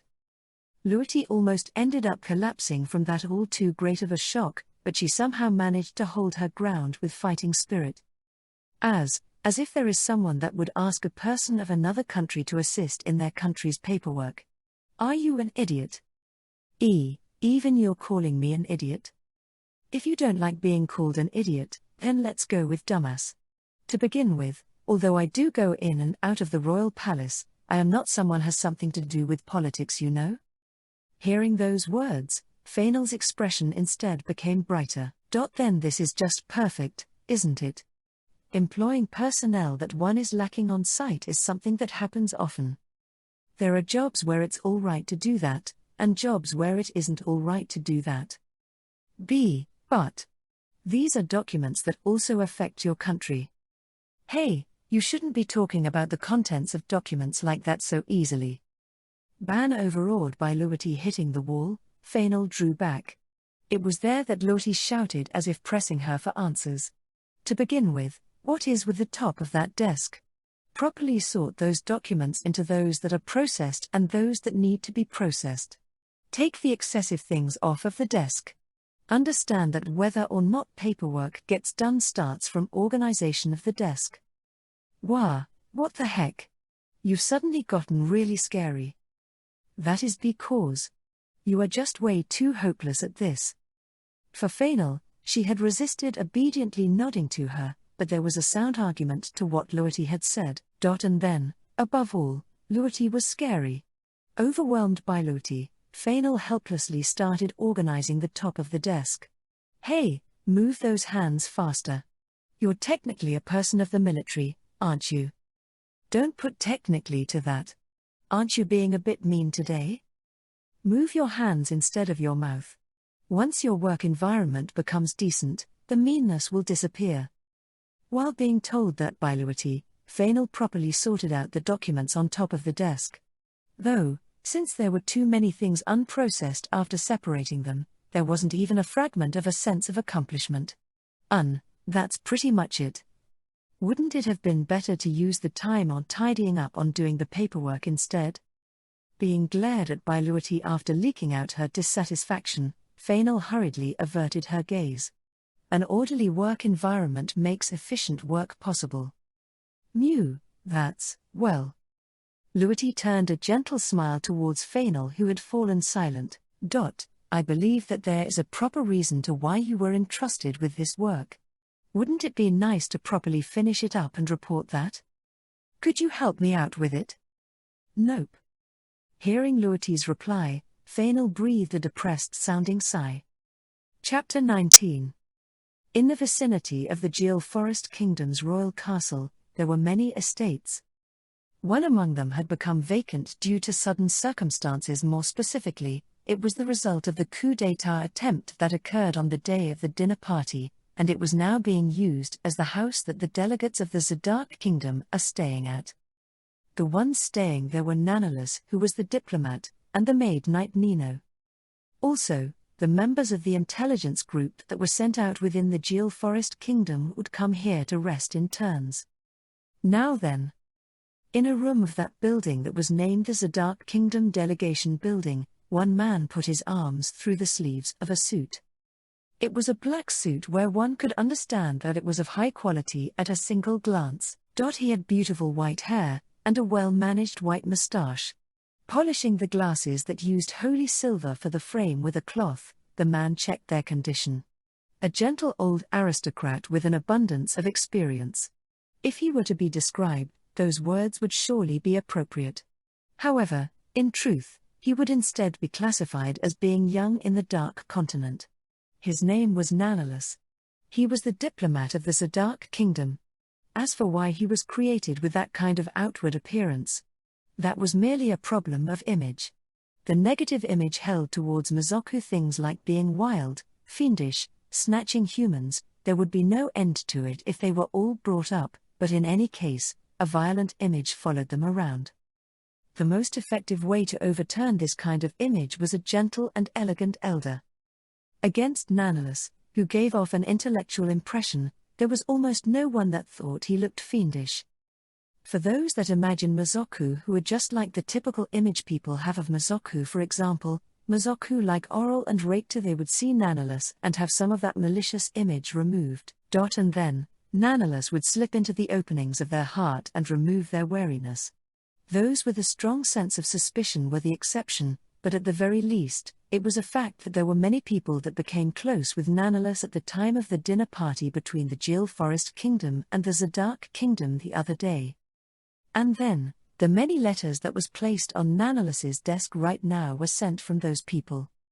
Taking a letter into his hand, Nanalus started checking the sender and the contents of the letters one by one. Phew, so this letter is from Count Gutia. Nanalus searched for that name in his own knowledge. If he remembered correctly, that was one of the prominent nobles in the Djil Forest Kingdom, and although he didn't have an important position, he should be a person that possessed large influence in politics. The contents of that letter was an invitation to a tea party. There were other letters with similar content, but in Count Gutia's case, the date of it was the problem. Goodness, to designate it to today. What a troubling person. Count Gutia's territory was in the eastern part of the Djil Forest Kingdom. It wasn't so far that it would take several days to get there from the royal capital, but it also wasn't a distance that could immediately be arrived at with a carriage. To begin with, It was social etiquette to send a written invitation like this with a date that allowed some leeway and time until it was held. As for the reason why he would purposely designate today despite that, he was most likely anticipating the use of transfer magic that only Mazoku could actually make use of. Even if it was said that the Mazoku had come to the Jewel Forest Kingdom using transfer magic, there were very few people that would accept that so readily. He probably made this kind of sudden invitation in order to ascertain if that transfer magic was the real thing or if it was some kind of trick. Well, I am sure it will be fine. After putting the invitation from Count Gyushia away into his pocket, Nanolas started sorting out the other letters. Fumu. So this one is addressed to Sancred Dono. Well, I am sure that it is another love letter from some young woman from somewhere. I will send this at the regular call time. There were many that saw Sancred at the parade and the dinner party, as well as people that had conversed with him. Among those people, there were people who fell in love at first sight or harbored yearning for Sancred, and a great number of things that seemed like love letters were sent. Since something like a mail service going to the Dark Continent didn't exist, they were sent to the delegation building just like this. That is how it turned out. Since Sancred accepts those letters and sincerely responds to them, the letters will surely increase from now on. It seems that similar letters are sent to Fainal as well, but for some reason letters from women are mixed in with the letters from men. Although they had formed a treaty of friendship, it was predicted that mankind would draw a line in their association with the Mazoku, but after making it public, it turned into this situation. Incidentally, that sort of letter has not been sent to Demon King Vermudol at present. As expected, with him being the Demon King, fear probably took precedence and they wouldn't think of sending him letters. According to Nino, she says I understand Demon King Summer's charm so it isn't a problem. After roughly sorting out the letters, Nanolas started the construction of transfer magic. Transfer magic was a magic that was difficult to handle, and moreover, this time it was a place he had never been to before. Transferring to place he has not seen had an especially high degree of difficulty and would come with risks, but Nanolas needed to do this despite that. There were two reasons for it. It was for the sake not letting them realize the limits of transfer magic. And then, it was for the sake of not letting the race called Mazoku be underestimated by mankind. If it was for the sake of that, doing things despite a bit of recklessness was Nanolas's job. New, Uck. At Nanolas's feet, a transfer magic formation was constructed. Nanolas poured magical power into that formation that emitted a blue light. Imagining the transferring location with a place on a map, he calculated the distance from his current location and determined the transfer spot. Having the image and the calculations be even a little off wasn't allowed. It is complete. And so, Nanolas's transfer magic was completed. The magic formation had a blue radiance, and awaited the final activation words. Gate. At the same time as those words, Nanolas's figure vanished from the delegation building. When the transfer was finished and Nanolas raised his head, the gate of an estate was before his eyes. Who are you? Where did you appear from? Seeing people who seemed to be guards wearing partial armor, Nanolas expressed a gentle smile. Please pardon the discourtesy. I am the Zadark Kingdom diplomat, Nanolas. Might I be mistaken in thinking that this is the estate of Count Gyushia? The Zadark Kingdom, please excuse us. Please pardon us, for our rudeness. Seeing the guards suddenly go pale and lower their heads, Nanolas breathed a sigh in his mind. This much of a change in their attitude, it really looks like the negative image towards Mazoku is deeply rooted in them. Or maybe, suddenly appearing before them with a transfer had been overdoing it. Devotedly doing one's professional duties is not something that should be reproached, so I do not mind it. Now then, might I be mistaken in thinking that this is the estate of Count Gyushia? No. You are not mistaken, at all. While expressing a gentle smile at the trembling guards, Nanolas took out the invitation. I have come here after receiving a written invitation from Count Gyushia. I ask that you convey my arrival. Hi. Play, PL please wait for a moment. for them to be this afraid of me. It makes me doubt my own aptitude as a diplomat." While thinking that, Nannalus gazed at the guard that clumsily headed to the inside of the estate. On the other hand, he was relieved that the transfer was a success. This time, he was lucky enough to have transferred in front of the gate, but the possibility of that not being the case was high. It would have still been fine if it was in the air within the premises of the Count's house, but if it went terribly, it was plenty possible to have transferred inside of building materials such as the gate or the house, one of the so-called transfer accidents. This time success had luck play an extraordinarily large part of it. In other words, Nannalus had won the gamble, but he didn't want to do this kind of tightrope walking ever again. After a short while, someone that had different equipment from the earlier guard, someone who seemed to most likely be a knight of Count Gucia's territory, and a young sylphid woman wearing a dress had appeared. She had silver hair that went to her shoulders, and blue eyes. She was a young lady that had an ephemeral impression and made one somewhat desire to protect her.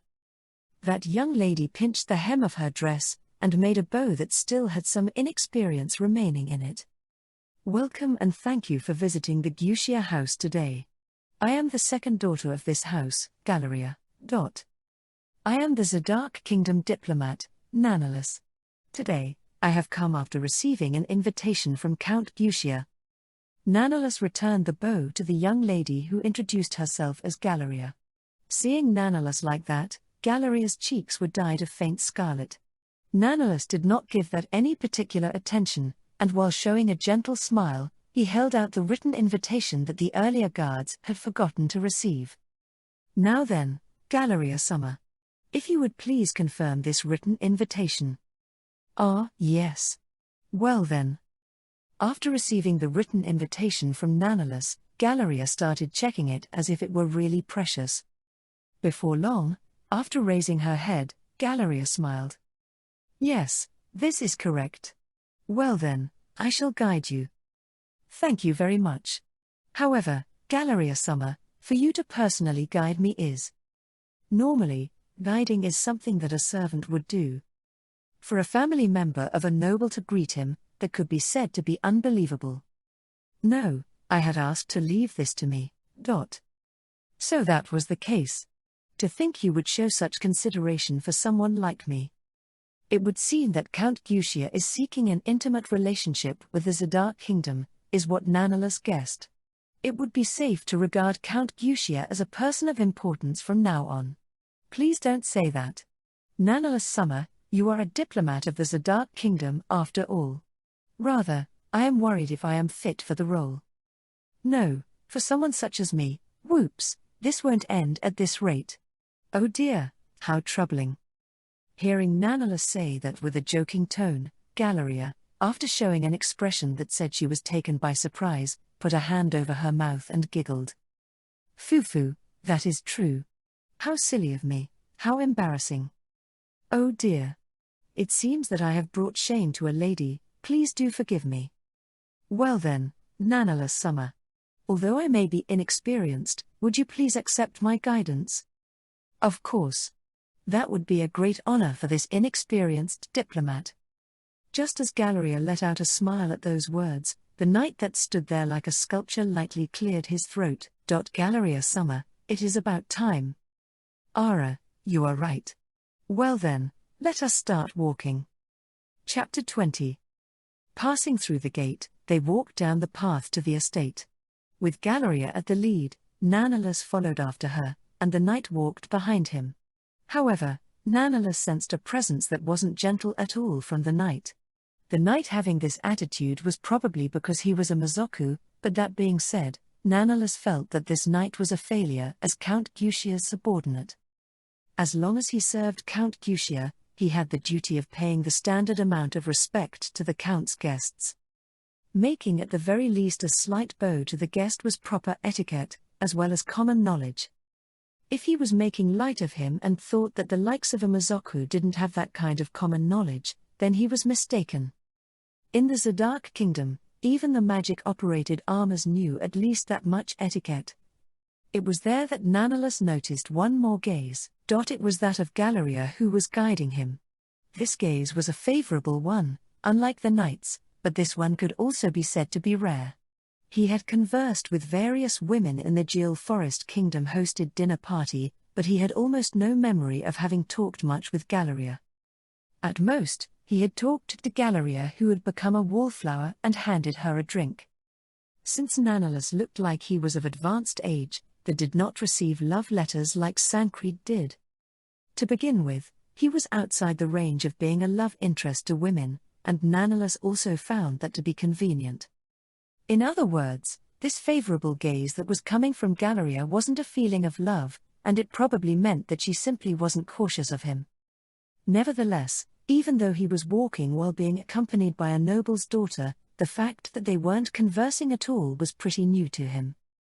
Since he could tell that Galeria was doing her best to try and talk with him, he watched her for a while, but since he felt like it wouldn't work out at this rate, he sent her a helping hand. That is quite a nice dress.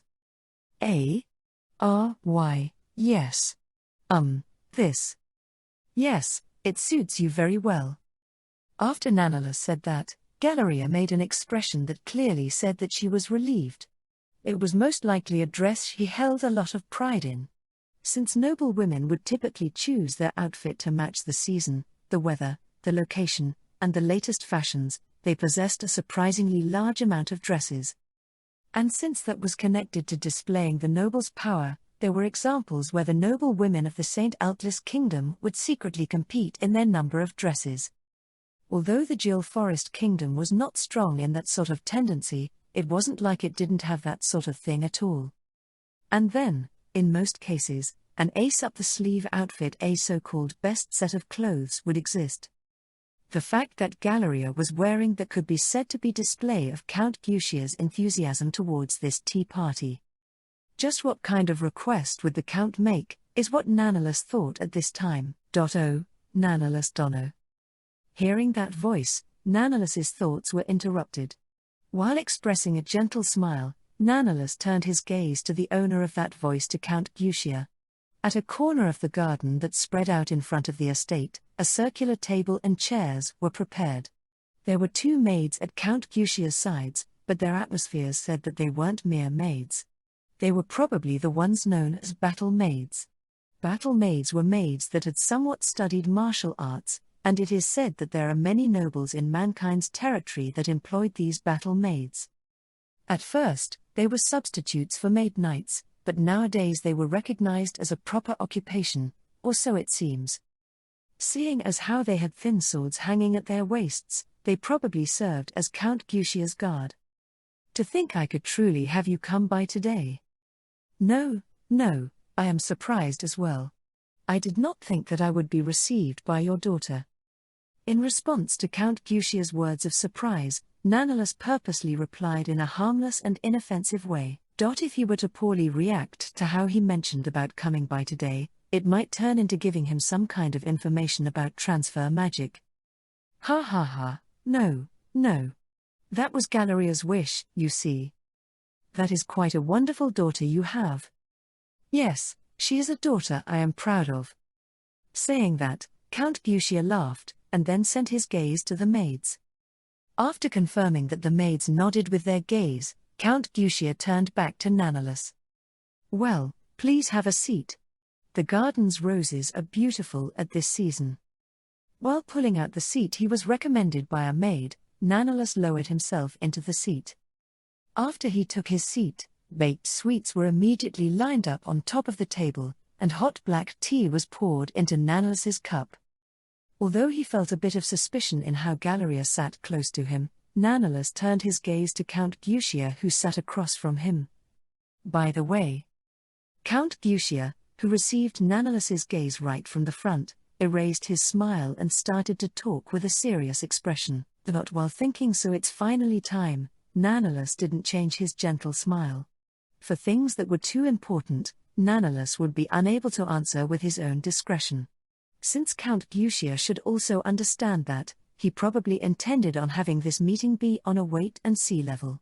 What Nanalus predicted was a request for deployment of magic-operated armors, which were deployed at the national borders, to Count Guccia's territory. Or maybe, to be given the skills related to transfer magic. Talks in regards to international trade were also possible. No matter what kind of demand came, he would need to reply flawlessly. As Nannalus started to quickly construct replies to the predicted demands in his head, Count Gutia opened his mouth. "Nannalus Dono, do you have a wife?" Hearing those words, Nannalus's thoughts halted for an instant. As expected, this question was unexpected. Naturally, the answer was "I don't, but..." "No, I do not have one." After thinking about it for a bit, Nannalus spoke only the truth. He did not understand the other party's intentions, but it was better than making a strange lie. Could it be?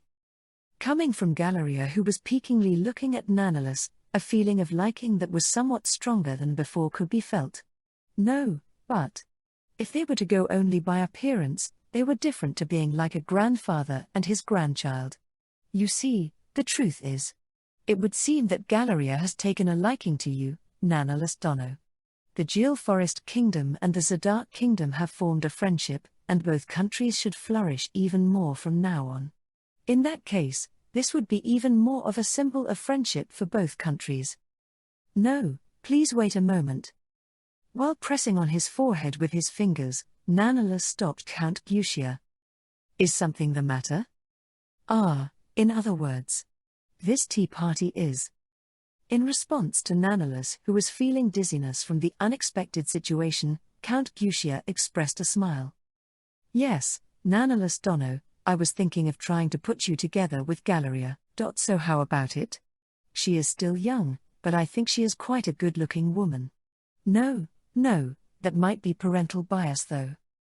Not thinking that there would be anyone that would offer up their daughter to someone with such an aged appearance like his, moreover to a Magian, Nannalus breathed a sigh in his mind. For Galeria, she wouldn't want to be used as a tool in such political strife. Thinking that, he started to want to feel pity for Galeria, but in that case, that wouldn't explain the feeling of liking of Galeria's from earlier. Nannalus Summer. Hearing Galeria's words, Nannalus felt a cold sweat being shed on his back. Nannalus Summer, do you hate young ladies like me? The preferred type of Galeria, who was an impeccably beautiful young woman, was an elderly, dandy white-haired man. Galeria had thought the preferred man wouldn't appear, but just the other day, she had met a man who perfectly conformed with Galeria's preference, and moreover was someone who had longevity similar to Sylphid's. Galeria persuaded her father, Count Gutia, and since this was perfect for Count Gutia, who was interested in ascertaining the authenticity of transfer magic, he set up the tea party. In other words, the invitation to this sudden tea party was that sort of thing. Nannalus Summer. Just how should he evade the young woman that was gazing at himself? Nannalus's thoughts were rapidly turning in order to grasp for the optimum response to that. To the fact that Nannalus that didn't know about the face that he himself was pretty popular with a portion of Sylphid women. Nannalus's busy days were still only just starting. Chapter 21. Right around the time Nannalus had fallen into a delicate crisis, the figures of Demon King Vermudol and the Master of the Grand Library Rokuna were inside of the Zadark Kingdom Eastern Parts Lulugal Forest. Rokuna was standing at the center of a magic formation meant for the development of a large-scale magic, while Vermudol was watching over here at a place a bit away from it. The strong brilliance of the magic formation indicated that a considerable amount of magical power was being poured into it. To begin with, magic was a technique that used magical power to interfere with the world. This was something that everyone who aspired to be a magician learned at the beginning, but image was everything in magic. Namely, it was about what they were trying to create. Accurately imaging that which could be said to be like architectural rendering was an essential part in constructing magic. However, in reality, it wouldn't go that easily. Putting aside cases where there wouldn't be any nuisances whatsoever, there weren't very many people that could create such an accurate image in the middle of battle. It was there that techniques such as chants and magic formations were invented. A chant was literally a technique where a spell is cast, but this was equivalent to being a so-called blueprint of magic. Through doing the chant, the user of the magic abridges the work of making an image, and makes it possible to use magic by only consuming magical power. Similarly, magic formations were also used at times of carrying out complex magic where a chant wouldn't be able to cover it. However, in reality, there was hardly any magic that needed to make use of a magic formation. The cases were pretty much the complex technique styles like transfer magic and transmission magic, or super large-scale attack magic. In other words, what Rokona was trying to currently use was that sort of magic. Specifically, it was summon magic. She was trying to reproduce the magic that Demon King Vermudol discovered in mankind's territory. In regards to the things known about summon magic, there weren't very many. First was the chant for summon magic that Vermudol had heard in mankind's territory. If they followed the definition of the chant, then they should be able to do a summoning just by pouring magical power in and doing the chant. However, in reality, when Rokona performed the chant, the summon magic wasn't invoked. For that reason, they thought that to use summon magic, a special disposition might be necessary. But Rokona was doubtful in regards to this. For example, it is said that transfer and transmission magic are currently only available to the Mazoku, but that was actually wrong. It was simply because an astonishingly large amount of magical power and the power to control that was required, and as long as those conditions were cleared, it would be available to people of mankind. That is the sort of thing magic is. For the summon magic, it isn't about it being available only to a chosen few. It should simply be that there was a lack of research and that the conditions were unknown. Thinking that way, Rokona continued her research on summon magic. I implore a sword. Using the magic formation that had an enormous amount of magical power poured into it as an aid, Rokona started the chant. The technique style incorporated in the magic formation were based off of transmission magic. However, it wasn't something meant to transmit something, but used in order to make the surrounding space unstable. Hypothesizing that summon magic was magic that summoned something from a different space, wouldn't doing that be of some help? That is the thought behind why it was included. I implore an agent. The magic formation flickered.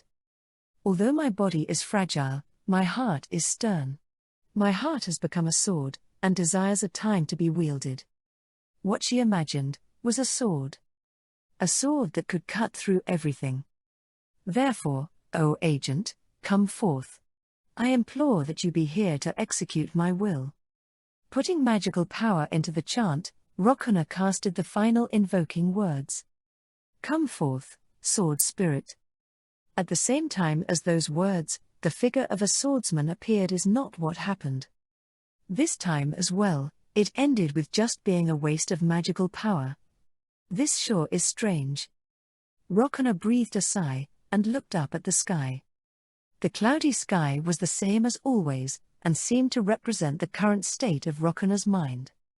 If it were normal magic, then there was no way it wouldn't have been invoked after coming this far. As she though, some kind of condition was lacking, or maybe she made an error. However, she didn't know what that was. Until she could reproduce the summon magic that mankind used, doing the demon god summoning that Vermudol desired was just a dream within a dream. Since she was able to develop several new magic spells over the course of verifying the summon magic, it wasn't like there weren't any good results, but it didn't bring her any closer to her original goal. In other words, she was approaching the limits of her research. She knew the reason for that. The precedents of the use of summon magic, which were the research material that she used, were overwhelmingly lacking. The precedent of summon magic that Rokona knew of was only the one instance that Vermudol saw. To continue on beyond the current stage, she had no choice but to try and actually see the summon magic with her own eyes. The young summon magician human girl that Vermudol was said to have come into contact with, she had no choice but to try and see that young girl's magic. Of course, there were risks. The current St. Altlis kingdom was a dangerous place. There was no telling when the hero would be summoned. Or maybe, the intelligence unit just didn't notice it, and the hero might already be summoned. Rokona started thinking. There certainly were risks, but it wasn't like she didn't have expectations. A report that came from Ayn, who was infiltrating the St. Altlis kingdom, said that she had become acquainted with a young girl that seemed to be that summon magician. The contents of the report were something that gave her a headache from wondering what in the world Ayn was doing, but right now, that was perfect. Using Ayn as an intermediary, she would be able to get in contact with the summoned magician without any suspicion. But... Hey, Verki. NN? Rokuna asked a question to Vermudel, who was silently gazing at the experiment scene from behind. About the human called Cain, what do you think of him? Cain, him. Cain Stages was the male human that Vermudel had come into contact with when he had infiltrated mankind's territory. In Ayn's report, he was targeted by strange Alva, his physical abilities were high, and he was able to use attack magic chantlessly. And then, there was nothing but women around him. Hearing that report, it wasn't unreasonable that Rokuna would also knit her brows. He was like the hero Yuya that was left behind in the legends. However, Cain Stages was unmistakably born and raised in the St. Altlis Kingdom, and he wasn't a summoned human like the hero Yuya. Above all, since the hero can use status confirmation magic, if he was the hero, then there was no way he wouldn't have noticed Ayn's true identity. But, even so, Rokuna couldn't get rid of her unease. And it seemed that Vermudel was of the same idea. When he had heard the report about Cain, Rokuna noticed that Vermudel made an expression that said he was worried about something. In actuality, Vermudel was worried about even now, the hero. Summoned from another world. However, if he remembered correctly, in the tales of the world that the human that became the material for Vermudel's construction, there should have been something else. A method to call out a hero from his own world, something that wasn't a summoning. He couldn't remember what that was. Wrong. It wasn't that he couldn't remember. It wasn't there to begin with. Vermudel didn't know the name of the human that became the material for his own creation. Memories of the world that human was in didn't remain. Until now, he hadn't felt agony about that, but after all this time, he was now vexed. Verki? When he noticed that Rokuna peered at his face with a worried look, Vermudel suddenly became aware. Bringing his thoughts back, he would try thinking about the method other than summoning. That's right. What if, for example, it was the same method as himself? What if Cain was a human made by the goddess of life with a similar method to how he himself was made?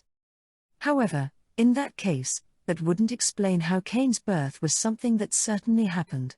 Cain was a human of this world that was properly born from both of his parents, and was a different existence from Vermudel. But, he certainly was bothered by the report that was related to the Alva. They were movements as if they were trying to train Cain. Just what was the meaning of this, I don't know. But, I'm positive that he is someone that it would be best to be careful around. Well, that's true.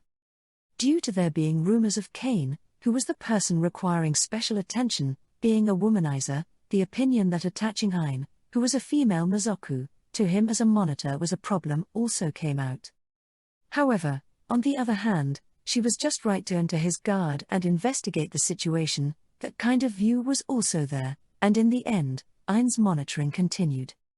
So, why did you ask about Cain?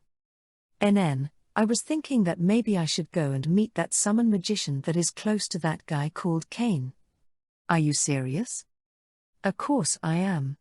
As expected, my research won't advance without that. Their time wasn't limitless.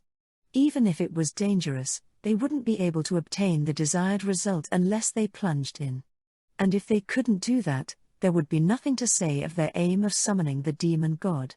And as a risk for the sake of calling out the mysterious and mighty existence that could create Vermudel, who was the demon king, this could instead be said to be on the lighter side.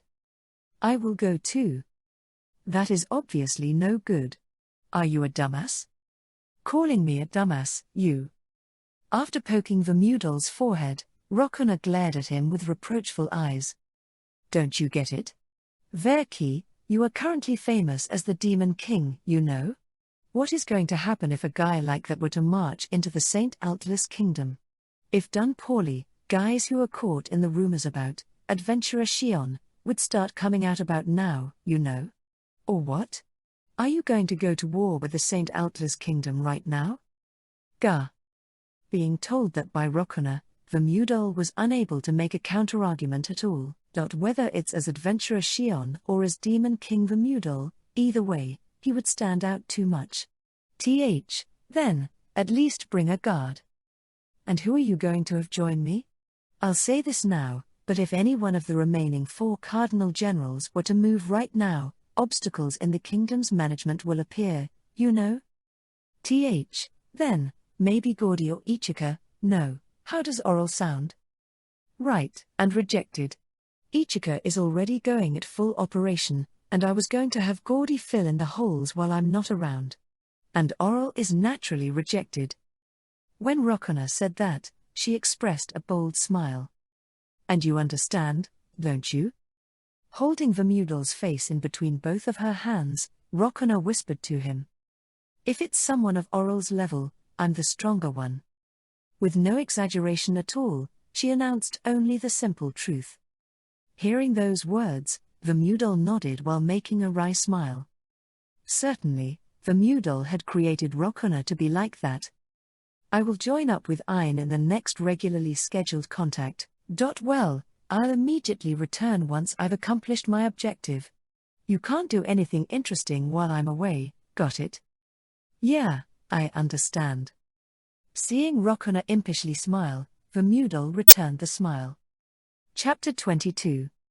In a room of a vacant house on a back street of the St. Altlas Kingdom royal capital Edius, Ayn was loitering. That vacant house was originally an inn, but right now, the signboard was taken down. Ayn, who was staring at a single spot, saw a magic formation appear in the middle of the room, and took a saluting posture. On top of the magic formation, Rokona, enveloped in light, appeared. I have been expecting you, Rokona-sama. Mew, it was no problem, just kidding. You don't really need to do that sort of thing with me. I cannot allow that to be. Oh really? Then just do what you want. After Rokona said that sounding uninterested, she surveyed the surroundings.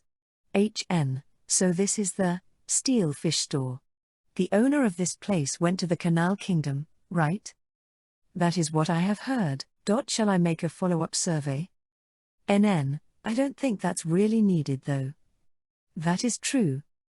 The Canal Kingdom, which was the birthplace of the great sage Turia, is a country where magic research is popular. Also, she knew that it was a nation of multiple races and willing allowed the birth of mixed parentage between the races. It was a negotiation candidate for the Zadart Kingdom from now on, but that was for later. So, what are you doing for a base? Could it be that you're borrowing this place? No, since I did not feel a particular need for one, I have not set up a base. Ah, is that so? Then a base will be needed for a while starting today. Since you'll be in my full-time service during my stay here. Hearing Rokona's words, I nodded. Understood. Ayn. Try stating my temporary profile. Yes, ma'am. Rokona-sama, you are a traveling magic researcher that just happened to find me and hired me as a guard. Yo sh. Well then, let's go secure a base. Yes, ma'am. Well then, I will immediately clean an open room. Super N a nice sound was made. Rokona had hit Ayn's head. If we just set up a base on our own in a vacant house, we'll be considered suspicious people. You need to think, stupid. Ah, right. However, Rokona-sama. What? Rokona-sama, there are no records of you entering the town. Since you will stand out for better or for worse, I fear that if you legitimately take up an inn in the current situation, unnecessary probing will be done. Being told that, Rokona groaned with a moo. What Anne had said was reasonable, but Rokona's objective can't be accomplished with covert actions. To openly take action and make contact with the young summon magician girl, there was a need to crush the possibility of being suspected. It can't be helped. I'll enter in from the gate. Just come and greet me whenever. Huh? Wait, what do you mean by whenever? Before Ayn could finish talking, Rokona erased her figure with transfer magic. The place that Rokona transferred to was on a highway that went through a forest, and was just a bit away from the royal capital's gate. The royal capital Edius was surrounded by high walls, and there were lookouts on top of those walls. However, even if the lookouts saw the area that Rokona appeared in, it should only look like Rokona had walked out from the forest to them. Well, I guess this should be good enough. Yup. Going with this gate will look like I'm coming from the Canal Kingdom. While confirming things with the simple map drawn up by the intelligence group, Rokona nodded. The entry records that I mentioned earlier wouldn't be something to worry about all that much in times of peace. It would be on the level of making an inquiry in cases where suspicious people or criminals had appeared, and if one was mainly doing espionage activities like Ain, then it wasn't needed. However, the current St. Altlas kingdom was on edge. On top of that, since Rokona stood out in various ways such as appearance, speech and conduct, and abilities, it could be said that this was necessary in order to pass off as a simple traveler. Now then, I guess I should get going. And where are you going, Nei-chan? At the time Rokona was about to start walking, a voice was heard from behind her. As she turned around, there were the figures of several men within the forest. They wore cloth clothes and leather armor, and they also wore animal pelts on top of those. Rokona answered those men. Where you ask, to the royal capital though. Ooh, is that so? Yup, see ya. When Rokona turned around, the man called out to her back once more. Well, don't ya think it's impossible for you to be going now? At the same time as those words, Rokona's feet were entwined by something that looked like the vines of a plant, and dragged to the forest. The men were bandits who made this forest their turf. They, who mainly focused on attacking merchants that came from the Canal Kingdom, were about to warm their chests by going and having a drink in the royal capital and make a ruckus. And as they were about to, they just happened to find a beautiful woman Rokona, walking alone. It would be one thing if they were on the open highway where they could gather attention, but being in the forest, lookout soldiers who were paid off would pretend that they didn't see their bandit deeds. That is why the men dragged Rokona into the forest. The men were convinced that their plan had succeeded, so they didn't notice that Rokona's eyes had changed and looked like she was enjoying the situation. Use, Onyx. Tie her up just like that. A man who seemed to be the leader shouted at the man that pulled Rokona into the forest with vine magic. The man called Onyx. It would be fine if they just sold off the goods that they stole and brought back to the hideout like they usually would later. Slaves were prohibited in the 4 major nations, but guys who desired prohibited stuff could be found anywhere. It was because there were guys like that around that the bandit lifestyle was viable. After thinking I'm sure that the prey this time will sell for a lot and looking at Onyx, he found that Onyx was standing up straight looking dumbfounded. Onyx? The end of Onyx's gaze. Noticing that there was nothing at the end of the magical power vines that extended out from Onyx's hands, the leader muttered. Oi, where did that woman go? There was no one that could answer the leader's words. They saw that the woman's figure had vanished together with some light. However, it wasn't like she was the god of light Radel, so something like this shouldn't be possible. Oi! I asked you guys where did that woman go? I'm right here though. The moment the leader tried to turn around to the voice that he heard from behind, an electric shock ran through his body, and he lost consciousness. You guys are that, aren't you? Look, what they call bandits. Man, this is my first time seeing some. While playing with an electric shock that was gathered into a sphere, Rokona laughed sounding like she was having fun. Seeing that, Onyx got a chill. When speaking of magic that gathered an electric shock into a sphere, electric bullet would come to mind. It was magic that fell in the lower middle rank of difficulty in spells, but it wasn't magic simple enough to be casted by omitting the spell, in other words, chantlessly. Despite that, the woman in front of Onyx didn't even speak out the words for invocation. This surely meant that she had learned the technical skill chant disposal, which imagined and organized everything for a magic spell in an instant. In other words, this removed the chant opening that was a magician's weak spot. A magician that could use chant disposal was worse than going up against a single platoon of a chivalric order.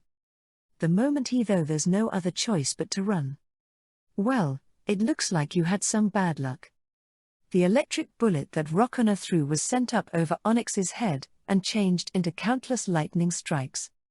While seeing the merciless lightning strike his comrades one after another, Onyx regretted laying a hand on this woman, and then immediately lost consciousness from being struck by lightning. All right, and it's done. After confirming that all of the bandits had fainted, Rokona clapped her hands together. The electric bullet that Rokona used was originally magic, where a compressed electric shock that was compressed would diffuse upon impact and paralyze the other party, but this time, she had put an absurd amount of magical power into it, and made it so that the electrical shock spread out to the entire area. Naturally, she had done so on purpose. By demonstrating the difference in strength in an easy-to-understand way with magic that anyone would know, the other party would lose their fighting spirit, and that would immediately settle things. Going further, killing them would be the fastest way of doing things, and since banditry was regarded as a capital crime, there would be no reason for her to be condemned even if she did so, but since there would naturally be a need to prove that the other party was a group of bandits, that would be bothersome in a different meaning. The reason that the bandits this time were fortunately not killed was because Rokona hated that sort of bothersome stuff. Good for you all, since I'm the type that finds that stuff bothersome. After saying that, Rokona started walking towards the gate while leaving the bandits just as they were. Chapter 23. The only way to enter the royal capital Edius that was surrounded by stone walls was to pass through the gates that were created in the 4 cardinal directions. The largest one was the main gate, where the front of the royal castle could be stared at, and was a place where the royal castle guards followed by the elite soldiers could be stationed. And then, the one that Rokona was currently trying to pass through was one of the other 3 gates. Although it wasn't the main gate, as long as it had the disposition of being a place that was a vital point to the royal capital's defense, it should be a duty to be proud of, but she just couldn't feel any motivation from the soldiers. When Rokona approached the gate, she called out to a soldier standing there. "Hey, can I go through here?" "NN? Ah, a human, huh? You can go through. What is your name?" Seeing the soldier answer her while yawning, Rokona turned an astounded gaze towards him. "It's Rokona. That was pretty easy, wasn't it? Is that all right? For it to be like that?" "Sure is. It's because no matter what I hear, in the end, everything will be known with this." Seeing the thing that the man pulled out, Rokona went I see and nodded. A reveal crystal. It was an item that would display the person's status when used. However, with the low performance, reveal crystal, that the man currently possessed, it wasn't possible to see Rokona's true identity. Name, Rokona. Race, human. Rank, S. Level, 67. Occupation, magician. Equipment, magic rod. Magic robe. Technical skills, magical power perception E. Magic development A. Chant disposal S. Oju-chan, you're pretty amazing. The fact that you're coming from here means that you're probably from the Canal Kingdom, but are you an adventurer or something? Hearing the soldier's words, Rokona grinned and answered. "I'm a mere researcher. So, can I go through?" When the soldier, who had written down several of the items displayed by the reveal crystal, raised his head back up, he made a broad smile. "Ooh, of course. Welcome to the St. Altlis Kingdom. Don't get too close to the back alleys. The public order has been pretty bad lately after all." "I'll remember that." Answering like that and passing through the gate, Rokona gazed at the Edius townscape after reaching the plaza. Most of the buildings were made of stone, and even the streets were paved with stone. There were also many buildings that emitted grand atmospheres, which most likely exemplified the St. Altlis Kingdom's power. The people that were coming and going were all human, and there wasn't even a figure of a sylphid, Metalio, or beastman. I see. Rokona muttered, so this is the result of that demi-human argument thing. The Sifit also had a tendency to create their own communities, but that was because of the difference in the time that they lived in, and the aspect that they did so reluctantly was strong. But even so, the effort that they put into interacting with other races somehow gave the potential for them to change in a good direction. However, this spectacle before her right now was the result of elitism. Other than eliminating that ideology, there was no way for them to improve. Well, that's fine. More importantly, I wonder which way the steel fish store was. Did you say the steel fish store? As she restlessly surveyed the area, a fat hand was placed on Rokona's shoulder.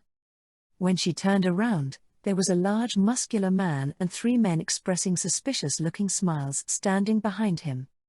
We know where that is. Shall we guide you there? Right. Kinya-san is super informed about the town, you know. Just leave it to us. K?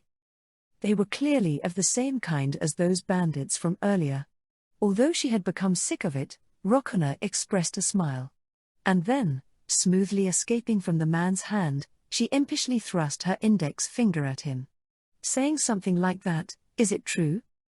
Ooh. The steel fish store, right? The shortcut to it is this way. What the man called Kinya had pointed to was clearly a darkness that seemed to be a back street.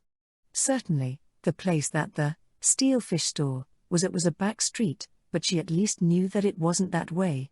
Thinking there's a limit to being so easy to understand, Rokona moved her index finger to the front of Kinya's chest while expressing a smile. Do you know about the specialty of a store in the back streets called Boko Voko? Course I do. Come on, let's go, Kay.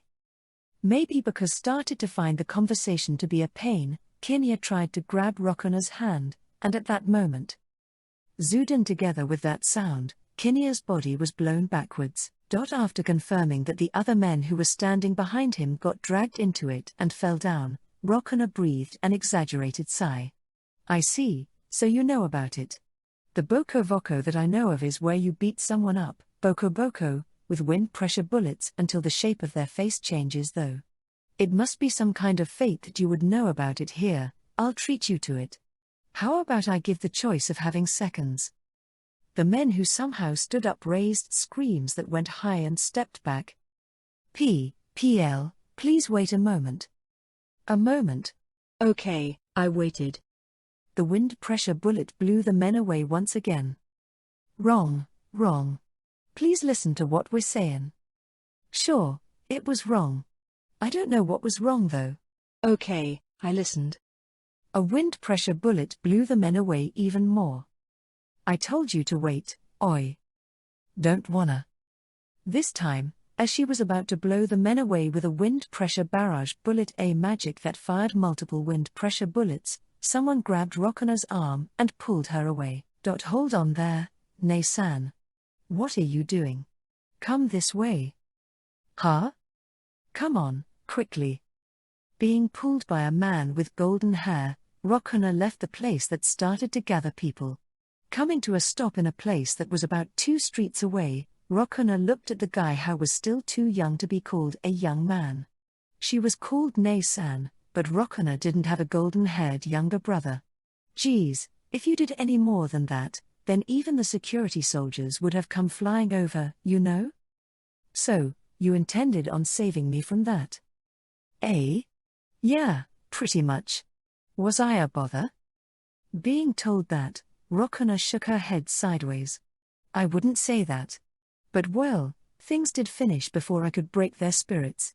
It might have been better if I made the finishing blow. No, I wonder about that. The wryly smiling boy noticed that Rokona was gazing at him and swallowed his words. It was a terribly serious expression. Feeling an atmosphere he was unable to make fun of, the boy gazed back at Rokona while feeling confused. When he did, Rokona quietly opened her mouth. What's your name? Kane. I'm Kane Stages. That name was one that Rokona knew. He was the young boy that Ayn had come into contact with. HMMN. Looking at Kane, Rokona immediately noticed the size of the magical power that emanated from him. She didn't know about it in detail, but she was able to understand that it was most likely a distinguished amount even among those of mankind. He might become a considerably influential person in the future, but after facing Cain like this, she didn't feel any discomposed feelings in her chest like when she met Sancred. In that case, there was a high possibility that Cain was not the hero.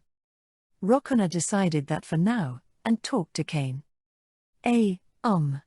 Cain? The fact that she met with Cain here was actually perfect. It was because Rokona's objective this time was the young girl who was Cain's acquaintance. Yes. I'm Rokona. I'm a traveling magic researcher. Seeing Cain go here and be impressed, Rokona showed a smile. Since he had gone as far as to save her, Cain shouldn't harbor any wariness towards Rokona. There was no way she wouldn't make use of that. What I'm researching right now is summon magic. Summon magic, is it? Cain, can you use it? After she purposely asked him that, Cain expressed a troubled-looking smile. No, I can't use it. I see, that's unfortunate. Rokona answered, and clicked her tongue in her mind. She thought that he would talk about the young summon magician girl here, but it seemed that Cain was not that careless. Rokona decided to attack from a different angle. Actually, I had heard that there was someone who could use summon magic in this town. Incidentally, I had hired a person who said they knew that person as my guard.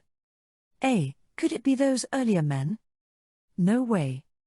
When Rokona smiled and snapped her fingers with a patchin, a black shadow swooped down next to her. Ein? The guard was you. That's right. Cain, please introduce that girl to this person. They get along quite well, is the impression that Rokona had as she saw the two's exchange. There were various things that she wanted to say to Ein, but they would have to be postponed for now. Is there some kind of problem? When Rokona asked that, Cain scratched his head looking troubled. Well, although there isn't a problem, there is kind of a problem, Cain groaned. How should I explain this? And after he twisted his body and folded his arms, he spat out words looking like he found it painful.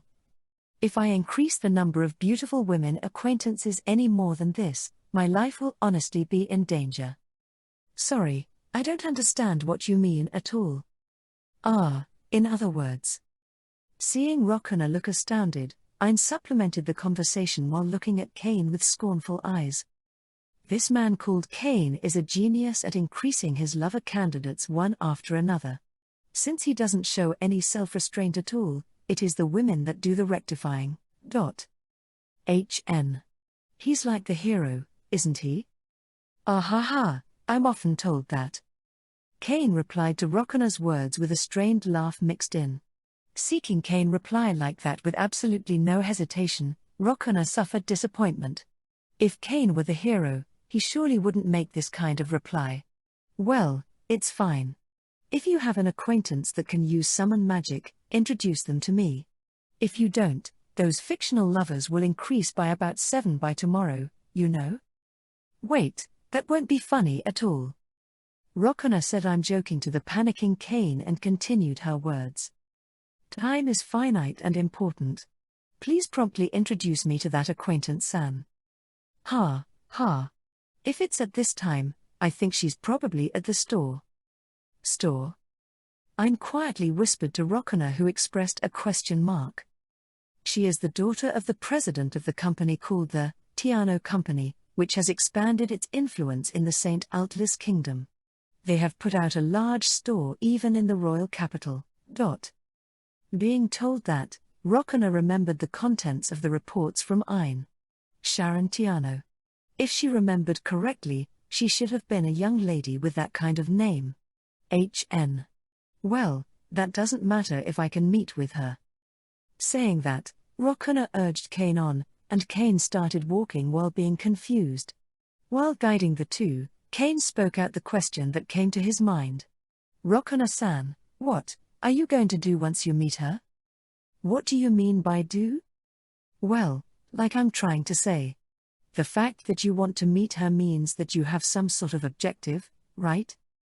Hearing that, Rokana thought, I see. Most likely, it seemed that Cain didn't completely trust Rokana. However, that could also be said to be natural. Considering the situation that encircled the current St. Altla's kingdom, it wouldn't be strange if there were people that would try and make political use of rare magic.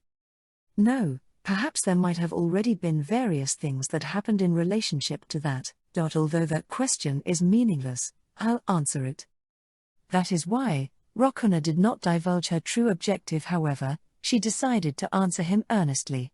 First, Cain, how much do you know about summon magic?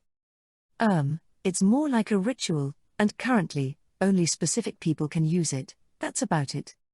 Hearing Cain's answer, Rokana nodded. That's right, that is the current common knowledge. But, there isn't any magic that can only be used by specific people. Magic is a phenomenon, and is something that can be used as long as specific processes and conditions are satisfied. That was Rokana's pet theory. At this point in time, the fact that it can only be used by specific people means, in other words, that there are conditions that only those specific people can satisfy. And then, that should most likely be something that makes it easy for them to use summon magic. Something like chance and magic formations, which makes it easier to use magic. That sort of thing most likely exists for summon magic as well. If even that could be explained, then it should be possible for summon magic to be used by people other than the specific people as well. Rokana's objective went even further beyond that, but she had no intention of going out of her way to explain that here. I will explain that. For the sake of that, I want to meet with the girl who can use summon magic. Chapter 24. Is that so? Cain went silent, looking like he was pondering over something. And then, coming to a halt, he showed a hesitant-looking expression. I have a request for you, but... What? While hiding her emotion of what a pain, Rokana looked at Cain. Even if you become able to explain summon magic, I'd like for you to not make it public. I'll ask this for now, but why? This was only natural, but Rokana had no intention of making the resulting explanation public in mankind's territory. To begin with, Rokana was taking action for the sake of the Zadok kingdom, and she had absolutely no intention of contributing to the development of mankind's technology. If Cain had said make your findings public, she had thought of coming up with a reason to refuse him. It's because it's dangerous. Huh? Being astounded, thinking what is this guy saying, Rokana staringly looked at Cain's face. Regardless of it being summon magic, it goes without saying that magic is dangerous. I'm also not very informed about summon magic. But, that is probably something humans should not be dealing with. I believe that there is also the possibility of the summon thing running wild. Summon magic was literally magic that called something out, but it wasn't really known just what was being called out. The power of something, a hero of the past, something that lives in the country of the gods, it was said to be various things, but there was no proof for any of the theories. The most famous one that is called out was the sword spirit. It was said to use fierce sword techniques, but even in the scarce amount of reported cases, it had an extremely varied and wide range of forms. At times it was a youthful swordsman, at times it was a little girl's swordswoman, at times it was an elderly swordsman. There were cases where it was a slender beauty, and there were other cases of being a giant muscular man. Even its weapon varied from being a long sword, a large sword, and a slender sword, and even the color of its spiritual body be different, like blue, red, green, or yellow. However, the point of being extremely powerful was one that all of the sword spirits had in common. Since it could kill even an ogre with ease, there was no mistake that it was of the strongest classification as a swordsman. What would happen if the magic to call out something like that were clarified and popularized? To begin with, there was the possibility that what was summoned wouldn't listen to the commands of the summoner. Having seen summon magic several times, Cain knew this, but what was summoned undoubtedly possessed a will of its own. Just how could it be declared that the thing that was summoned wouldn't turn into an enemy? That's why. It's not like I'll make it public, so you can be at ease. Rokana interrupted Cain, who was about to say something. Rokona only had one feeling, and it was this guy sure is bothersome. Kane's concern was most likely correct, but what will come of being afraid of a hypothetical story? If one called something out and were killed by it, then their destiny only went that far. At the moment that Vermudal spoke about the demon god summoning, Rokona had long ago made her resolve for that possibility. What Kane was afraid of the most was probably that it would be used in the war between fellow members of mankind that seemed like it would break out at any time. If summon magic were to become utilized, summoned things would surely be flying wildly about on the battlefield. And since the loss of soldiers would be reduced if summoning could be used, then any country would make use of it. However, Rokona's objective was purely for an analytical study of the technique for the sake of the demon god summoning. She had no interest in any ways to use it other than that, and she had no intention of assisting in the war.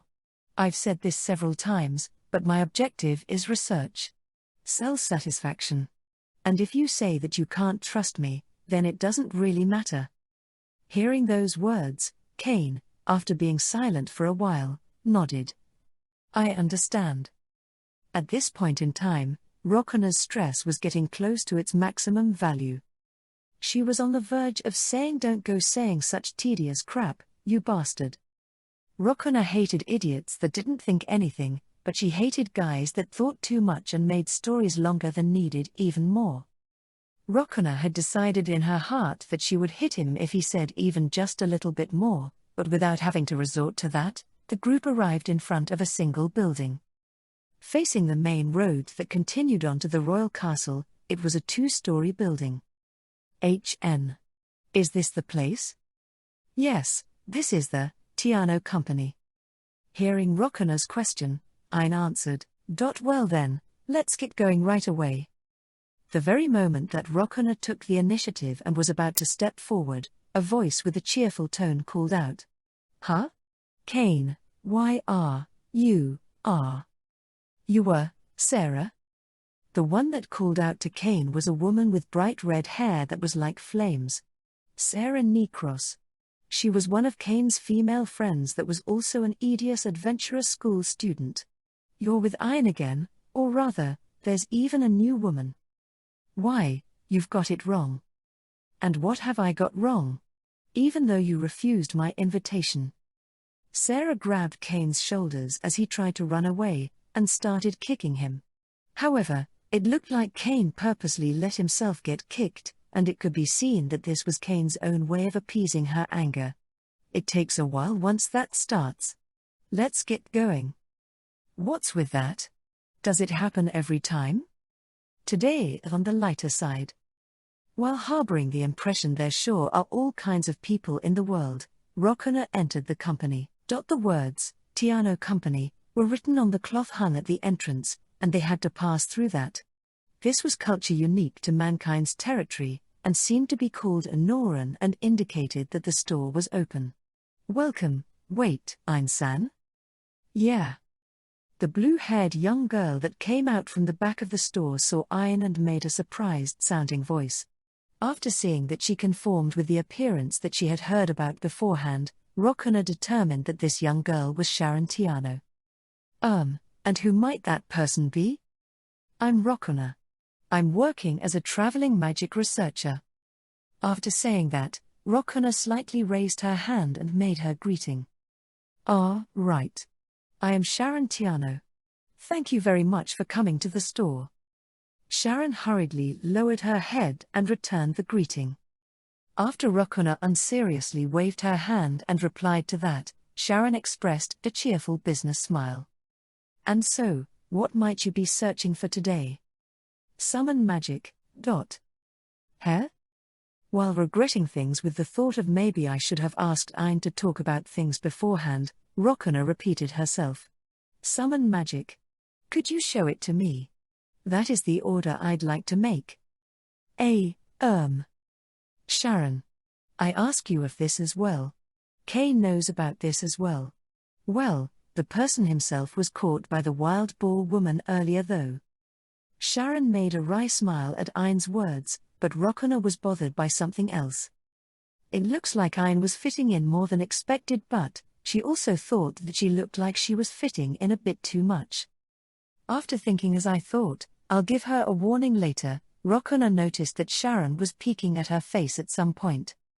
You, NN? What? It's about the magic butt. Yup. What?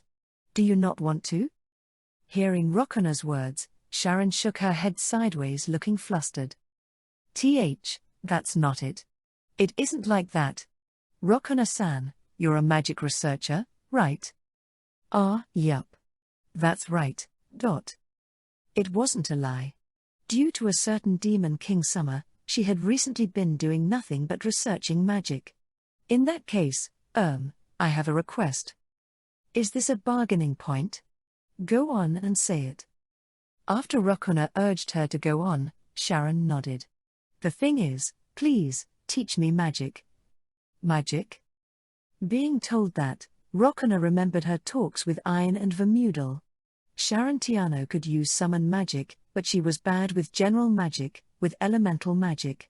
She had heard about that, but she purposely feigned ignorance. Even if you say magic. I am bad with normal magic. And I want to become able to use it more. Well, I'm fine with that. Oh, really? Determining it won't be a problem if it's that much, Rokona readily consented. Things such as theories regarding the use of normal magic has already been researched even in mankind's territory. Rokona teaching her probably wouldn't give any sort of effect on mankind's territory. More importantly, a new question came to Rokona's mind. Even though she could use summon magic, she was bad with normal elemental magic. This was an extremely curious phenomenon. The fact that she was bad with elemental magic even though it should be much easier than summon magic made it seem that there was some kind of decisive difference between elemental magic and summon magic. If that really were the case, the possibility that she could grab hold of a clue through Sharon was high. While making a personable-looking expression, Rokona was making that sort of calculation within her head. Well, I can't guarantee any results though. Is that all right?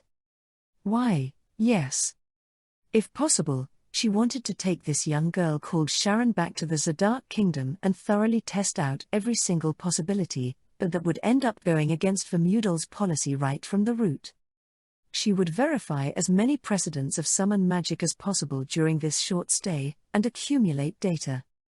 And for that, she had no choice but to grasp a clue for her research progression. Then, that completes the contract. Best regards. Yes, I will be in your care. Sharon gripped the hand that Rokona held out. Rokona then noticed that Ayn was looking at them with concerned-looking eyes. What's wrong, Ayn? Is there something that worries you? No. It's nothing. Being asked that by Rokona, Ayn came to her senses and answered. The current Ayn read through Rokona's ulterior motives, and became concerned for Sharon's welfare. Those emotions were fine if it were as Sharon's friend, but as an undercover spy in the St. Altlis kingdom that worked under Rokona, they were a huge problem.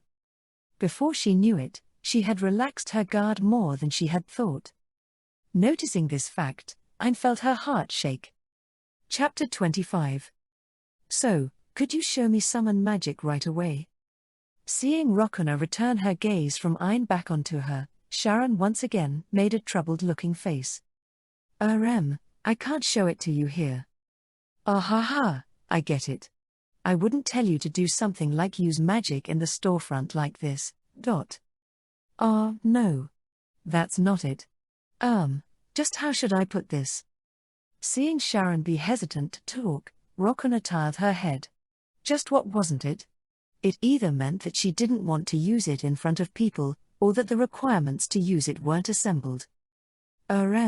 This is the middle of town, right? It's peaceful, right? Although I think that it's a bit hard to say that is definitely true, I suppose it is. When compared to the Zadark Kingdom's royal capital Arkverm, the public order could be said to be bad, but Rokona vaguely nodded. She didn't have the time to spend time to quibble over the small details. So, in other words, I can't bring it out. Bring what out? Like the sword spirit, if there isn't an enemy, I can't bring it out. Hearing Sharon's words, Rokana went I see and understood. If the existence of an enemy was the sword spirit summons condition, then that was a blind spot. The Zadark kingdom was peaceful. There were monsters like thorn-horned deer and charging boars, but they were targets for hunting and weren't a threat. Even if she were to change the other conditions and test it out, there was no way the summon magic would succeed. However, it was too early to conclude that that was the only cause for failure. She needed to gather more information. In that case, we'll have to go to a place where there are enemies. Why, yes. If it was in mankind's territory, this was a strange way of putting it, but there wasn't a lack of enemies. Having just gone outside of the gate earlier, bandits had come out, and the Alva existed as well. Well then, let's get going. If we go outside of the town, then something random should come out, right? Something random you say, eh? Ein whispered to the rushing Ein from the side, Rokana Summer. In this place, it is preferred that adventurers accept a request and exterminate monsters. What's with that? That's such a pain. What are people that aren't adventurers supposed to do? No, since Sharon is a student of the adventurer school, she has to follow manners as an adventurer. Although Rokana felt that this was extremely bothersome, she reluctantly turned back to Sharon. She needed to follow the local rules out of fear of being linked to unnecessary trouble. Sorry about rushing you. That being said, if you can't use it unless there isn't an enemy, I'd like to do something about that though. Yes. That's true. In that case, wouldn't it be fine if you just take a forest investigation or subjugation request? Suddenly, a voice with a cheerful tone could be heard at the entrance of the store. When they turned around, the red-haired young lady called Sarah from earlier was there. Kane was together with her looking troubled. Sorry. Sarah said that she would join in and wouldn't listen to me. I won't allow you all to leave me out. Saying that, Sarah puffed up her chest. Rokana observed Sarah once again. Her height was the same as Kane's, she had short red hair and red eyes that looked like they were on fire, and she wore sectioned armor that seemed to be made of holy silver on her well-balanced body. Even for the spear that she carried on her back, Rokana could tell that it was a considerably excellent weapon, but, this town, is the public order so bad that you can't even go around town without being fully equipped? It isn't like that, but even if it isn't, I won't be able to fight when the time comes if I have a peace of mind, will I? You do have a point. Sarah firmly gripped the hand of Rokana, who nodded, looking impressed. Her eyes looked like they were moist with deep emotion for some reason. Right. That's so true, right. Everyone just doesn't understand me. Hey, see Kane. What I was saying was correct, right? Ha. When she noticed, both Kane and Sharon were averting their eyes. While finding that puzzling, Rokana let go of Sarah's hands. What's going on? Yes.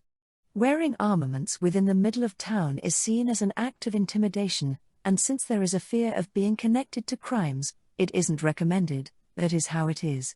However, for the sake of self-defense, the minimum amount of armaments are allowed. Ein answered Rokana's question. This demonstrated that she had been infiltrating for quite a long time. Well, wouldn't it be fine if we have an unrushed discussion about that next time? More importantly, what do you mean by a forest request? I'm Rokana. I'm Sarah. Well, you see, on the way headed towards the Canal Kingdom, there's a large forest. That forest was the forest that the bandits that attacked Rokana earlier were in, and it was called the Aladona Forest. Since it was the shortest route that connected the St. Altlis Kingdom and the Canal Kingdom, the highway was created going through the forest, but the Aladona Forest was a place that monsters inhabit. For that reason, subjugations would be routinely performed by the chivalric order, but according to Sarah's story, it seems that the monsters of the forest have increased recently. Furthermore, she said that there was a change in the chivalric order's situation. There's a country called the Jil Forest Kingdom, see. It seems that that place has joined hands with the Mazoku. HN. Rather than already knowing about that, Rokuna was someone related to it, but she feigned ignorance and listened. Sarah continued her explanation with a serious-looking face. The St. Altla's Kingdom is the country that performed the hero summoning after all. People wonder, is the king of the country called the Zadark Kingdom really the Demon King? Or won't they come attacking? And so, for various reasons, a majority of the knights were sent towards being a countermeasure against the Mazoku. I see. The leader of the peace faction nobles is in the middle of going to the Jil Forest Kingdom after all. I think that contact will immediately come if something happens though. The leader of the peace faction nobles was Duke Albania, and he has had interactions with Sarah's Necros Duke house. Incidentally, Duke Necros did not get involved with politics, and was called things like being the neutral faction. HN, do you guys get along? UN, I guess it's a bit complicated. Since that Nephos guy is technically my former fiancé, it's not like I don't have my own thoughts about him. Nephos was Sarah's fiancé, but Nephos had a strong impression of being an unpleasant guy to Sarah, and she thought of someday rushing out of her house and running away. However, ever since the day of the Adventurer School's entrance ceremony, Nephos had subtly started to change. She didn't know that it was that changed Nephos, but he said that he wanted to start over their relationship from the beginning. She was terribly surprised by Nephos's roundabout proposal to cancel their engagement. After all this time, Sarah was worried about Nephos, who was one she considered an undesirable friend, in her own way. HN, Nephos, huh? Thinking if I remember correctly, that was the man that came into contact with Nino in the Jil Forest Kingdom. Rokuna remembered the report from the other day. However, since there was no need to tell that to Sarah, she kept it down to just nodding. Well, in any case, I understand that the safety of the forest is being threatened because of that. And so? After Rokuna urged her on, Sarah made a light cough and continued. Right. Right now, where the relationship with the Jil Forest Kingdom has worsened, the trade route with the Canal Kingdom is important. And that is why the king himself has directly made a request directed towards adventurers. There were two types of requests, being the investigation of the Aladona forest and monster subjugation. The investigation was directed towards fledgling adventurers like the ones that attend the Edius Adventurer School and towards novice adventurers, and was a mission where they would search the inside of the forest and the areas alongside the town and road, and report the situation of the vicinity. Subjugation wasn't necessary in this case. On the other hand, the monster subjugation would be executed depending on the information obtained in the investigation mission, and was put out directed towards powerful people and veterans. See? It's perfect, isn't it? That's true. If it's the subjugation request, then it might be just right. Rokuna replied to Sarah, who had proudly puffed up her chest. Since Rokuna's objective was to see summon magic, it would be pointless if it weren't a request that fought against monsters. Sharon, what do you think? Since it was a dangerous mission, Sarah confirmed the wills of the other members as well. That's fine. Ein, what about you? It isn't a problem. It was decided that she would be accompanying Rokuna anywhere that she went from the start, but Ein also replied like that for now. Yosh, then let's go to the Adventurers Guild. Rokuna-san, where's your card? I'm not an adventurer, so I don't have one. And I have no intention of becoming one. HN. Then we'll handle the procedures, so can we borrow Ein? That's fine. After Rokuna replied, Sarah started walking while taking Ein along. As for Kane, he was being pulled by Sarah's hand for some reason. And then, Sharon lowered her head to Rokuna, looking apologetic. Excuse me. Since we will be back right away, could you please wait for a bit? Kay, take care. After Sharon made a sign, a woman that seemed like an employee hurriedly entered the counter and switched places with Sharon. Just like that, Sharon also chased after Sarah and the others, there at the height of their youth. If humans were creatures that were no more than that, things would surely be peaceful. Rokana muttered that in her mind. Chapter 26. You, Well then, please come this way. Don't mind me. I'll wait around over there. Saying that to the employee and waving her hand, Rokana went out of the Tiano company. The midday main street was bustling with a lot of people, and silly conversations and gossip could be heard from here and there. Although it looked peaceful at a glance, various feelings towards the war could be felt from the all of the conversations. Excitement, fear, delight, disgust. The reactions of the people varied.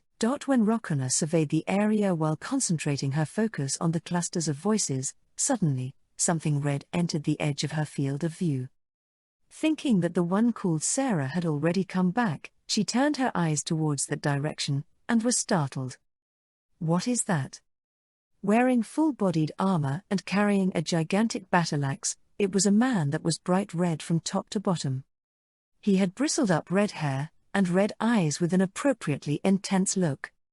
His sharp and well-ordered features strengthened his aggressive impression even more. There were fiendish-looking thorns found here and there on his red full-body armor, and it looked like one could expect considerable damage with just a ramming attack.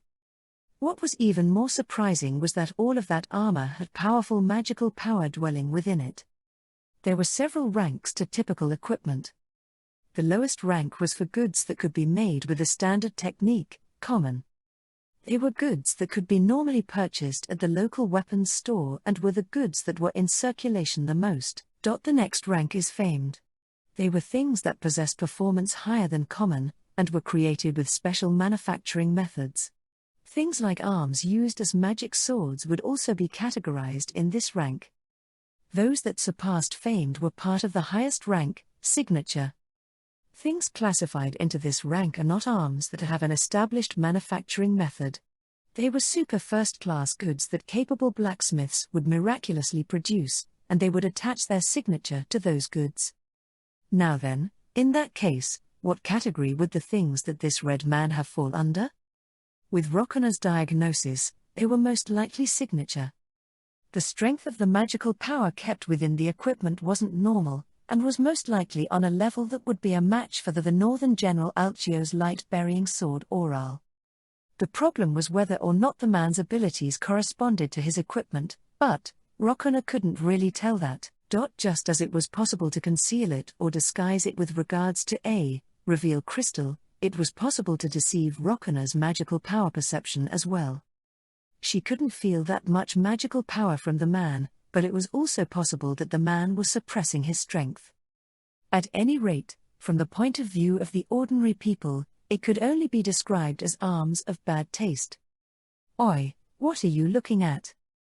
As Rokana was thoroughly looking at his armor, maybe because he noticed her gaze, the red man approached, making a zoon-zoon sound.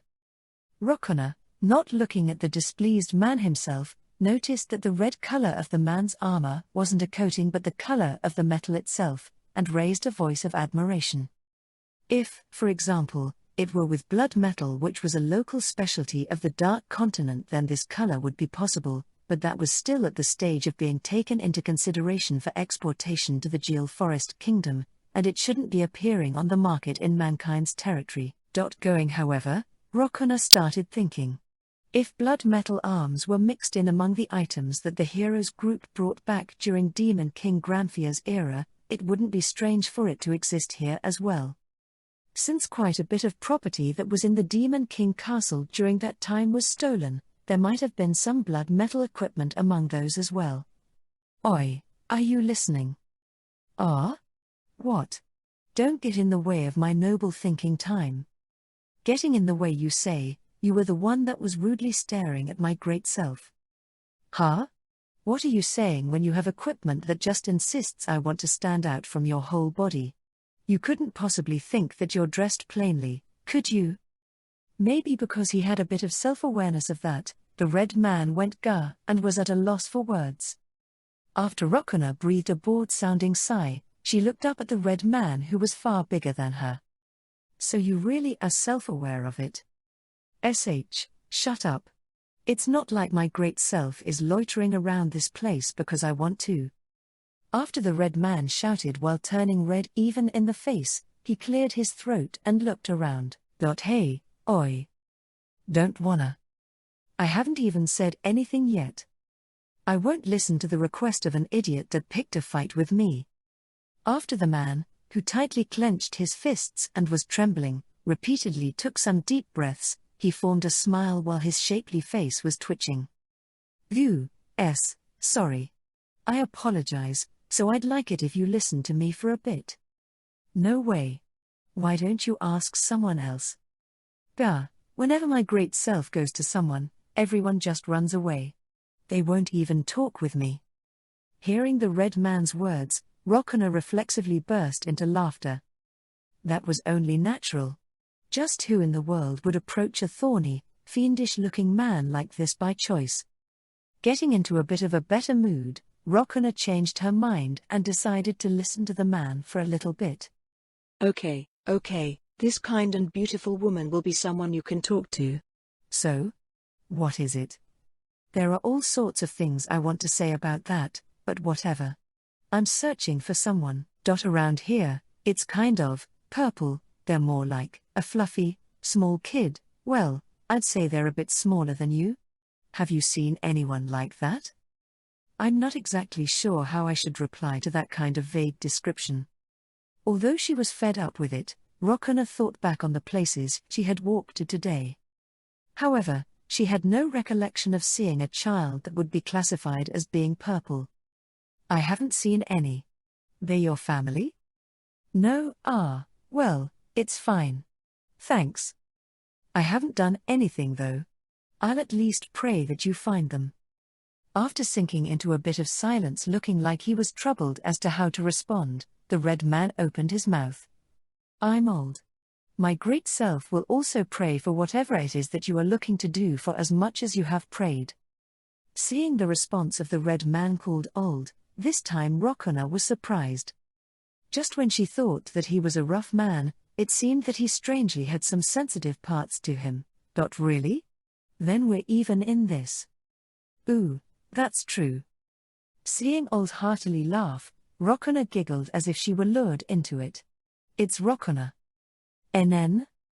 It's because you one-sidedly told me your name. With this, the debts for you from me have decreased by 1. Hearing those words, old tilted his head.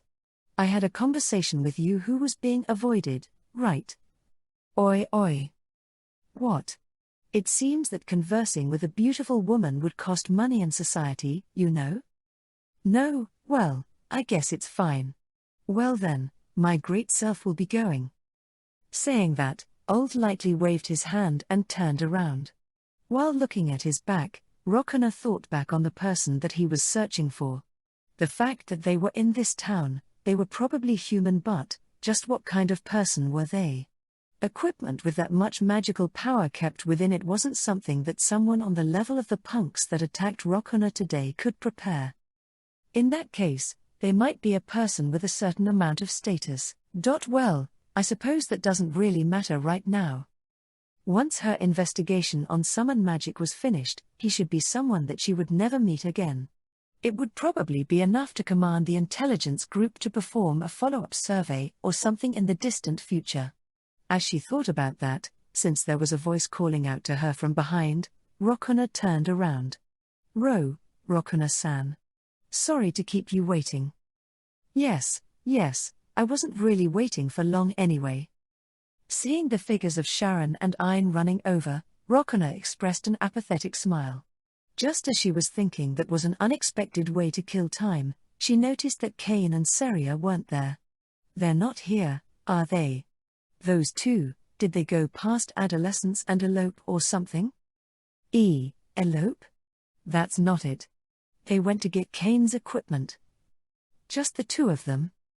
I also wanted to go, but I also didn't have my equipment. HN. After Rokana replied sounding disinterested, Sharon trudgingly went into the Tiano company. Rokana gazed at Ayn who stayed behind, and talked to her with a tone as if she were talking gossip or something. Be sure to do things in moderation, okay? The one who will be in pain afterwards is you. I understand that. Really? Then it's fine. Hearing Rokona's words, I nodded. That's right, she understood. Kane and Sharon and the others were human, and Ain was a Mazoku. No matter how well they got along, that was only because Kane and the others were under the impression that Ain was human. If they were to learn that Ain was a Mazoku, just what kind of reaction would Kane's group make? Thinking that, Ain trembled a bit. Just as Rokona said, Ain had gotten too close to Kane's group. Even if there were a lot of useful things in the information obtained through that, Ain had crossed over the line that she should have drawn as a spy. Ain. Yes. You are probably trying to go down a similar path that person had taken. That is why I will tell you this now. What lies down that path is nothing but despair. That person was the great demon king Vermudal. The demon king that felt despair with mankind, gave up on the best conclusion, and yet continued walking as he pursued the optimal future. Being reminded of that figure, Ain closed her eyes. I understand. However, there is no way I can run away when that person didn't run away. That is why, even you are in this place, isn't it? Hearing that, Rokona made a wry smile. Having been told that, this time was where Rokona should pull back. Ain's loyalty had not changed and was still with Vermudal. And since Ain herself had reconfirmed that, she could only go with it. It was right at that time that Sarah and Kane had come along. Thanks for waiting. Wait. Huh? Is Sharon not ready yet? Maybe we should just go already. Hold on, Sarah. The one who was asked to do things was me after all. Adding in Sharon, who hurriedly came out, everyone was finally present. Well then, let's go. Which way was the gate again? Chapter 27. Over here, leave it to me. Sarah quickly ran ahead, turned around, then waved her hand. She truly felt like a mark of liveliness. Kane hurriedly chased after her. Sarah, we need to go a bit slower. Rokona-san is here as well after all. Ah, that's right. Sorry, it's just that Rokona-san seemed kind of strong, so I unconsciously did that. Huh? Hearing the words that Sarah said while being bashful, Kane and Sharon looked at Rokona at almost the same time. Since Rokona's appearance was that of a scholar or magician, no matter how you looked at her, the expression seemed strong, felt out of place. On the other hand, Rokona was surprised without showing it on her face. Rokona was a Mazoku, and a Majin at that. When compared to Sancred and Fainal and the rest, her physical abilities were far inferior to theirs, but it was higher than humans. Even in magical power, she had pride that she was considerably high in it even among the Mazoku. It was unclear as to what Sarah had meant when she said that she seemed strong, but it wasn't like she was off the mark. Just like how a strong person was able to measure their opponent's strength to a certain extent just by looking at them, Sarah might also have learned that sort of intuition. I'm happy about your expectations of me, but as you can see, I'm not good with physical labor, you know. Besides, I'm come here this time for research on summon magic. I would be happy if you took that into account. Got it. Leave it to me. Rokona had intended to warn her you'll struggle even in battle with that high tension, but Sarah shouted full of energy. I wonder if she truly understands. I'll be sure to hold Sarah back. It will be fine if we devote ourselves to defense as much as possible, right?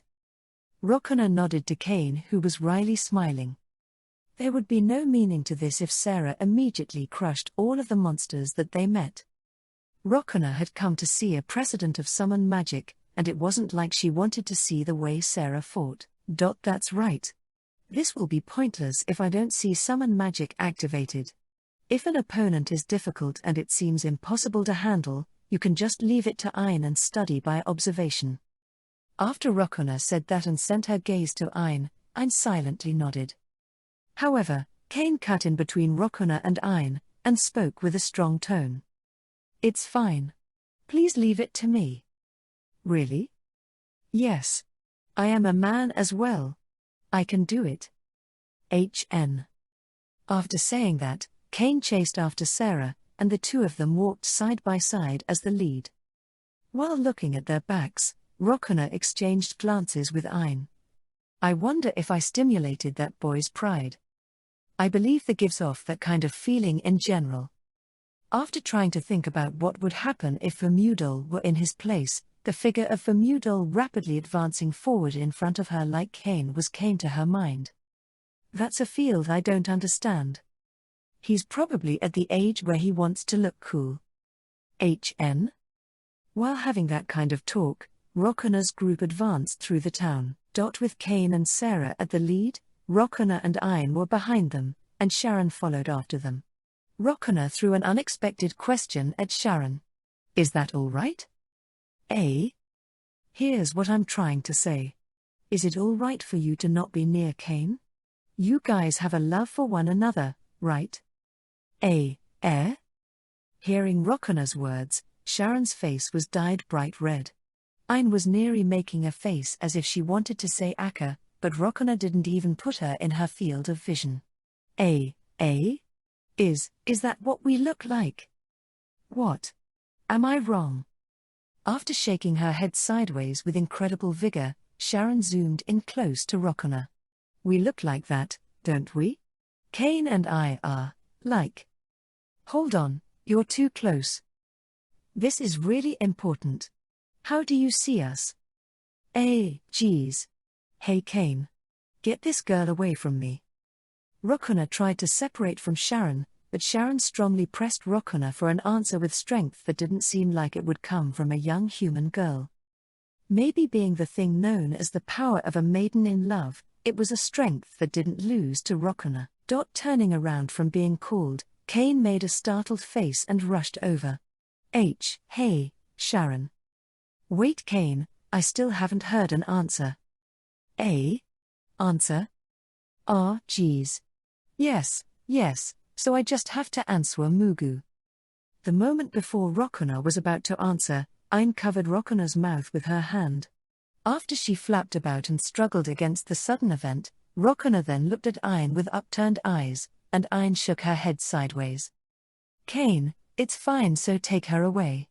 Sharon's maiden box was simply opened.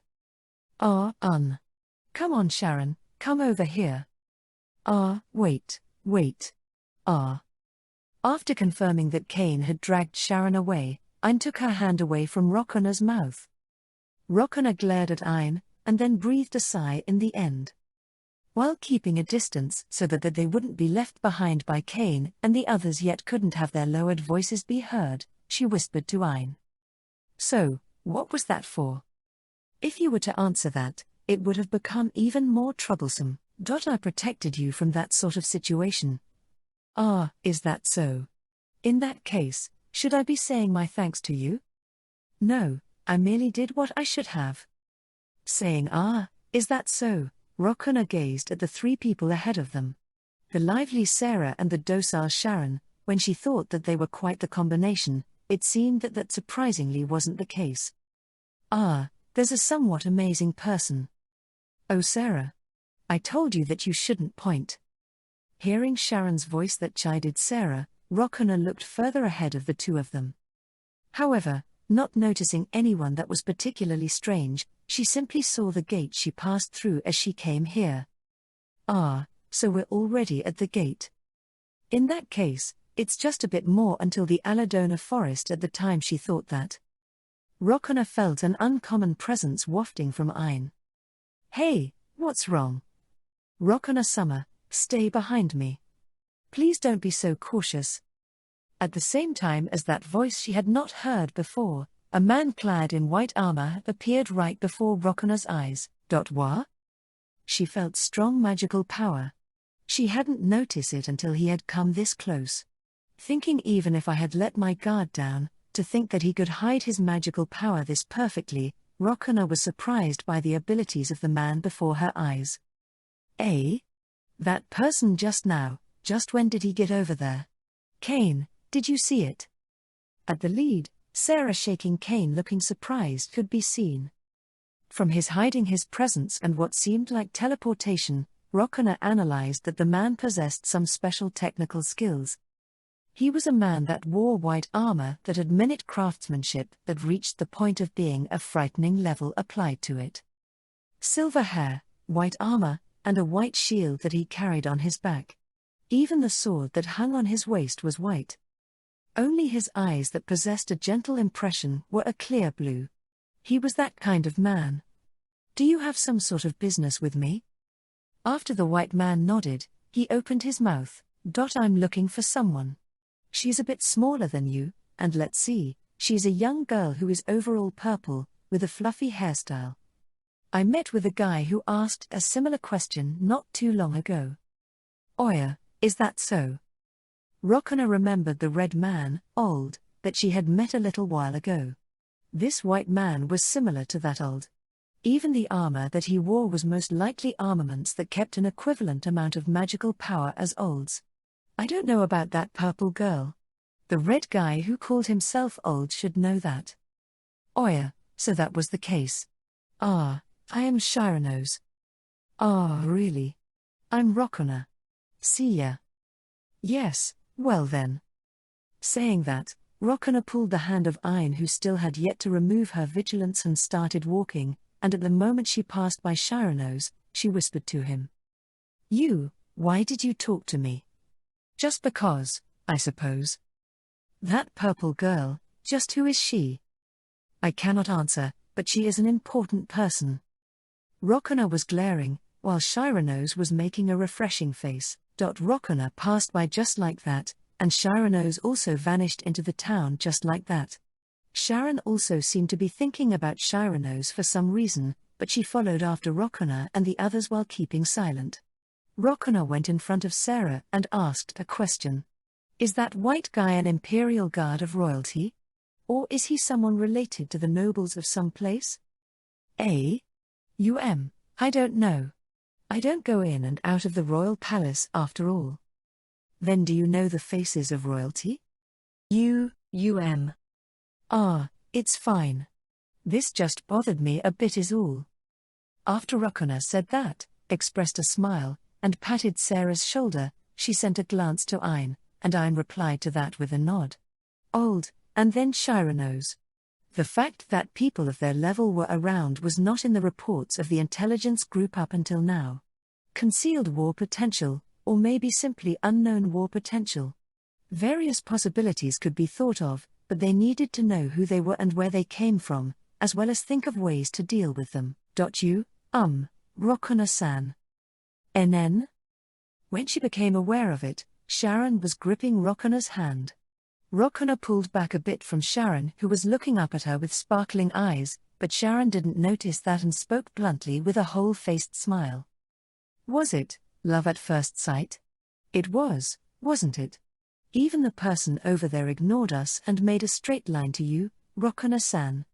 This is destiny. Wow, so wonderful, so wonderful." "Huh? Let go." Ayn hurriedly pulled away Sharon, who was shaking her hands up and down while still gripping onto Rokana's hand. "Sharon, calm down. That person is someone indifferent to things like love." "Wait, Ayn, I have something to talk about with you later." While thinking about some worries for the future, Rokana headed towards the gate. The objective this time was summon magic. She didn't have time to waste on things like this. "Come on, let's go. The forest is just ahead of here, right?" Come on everyone, let's go." Sorry, Ayn. Come on, Sharon, it's about time that you return to normal." Kane slapped Sharon a bit and brought her back to reality. Sarah approached the gate guard and talked to him. "Oji-san, it's all right for us to go through here, right?" "Nah. Wait, gay. The Oju Summer of Duke Nekros." The spaced-out guard saw Sarah's face, hurriedly fixed his posture. When speaking of the Spear Princess Sarah of the Nekros Duke House, there were many people that knew her face, and even the Duke's doting on her was also famous. Thinking that he would be sacked if he were to be rude, the guard hurriedly straightened up and started to speak. "Yes, ma'am, the number of people are Oju Summer, your two school friends and..." And Ayn and Rokuna-san over there. Yes, may I ask what your objective is? A request, and an inspection of that, I suppose. The way he looked making brisk responses, he didn't seem like he was the same person as the guard that looked lazy when Rokuna had come through earlier. Yes, there aren't any problems. Please do take care. Thanks. Please give my regards to Duke Necros-sama. The guard made a sharp salute, and Sarah beckoned Rokuna and the others over. He said that we can pass through. Shall we? Passing by beside the nervous-looking guard, Rokuna's group looked up at the Aladona forest that was in front of them. Chapter 28. Yosh, Sarah and I will take the lead. Sharon and Rokuna-san will be behind us, and Ayn, can I ask you to be vigilant in the rear? Everyone nodded to Kane's instructions. The Aladona forest wasn't at the level of the Great Jill forest, it was a fairly deep forest. Rokuna's group entered the Aladona forest, then left the highway and went deeper into the forest. So, what do you plan on going up against in this forest? Let's see, it'd be the elements. I want to try and increase the sighting reports of earth elements. Elements were monsters that had no definite form. It was easy to confuse them with the Mazoku amoeba, who similarly had undefined forms, but elements weren't Mazoku, but close to phenomenons that magical power induced. Magical power existed within nature as well, and sometimes, sites where it was abnormally thick would occur. It was an element when that magical power had gathered too much and resided in surrounding substances, that is how it was described. If it resided in earth, it was an earth element. If it resided in water, it was a water element. If it resided in wind, it was a wind element. If it resided in fire, it was a fire element.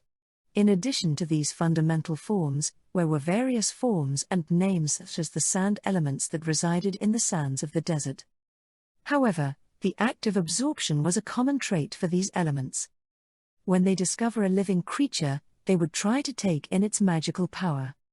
It was unclear why they didn't absorb it from inorganic substances, but since elements didn't have souls, wouldn't they be instinctively targeting living creatures with souls and be trying to obtain a soul? That sort of theory also existed. Elements become enlarged from absorbing the magical power of nearby living creatures, and since they greatly disturb the ecosystem, they are monsters that cannot be left alone. Elements. While walking behind Kane and the others, Rokuna recalled the eastern region of the Dark Continent. The vegetation raised there also stock up on magical power, and since they will start moving on their own once they cross over a certain degree of it, a phenomenon similar to the element transformation as mankind calls it would occur, but they weren't existences as troublesome as the elements. After thinking by some chance, the difference in soil might be related, she noticed that Sharon, who was walking next to her, was looking at her direction. What? It's about magic. About elemental magic. Being told that, Rokuna started to be troubled on how she should explain it. Elemental magic was the standard magic used, and in cases where simply magic was said, it was typically recognized that elemental magic was being talked about. In addition, there was magic such as summon magic and the Mazoku's transfer magic, but they were grouped as being rare or minor. Furthermore, there was also original magic like the one that Fainal created, but in order to go that far, extraordinary talent was required to use it. However, elemental magic didn't need talent, and as long as there was a chant or a magic formation, it was more difficult to fail. To say that that was her weak point, it made it seem like it was merely a problem with her magical power. From what I can see, the problem is with your magical power itself. Yes. I was told that by someone who was a magical power examiner as well. While holding a bit of interest in the words magical power examiner, Rokuna started thinking. If there wasn't a problem with her magical power, there might be a problem with her imaginative power. However, that should be able to be resolved with the chant. You make the chant, right? Yes. But the result is small. Hearing that, Rokuna remembered the story she heard from Vermudal. It was said that summon magic couldn't be used by people with the talent for regular magic, Or so it seems. First, I can't make a judgment unless I have you use elemental magic. Why don't you try using light magic? Yes. Oh light, gather and become a radiance that illuminates the black of night, light. At the same time as Sharon's chant, a light about the size of the tip of her pinky finger appeared in front of Sharon. I did it. You did. While looking at the unreliable light that floated there, Rokana started to ponder. In the activation process just now, there wasn't any sort of problem. However, the movement of magical power from inside of her body was mostly not carried out. This was something that was normally impossible. In a magic's chant, just how much magical power would be used, that much was included in it as well. Unless one purposely suppressed the magical power included in the chant, or if the magical power of the person in question was extremely lacking, the phenomenon of there being almost no movement of magical power wouldn't occur. Most likely, there was some sort of primary factor other than those that was obstructing the movement of magical power. Let's think about it after I see the summon magic. Yes. Making a sidelong glance at Sharon, who was visibly dejected, Rokana developed her investigation even more. If there was any primary factor that inhibited that, it couldn't be anything but summon magic. However, is it really possible for special magic to be the primary factor that obstructs other magic? I found it. An earth element. Hearing Sarah's voice, Rokana raised her head. What was ahead of Cain and Sarah's vision, both of whom had readied their weapons, was something that looked like a clump of dirt. Its wriggling form reminded her of amoeba. Yosh, then it's your turn. Can you do it? Why, yes. After readying her staff, Sharon commenced her chant while looking at the earth element. My fragile self implores. Together with her chant, a light was lit in the blue jewel that was attached to her staff. That was proof that magical power was moving to the staff's blue jewel through Sharon's chant. A large amount of magical power was smoothly flowing to the point that the time that she used elemental magic earlier couldn't even be compared to it. I implore a sword. I implore an agent. Although my body is fragile, my heart is stern. My heart has become a sword, and desires a time to be wielded. Therefore, O agent, come forth. I implore that you be here to execute my will. The earth element repeatedly expanded and contracted as it tried to take in Cain and Sarah, but they easily evaded it. And then, a blue radiance appeared in front of Sharon, and started flickering. That just now. Rokana noticed. The blue radiance that appeared in front of Sharon just now, it wasn't Sharon's magical power. It was something different. The magical power that was pulled out from Sharon was still dwelling within the blue jewel of Sharon's staff. That blue radiance in front of her had appeared from some different place. Come forth, sword spirit. Together with those words, all of the magical power was pulled out from within the staff's blue jewel, and the blue light that was flickering in front had converged and took the form of a person. It was a gorgeous male swordsman that wore loose clothing. He languidly readied the double-edged one-handed sword that he held in his hand. However, he didn't have a single opening. His whole body uniformly shined blue, and it was clear that he wasn't a person. He was someone that carried the sword made with Sharon's magical power. That was without a doubt an agent, and the executioner of Sharon's will to attack. Seeing the summon magic in practice, Rokana understood. This was different from existing magic. What Sharon had produced with her magical power was only that sword. That someone who was called a sword spirit was not an existence brought forth with magic. Composed with extremely high-density water magical power, the light of an unshakable will could be felt. But after the sword spirit looked at Rokana and sneered, he turned towards the earth element. That guy, he noticed my gaze. Leaving the surprised Rokana as she was, the sword spirit ran in between Cain and Sarah, and swung his sword. Every time the earth element was cut up by the sword that shined blue, its body would lose its shape, and that part would return to being a mere lump of earth. If the sword that the sword spirit wielded were to be compared to something, it would probably be a water magic sword. However, since that sword was actually water magical power itself, its might was probably on a different level. I see, it's strong, plus. Having turned the earth element back into lumps of earth, the sword's spirit turned to Cain, expressed a smile as if he were making fun of him a bit, and even shrugged his shoulders. Illustration: it has a terrible personality, doesn't it?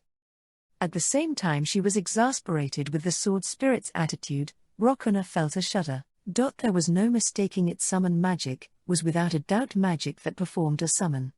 The sword spirit emitted a radiance and vanished, and some magical power returned within Sharon. Seeing that, Rokona formed a hypothesis. The reason why the might of Sharon's elemental magic was low even though she had the magical power for it. The reason why a large amount of magical power moved smoothly when she summons the sword spirit despite that.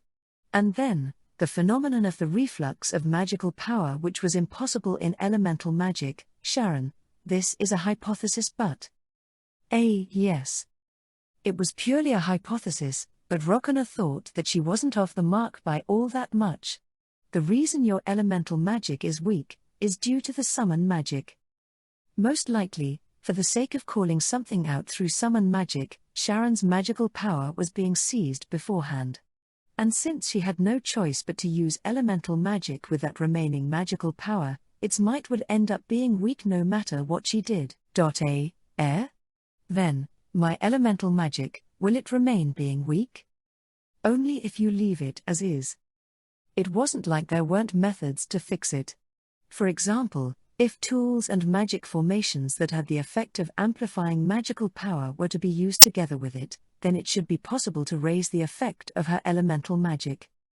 But unless they did something about the seized portion, it wouldn't be solved on the fundamental level. Sharon, were you bad with elemental magic since before you could use summon magic? I don't know, since the first magic that I used in my life was summon magic. The question was the seizure of magical power done by someone? If Sharon herself had unconsciously done it, there was room for improvement. However, if that thing called a sword spirit is doing it, it will probably be difficult to solve. Can you call out other things? Yes. I see, I'll be expecting something good. After considering the seizure of magical power and the appearance of something that was summoned possessing a will of its own, it seemed that there were a lot of risks to summon magic. The fact that Rokona was unable to perform a summoning until now, it might instead have been a good thing. Up until now, she had conjectured that summon magic was something that made practical use of the theories behind transmission magic, but she now understood that it was completely different. Since Sharon had shown no signs of making precise calculations in regards to the location like transmission magic did, it probably means that calculations were unnecessary in summon magic. Hey, let's go on to the next place. Yes, let's. Let's move on quickly. Hearing Sarah's impatient-sounding voice, Rokona said that and smiled. Chapter 29. Rokona Summer. Ein whispered to Rokona, who had started walking once again, from behind. Maybe because Sharon, who was walking nearby, was nervous, she had no signs of paying attention to them at all. The signs of the forest are strange. Signs? I see. You were originally from the Lulugal forest, weren't you? The Lulugal forest that was in the eastern part of the Dark Continent was the largest forest in the Dark Continent. It was a place that many bird-type Mizoku, which Ein was before her evolution, lived in, and the monsters that lived there excelled in forest battles, and there were many who were sensitive to the flow of magical power in the forest and the changes in the atmosphere. And how is it strange? There are no signs of living creatures. Hearing Ein's words, Rokona stopped and called out to Sarah and the others. Everyone, can we stop for a bit? Huh? Sarah and Cain stopped and turned around to face Rokona, while Sharon, who didn't hear her, bumped into Cain's chest. Huh? Hiya, SSS, sorry Cain. Sharon, were you deep in thought again? You can't do that, it's dangerous out here. Cain caught Sharon in his arms with a look that said it can't be helped. You. Sarah glared at the two of them like that, but it was something that didn't matter to Rokona. Rokona clapped her hands and drew their attention. Okay, that's far enough. You can do that sort of thing slowly later. There is no later. Okay, let's put an end to all of that sort of stuff too. This Oni-san already has had a full stomach on that bittersweet youth. After Rokona warded off Sarah's displeasure, she put up an index finger and gently brought it to her mouth. Be silent for a bit. Understanding the meaning of that gesture, Cain and the others stopped talking and listened carefully. A blowing wind shook the trees of the forest, and only a zawa-zawa sound resounded. Cain made a face that said he suddenly realized it and then whispered.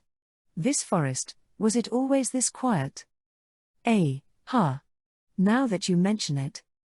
The voices of the living creatures that should be heard in the forest, like the birds and the insects, couldn't be heard at all. What's going on? Rokona received Sharon's gaze, and after slowly putting down the hand she put on her mouth, she expressed a fearless smile. It's simple. Right now, the things that should be in this forest aren't here. That's all there is to it, right? As for why those creatures weren't here, what should be remembered here is the ecology of elements. When elements discover creatures, they would perform the act of absorption in order to take in their magical power. In other words, could it be an element? But. It's strange that there aren't any creatures at all. According to the request document, it was only recently that the elements were sighted. Sarah flusteredly took out the request document and started reading it. See, I knew it. Could you lend that to me for a bit? Rokona received the request document from Sarah and checked the contents. Request contents: subjugation of earth elements. Over the past few days, the reports of sightings of earth elements in the Aladona forest have increased. The results of investigations, a minimum of at least 4 earth elements have been confirmed. The Guild has determined that this is an urgent situation that concerns the safety of the region, and is making a request for their subjugation. Furthermore, at present, the request will be recognized as having been completed if the subjugation of at least one of them is performed and reported, but until it has been confirmed that the earth elements are completely exterminated, this request will continue its invitations. I see. Various parts are written slyly. By putting out the request, they could externally demonstrate that they are contributing to the region's safety as the Adventurers Guild. And towards the adventurers, while the recognized as having been completed if the subjugation of at least one of them is performed and reported part is telling them to not push themselves, the at least 4 and until it has been confirmed that they are completely exterminated, this request will continue its invitations. Parts represent the fact that they don't know the complete picture of the enemy's fighting power. Even in regards to the time they broke out, it only said over the past few days, and there was no telling when specifically they started to come out. In reality, far from over the past few days, it meant that there was the possibility that they were there for much longer before that. Then, does that mean that the elements have turned into something even more terrible? There is the possibility of that. Rokona made a nod to Sharon, who had signs of being frightened. Rokona didn't know just how many living creatures there were in this Aladona forest. However, if a whole forest's worth of creatures were thoroughly swallowed up, there might be a staggering amount of elements, or there might be a special element that possessed mighty magical power. Rokona summer. At that moment, a gust of wind blew. No, it wasn't wind. It was wind that contained magical power, a wind element. It cut across as if to obstruct Ain's path as she tried to rush over to Rokona. And then, soaring up into the air, it established its aim on Rokona. There's no need, Ain. Expressing a fearless smile, Rokona stopped Ain. The wind element charged, aiming at Rokona. But, right before it could collide into Rokona, it was repelled by a transparent barrier. The wind element soared up once again, charged at Rokona, and was repelled over and over again. Okay, Okawai, what are you doing? Since I went through the trouble of becoming the bait, get to bringing this guy down with summon magic. Why, yes. Having been stunned with a surprised face, Sharon hurriedly readied her staff. I who runs on the earth implores. While the sounds of the wind element's charges resounded, Sharon readied her staff and desperately concentrated. A light was lit in the staff's blue jewel, and Sharon sensed that a large amount of magical power was being taken out from within her. I implore an arrow. I implore an agent. Although my body is bound to the earth, my heart is free and fierce. My heart has become an arrow, and desires a time to be fired. Therefore, O agent, come forth. I implore that you be here to execute my will. The light lit in the blue jewel strongly glittered, and just like the sword spirit from earlier, the blue radiance that appeared in front of Sharon repeatedly flickered. Come forth, O spirit. The blue flickering light converged, and took the form of a person. Wearing cloth clothes that seemed easy to move in and what looked like leather armor, it was a man in the prime of his life. What he held in his hand was a bow. The arrows made with Sharon's magical power was put into a quiver on his waist. That bow spirit had a blue brilliance, and really was someone called out from somewhere that wasn't here. Even the nature of the magical power is different from earlier. If said in human terms, it's a different person.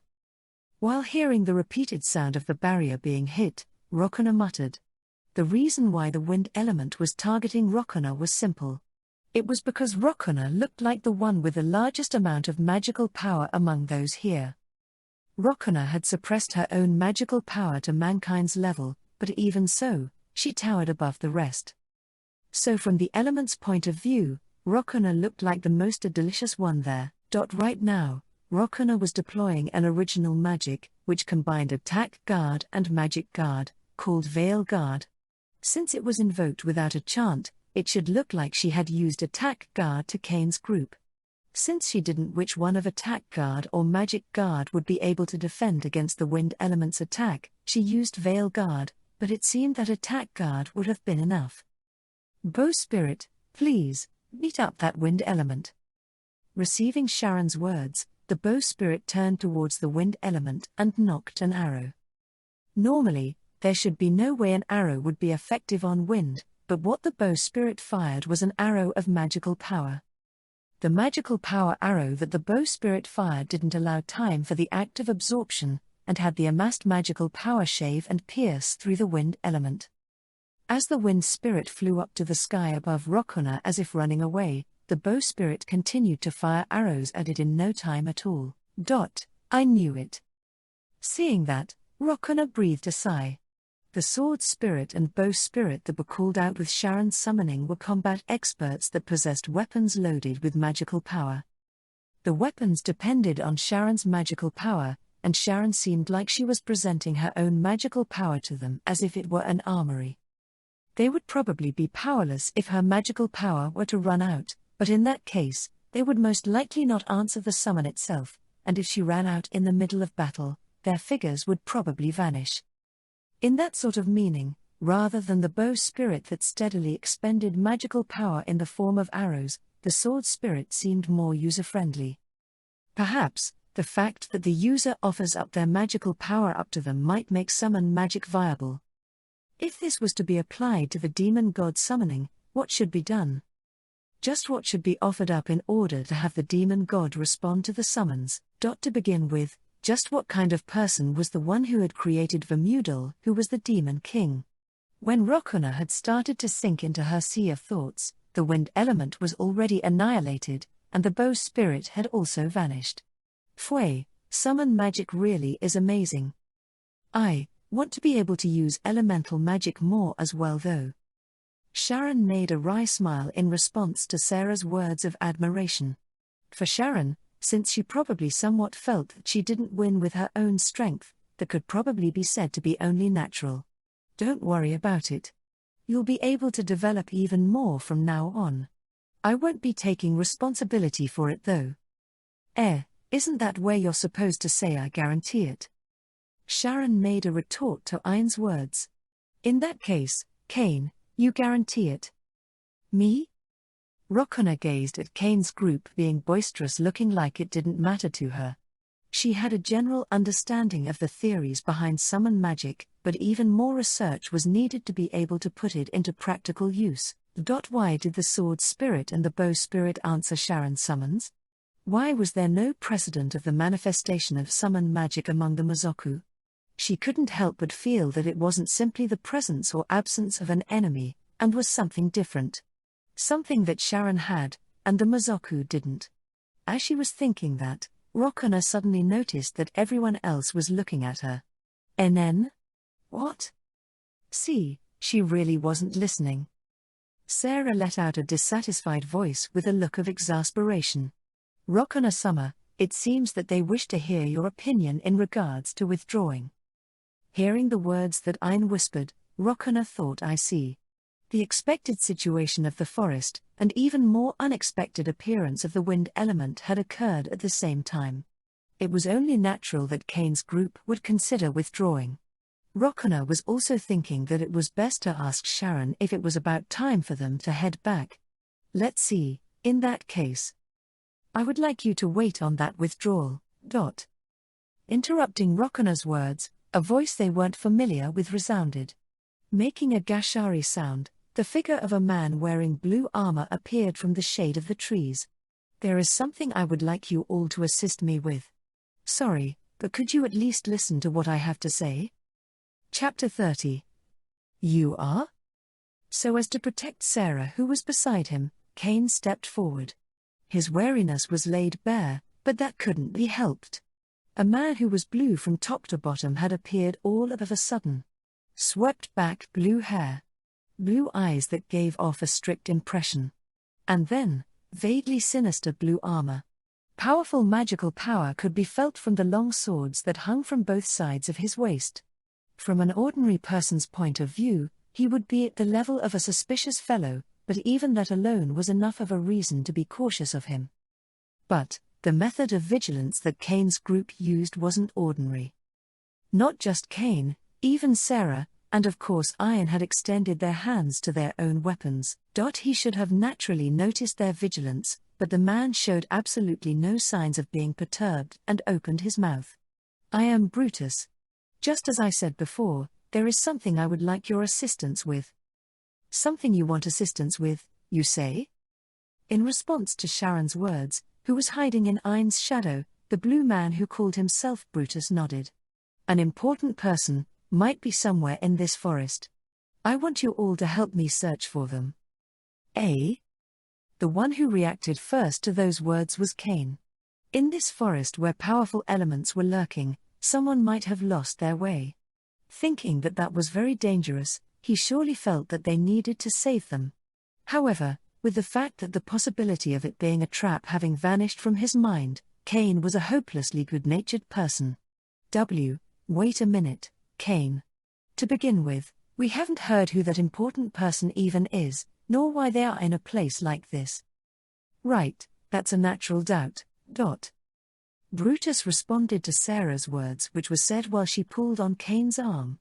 However, I am sure they are within this vicinity. My companions are searching within the town, but this forest is too vast for me to search it alone. Hearing about the search inside of the town, Rokona opened her mouth. So hey, could it be that the person you're searching for is a purple, fluffy girl? Could it be, have you met her? Brutus raised a voice of surprise, and his eyes sparkled.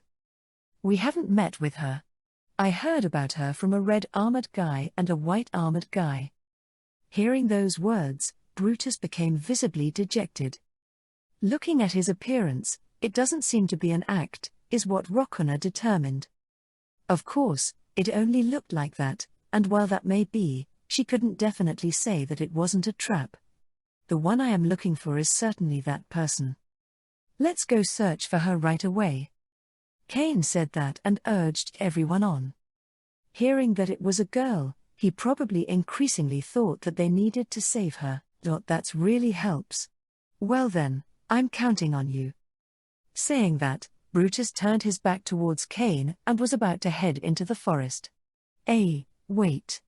Aren't we going to search together? Besides, are the traits mentioned earlier the only traits you're going to give? It's inefficient to move as a group. You'll understand once you see her. Plus, time is limited. Well then, I'm relying on you. Answering like that to Cain, Brutus vanished into the forest. Sarah hit Cain's shoulder as he was flabbergasted. Come on, Cain. Get a hold of yourself. He was a kind of amazing person, wasn't he? Cain said that and breathed a light sigh. At any rate, now that they accepted, they had no choice but to search for that girl. Rokona-san. This has turned out quite different from how you wanted things at first, but I don't particularly mind. Thank you very much. Saying you don't need to thank me, Rokona waved her hand. It wasn't like she was doing it out of goodwill. The Red Knight, Old. The White Knight, Chironos. The Blue Knight, Brutus. The existence that those three knights, who were most likely considerably strong people, attended to. She had grown an interest in who that person was and where they came from. That was simply all there was to it. Were they unknown war potential from somewhere among the four major nations of the Shutire continent, or were they war potential of some other small country? For the sake of the Zadark kingdom from now on as well, if it was something that she could quickly grasp an understanding of, then she should do that. Purple, huh? He did say that we'd understand once we saw her. Sarah nodded to Cain's words. That's true. In any case, we need to hurry and find her. Sharon, you think so, too? When Sarah turned around seeking agreement from Sharon, Sharon was still hiding behind Ayn. What are you doing? While burying her face into Ayn's back, who was making a troubled-looking face, Sharon was trembling a bit. With Sharon like that, Ayn called out to her with a look that said she had no choice. Sharon. He's gone already. Sorry, it's just, that person's eyes were scary. His eyes? Cain made a curious-looking face. Certainly, he had eyes with a strict impression, but he didn't seem that scary to Cain. Sarah seemed to also have the same impression, and exchanged glances with Cain. However, Ayn had noticed. They were eyes just like the ones that could occasionally be seen in the humans of the St. Altlas kingdom. Eyes that were differentiating something. It seemed that Cain and Sarah hadn't noticed, but Sharon was probably sensitive to that sort of thing. She was frightened by that gaze that had probably never been turned towards her up until now. Well, just as that guy called Brutus had said, time is limited. Let's keep going. While Rokona said that, she thought about the man called Brutus. Including the two she met earlier, the men called Old and Chironos, this was the third one. Since both the royal capital and this forest were considerably vast, it was hard to believe that she had met the three of them by coincidence. If it was just one or two, in other words, up until she met Chironos, that could have been the case, that is what she thought. However, the meeting with Brutus changed Rokona's thoughts. If the coincidences happened 3 times, then it was inevitable. The meetings with those three, there was something they had in common. As of right now, the one who met the three of them was Rokona only. In other words, there should be something that Rokona has.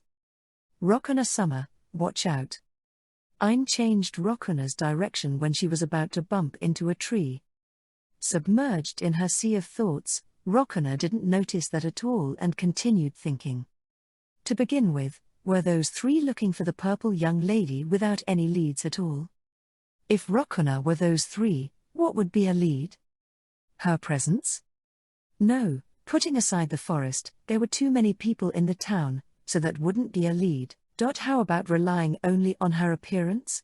Certainly, they had mentioned the trait of a purple young lady, but in that case, that wouldn't be a reason to come into contact with Rokona.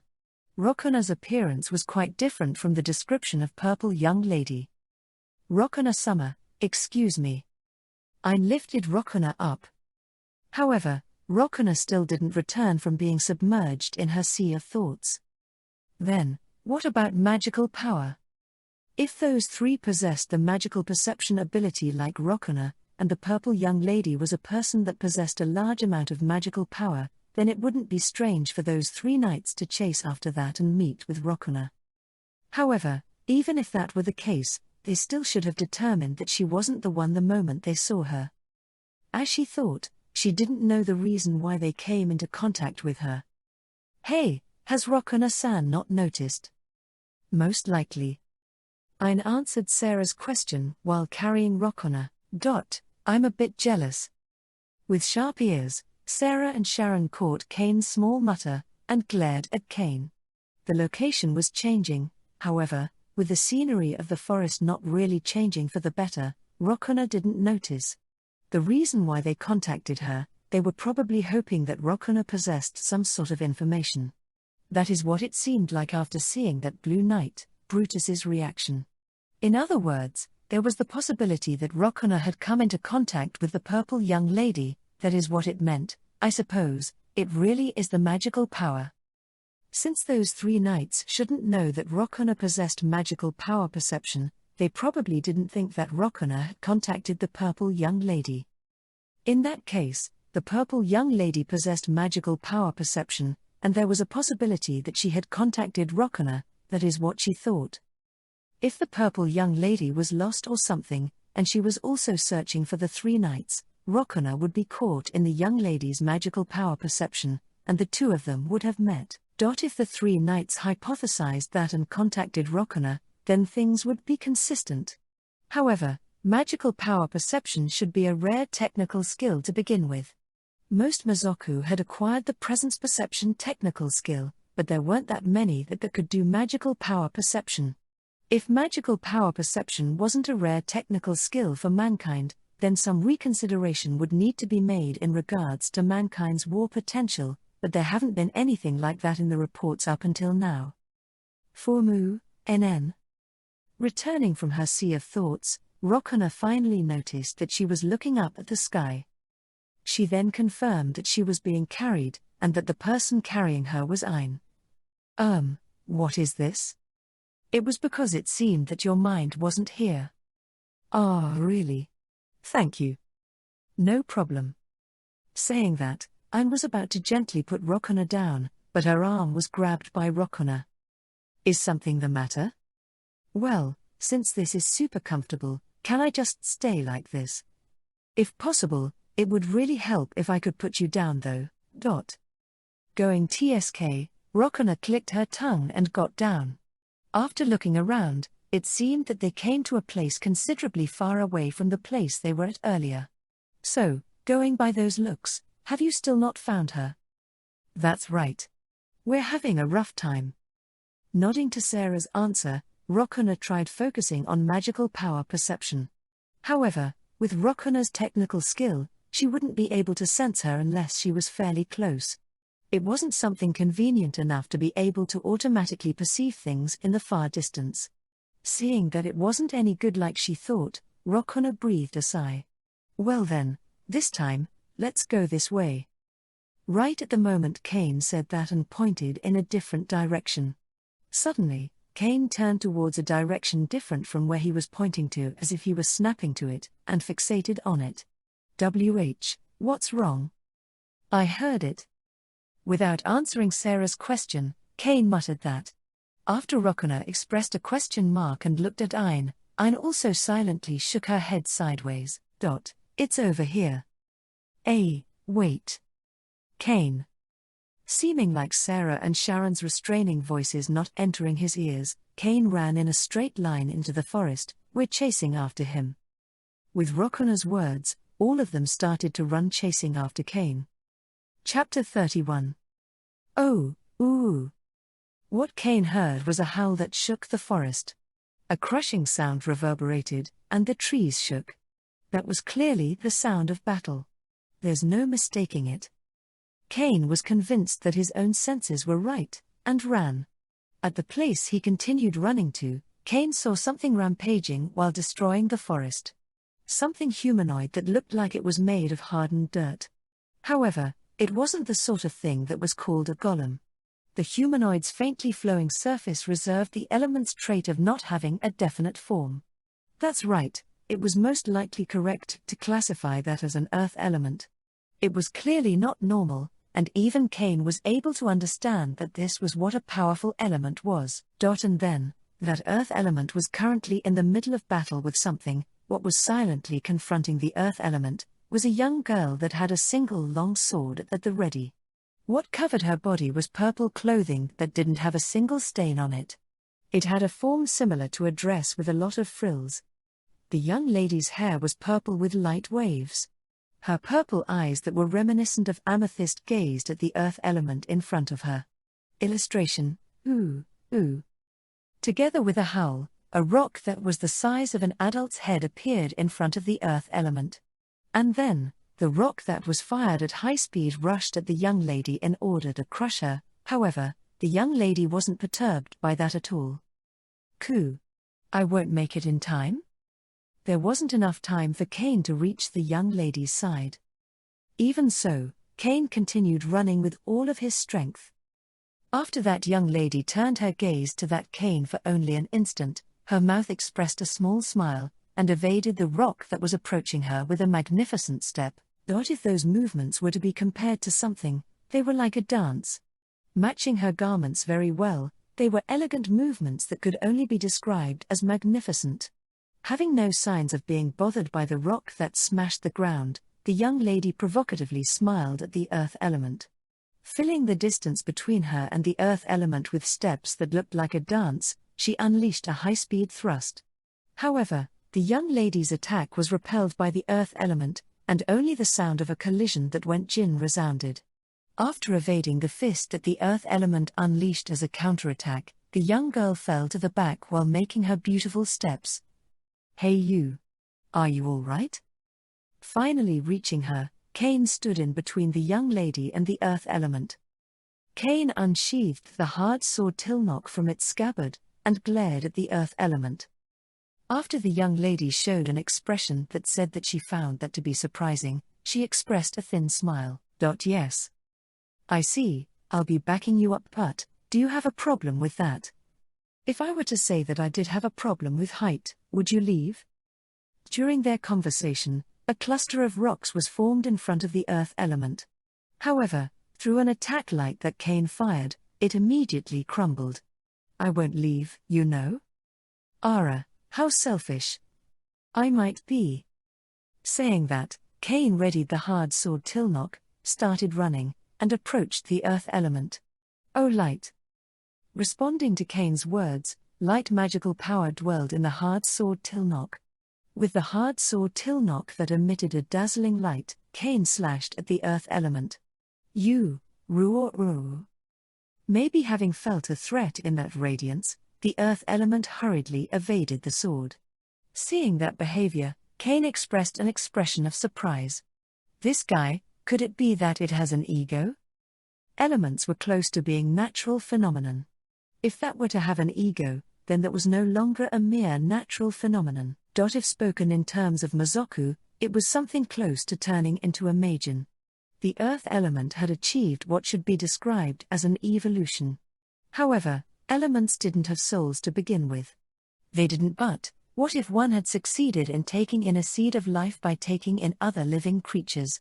An intolerable creature. A life that must not exist, it might be something like that, couldn't it? As if reading Cain's thoughts, the young lady muttered.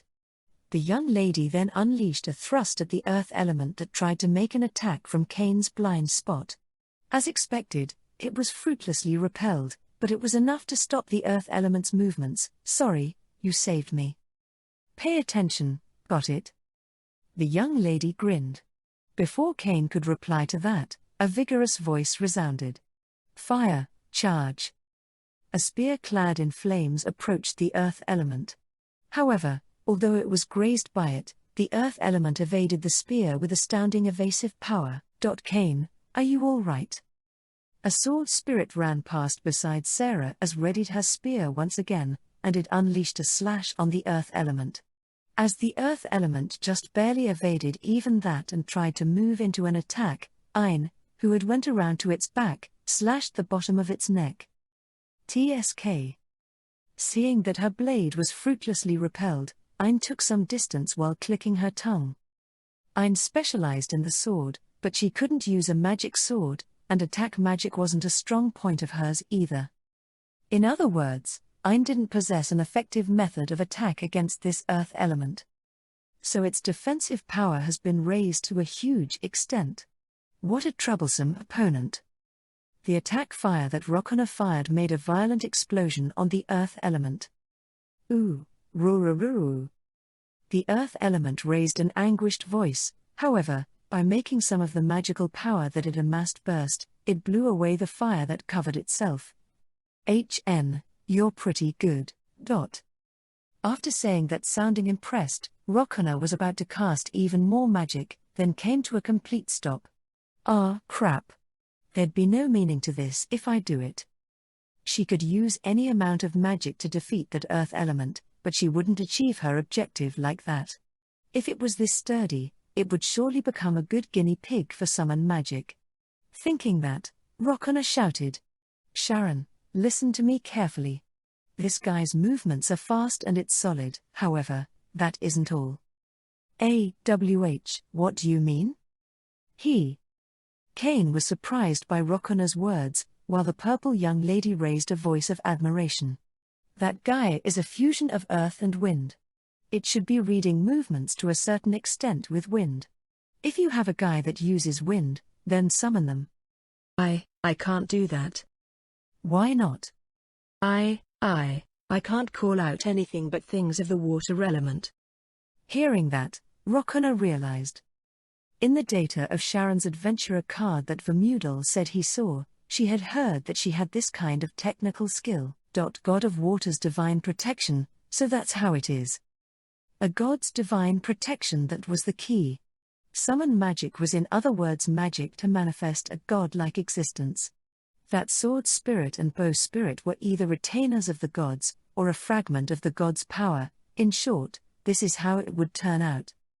To use summon magic, a contract with that godlike existence would have to be formed, and some compensation would be required.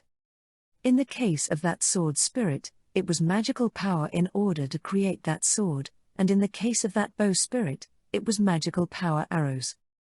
Those portions of magical power would be seized within Sharon as compensation that was determined in the contract. Since the compensation was too heavy with the magical power amount that mankind possessed, that was the reason why summon magicians couldn't use elemental magic very well. The reason why they couldn't summon the god itself is most likely due to reasons such as a limit to their magical power amount and the compensation. That is what Rokana had concluded too. However, the magical power problem could be cleared if it was Rokana who was a Mazoku. All that was left was the divine protection, but this was something she couldn't do anything about. Either she had to think of a way to obtain a divine protection, or she had to get someone that possessed a divine protection to use summon magic. I wonder if Vermudal has one, is what she thought, but after thinking that she couldn't allow Vermudal to use magic where even the compensation was unknown, she reconsidered. And then, Rokana was about to be submerged into her sea of thoughts, but she remembered that they were in the middle of battle and restrained herself from doing so. If you really can't do it, then tell me. I'll go ahead and blow it away with the forest. Since it would put an end to it with a single attack if it were an attack that the humanoid earth element couldn't avoid even if it read the wind or something, that was the easiest way to do it. However, Cain and the others hurriedly shook their heads sideways. It's fine. Please leave it to us. Really? The young lady giggled as she watched Cain vigorously nod. Well, I suppose it's about time to conclude this. Hearing the young lady's mutter, Cain turned around. After turning her sword towards the earth element, the young lady made a clear declaration, "Oh darkness." Darkness dwelled in the young lady's sword. Since darkness magic was once suspected of being a connection with the Mazoku, it was a magic whose users had completely disappeared. Even now, there wasn't anyone that would voluntarily use it. The thing that the young lady had manifested was a darkness magic sword, which could be said to be the height of darkness magic. So you were a magic swordsman. That's right. More importantly, we'll attack it all at once. Hearing the young lady's words, Sarah shouted, sounding as if she realized it. I see. If we attack from different directions, then it can't avoid everything. That's only if the opponent doesn't fly, though. Sarah flinched for an instant at the young lady's words, but immediately moved to the earth element's back. Maybe because the sword spirit also understood that it took up a position in a different direction than Cain and Sarah. Let's go, everyone. Having no way of avoiding the attacks that came from multiple directions that were unleashed simultaneously with Cain's shout, the earth element returned to being a lump of earth while raising a voice that resembled a scream. Chapter 32. In the forest, after the earth element had completely returned to being a lump of earth, only silence remained. Good job. After the young lady said that, she sheathed her sword into its scabbard. With the battle done and taking a rest, Sarah's group finally calmed down and looked at the young lady. Purple hair with light waves in it. Purple eyes that seemed like amethyst. Clothes that resembled a purple dress that didn't have a single stain even after having been in the middle of battle. That figure of hers made her seem like she was the Oju Summer of a respectable family somewhere. The sword that hung on her waist was also beautiful, and from what they could tell from the earlier battle, she definitely had skill with it. You're the person that the person called Brutus-san is looking for, right? Cain asked that to the young lady while being mostly convinced that she was. Ara, you know of Brutus? We met in the forest, you know. I see. I suppose I've caused him to worry, I've done something bad. After saying that with a face that didn't seem like she was sorry about it at all, the young lady made a quick peek at Rokona, then looked back at Cain. That sword of yours. Eh? What was at the end of the young lady's gaze was the hard sword Tilnock. The young lady thoroughly observed every nook and cranny of Cain's sword while being silent. Is there something wrong with Cain's sword? Without answering Sarah, who leaned forward and tried to join the conversation, the young lady continued to observe Tilnock's sword blade while it was in Cain's hand.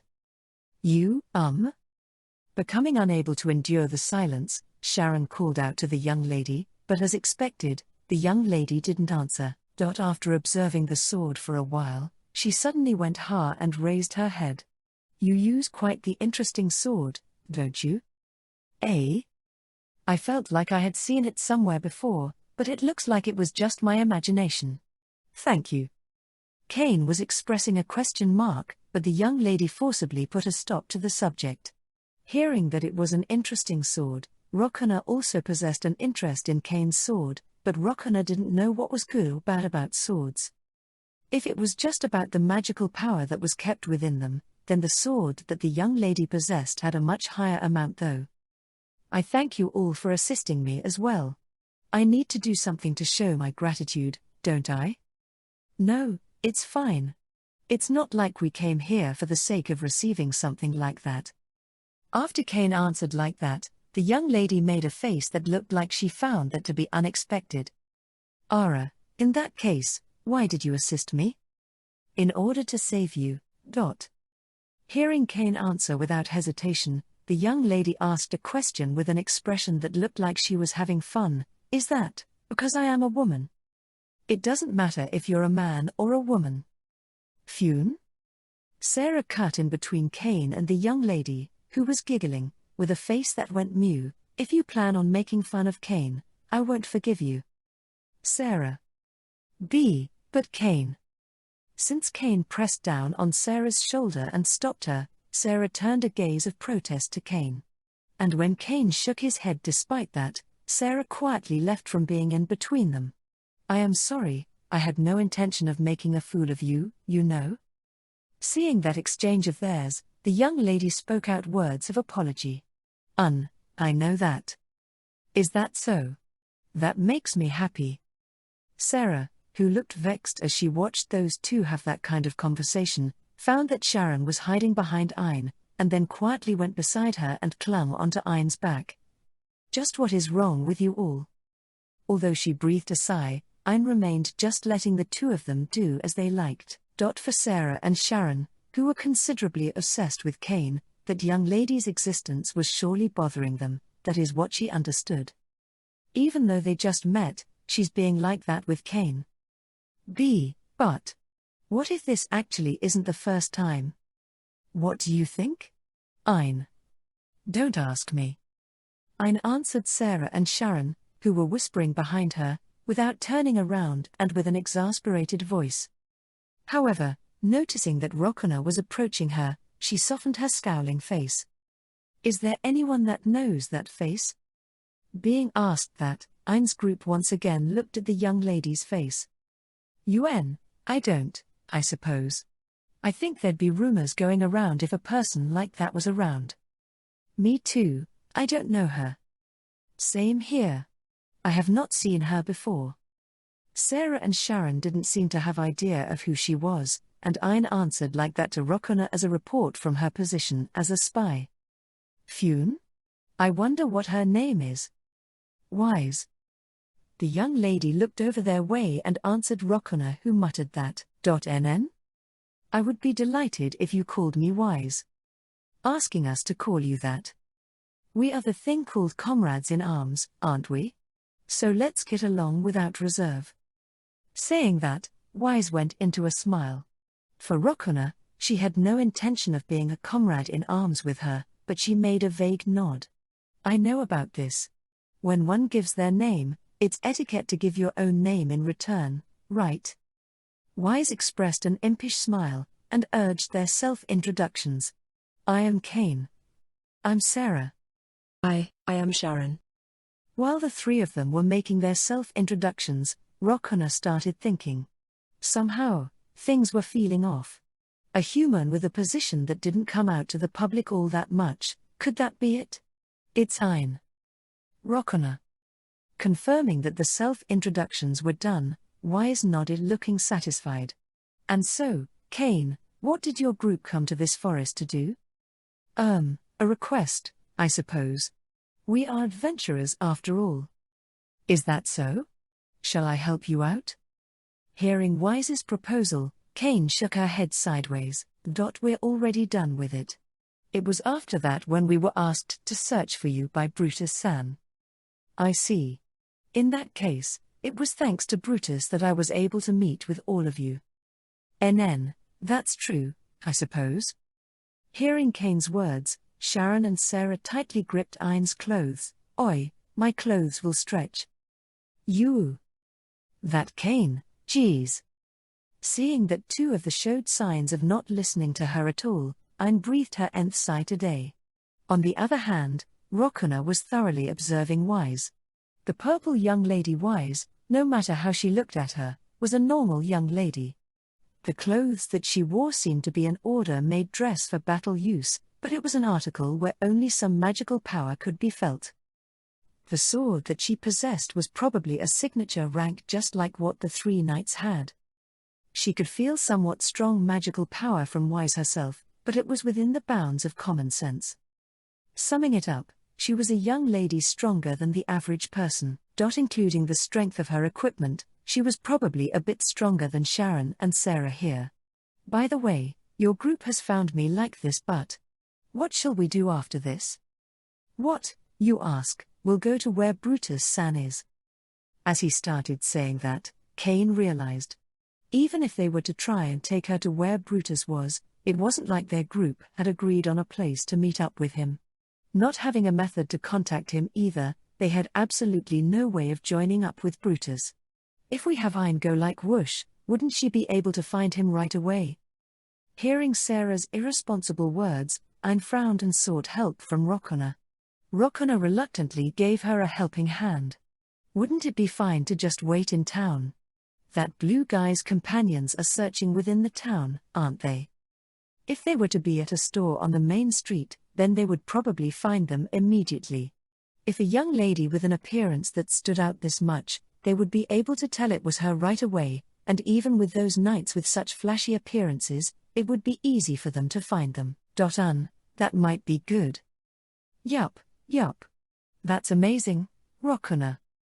Kane and Sarah approved of the idea, and even Sharon was looking at Rokona with eyes that said she agreed. For Rokona, she felt troubled over being praised for something of this level. Well then, come with us too. No, I am sorry. I am thinking of remaining here. Wise interrupted Cain's words, and smiled. Not thinking that she would ever say something like that, Cain was surprised, and stared at Wise. I still have a couple of things I need to do. It looks like things are safe already, and Brutus will come looking for me. It isn't a problem. But. Cain. Wise brought Cain's face close. And then, bringing her own face close to his, she shut up Cain's mouth with her own mouth. Ah. Sarah shouted, while Sharon repeatedly gaped her mouth open and shut. With them pulling with all of their strength, the hem of Ain's clothes was stretched, and turned into something pitiable. Wah? I hate unreasonable people, you know. So, listen to what I say, okay? Taking her hand away from Cain, Wise said that with a smile, and then she turned Cain around and, pushed his back. Next time, I'll go to the town. Let's meet again, okay? Cain stood stock still while his face was bright red, but he came back to his senses from being hit by Sharon and Sarah. Cain, you idiot. Womanizer. Oh Cain, you. While chuckling, Wise gazed at the scene of Sharon and Sarah pulling Cain. And then, she turned her gaze to Ain and Rocuna who had stayed there. Is that all right? They've left, you know. Right. They were bothered about what kind of business this young lady who named herself as Wise could have in this forest. However, right now, Wise was refusing communication with her whole body. It would be simple to have Ain keep a lookout on this place, but for some reason, the image of that succeeding couldn't come to her mind. You, just who are you really? I'm Wise. That's how I introduced myself, isn't it? More importantly, Wise said that, and put more strength into her smile. Same to you, who are you? This is my first time seeing a person that possess such strong magical power like yours, you know. I'm Rocuna. That's how I introduced myself, isn't it? Fufu, that's right. And that's why, it's fine just like that, isn't it? Everyone has a secret or two. Rocuna clicked her tongue in her mind. This young lady called Wise, even if she hasn't noticed as far as Rocuna being a Mazoku, she had seen through the fact that she was a somewhat unique person. Furthermore, she made a threat saying that it was needless for them to investigate each other. Hey, isn't that true? That's right. Right now, even that was fine. What Rocuna should prioritize right now is the research on summon magic. In regards to this young lady, she could do as many follow-up surveys as she liked later. Ain wasn't the only member of the intelligence unit in the St. Altlis Kingdom after all. Let's get going too, Ain. Yes. And then, Rocuna and Ain turned around. Seeing their backs head to the exit of the Aladona forest, Wise waved her hand. Bye-bye, be careful. Until she could no longer see Rocuna and Ain's backs, Wise continued to wave her hand. After confirming that both of their presences had vanished, her smile instantly vanished. Brutus, you're there, right? Yes, I am here. Answering Wise's call, the Blue Knight Brutus stepped out from the shade of a tree. Without turning to him, Wise breathed a sigh. When I see a chance, I will contact that man called Cain once again. As you wish. After Wise turned a hand towards the lump of earth at her feet and fired an attack dart, it swallowed up the lump of dirt along with the ground and annihilated it. Just you wait, Vermudel. The one to destroy you, will be me. There was no one other than Brutus that heard that mutter. With there being no other living creature other than those two, Wise's mutter was swallowed up by this Aladona forest.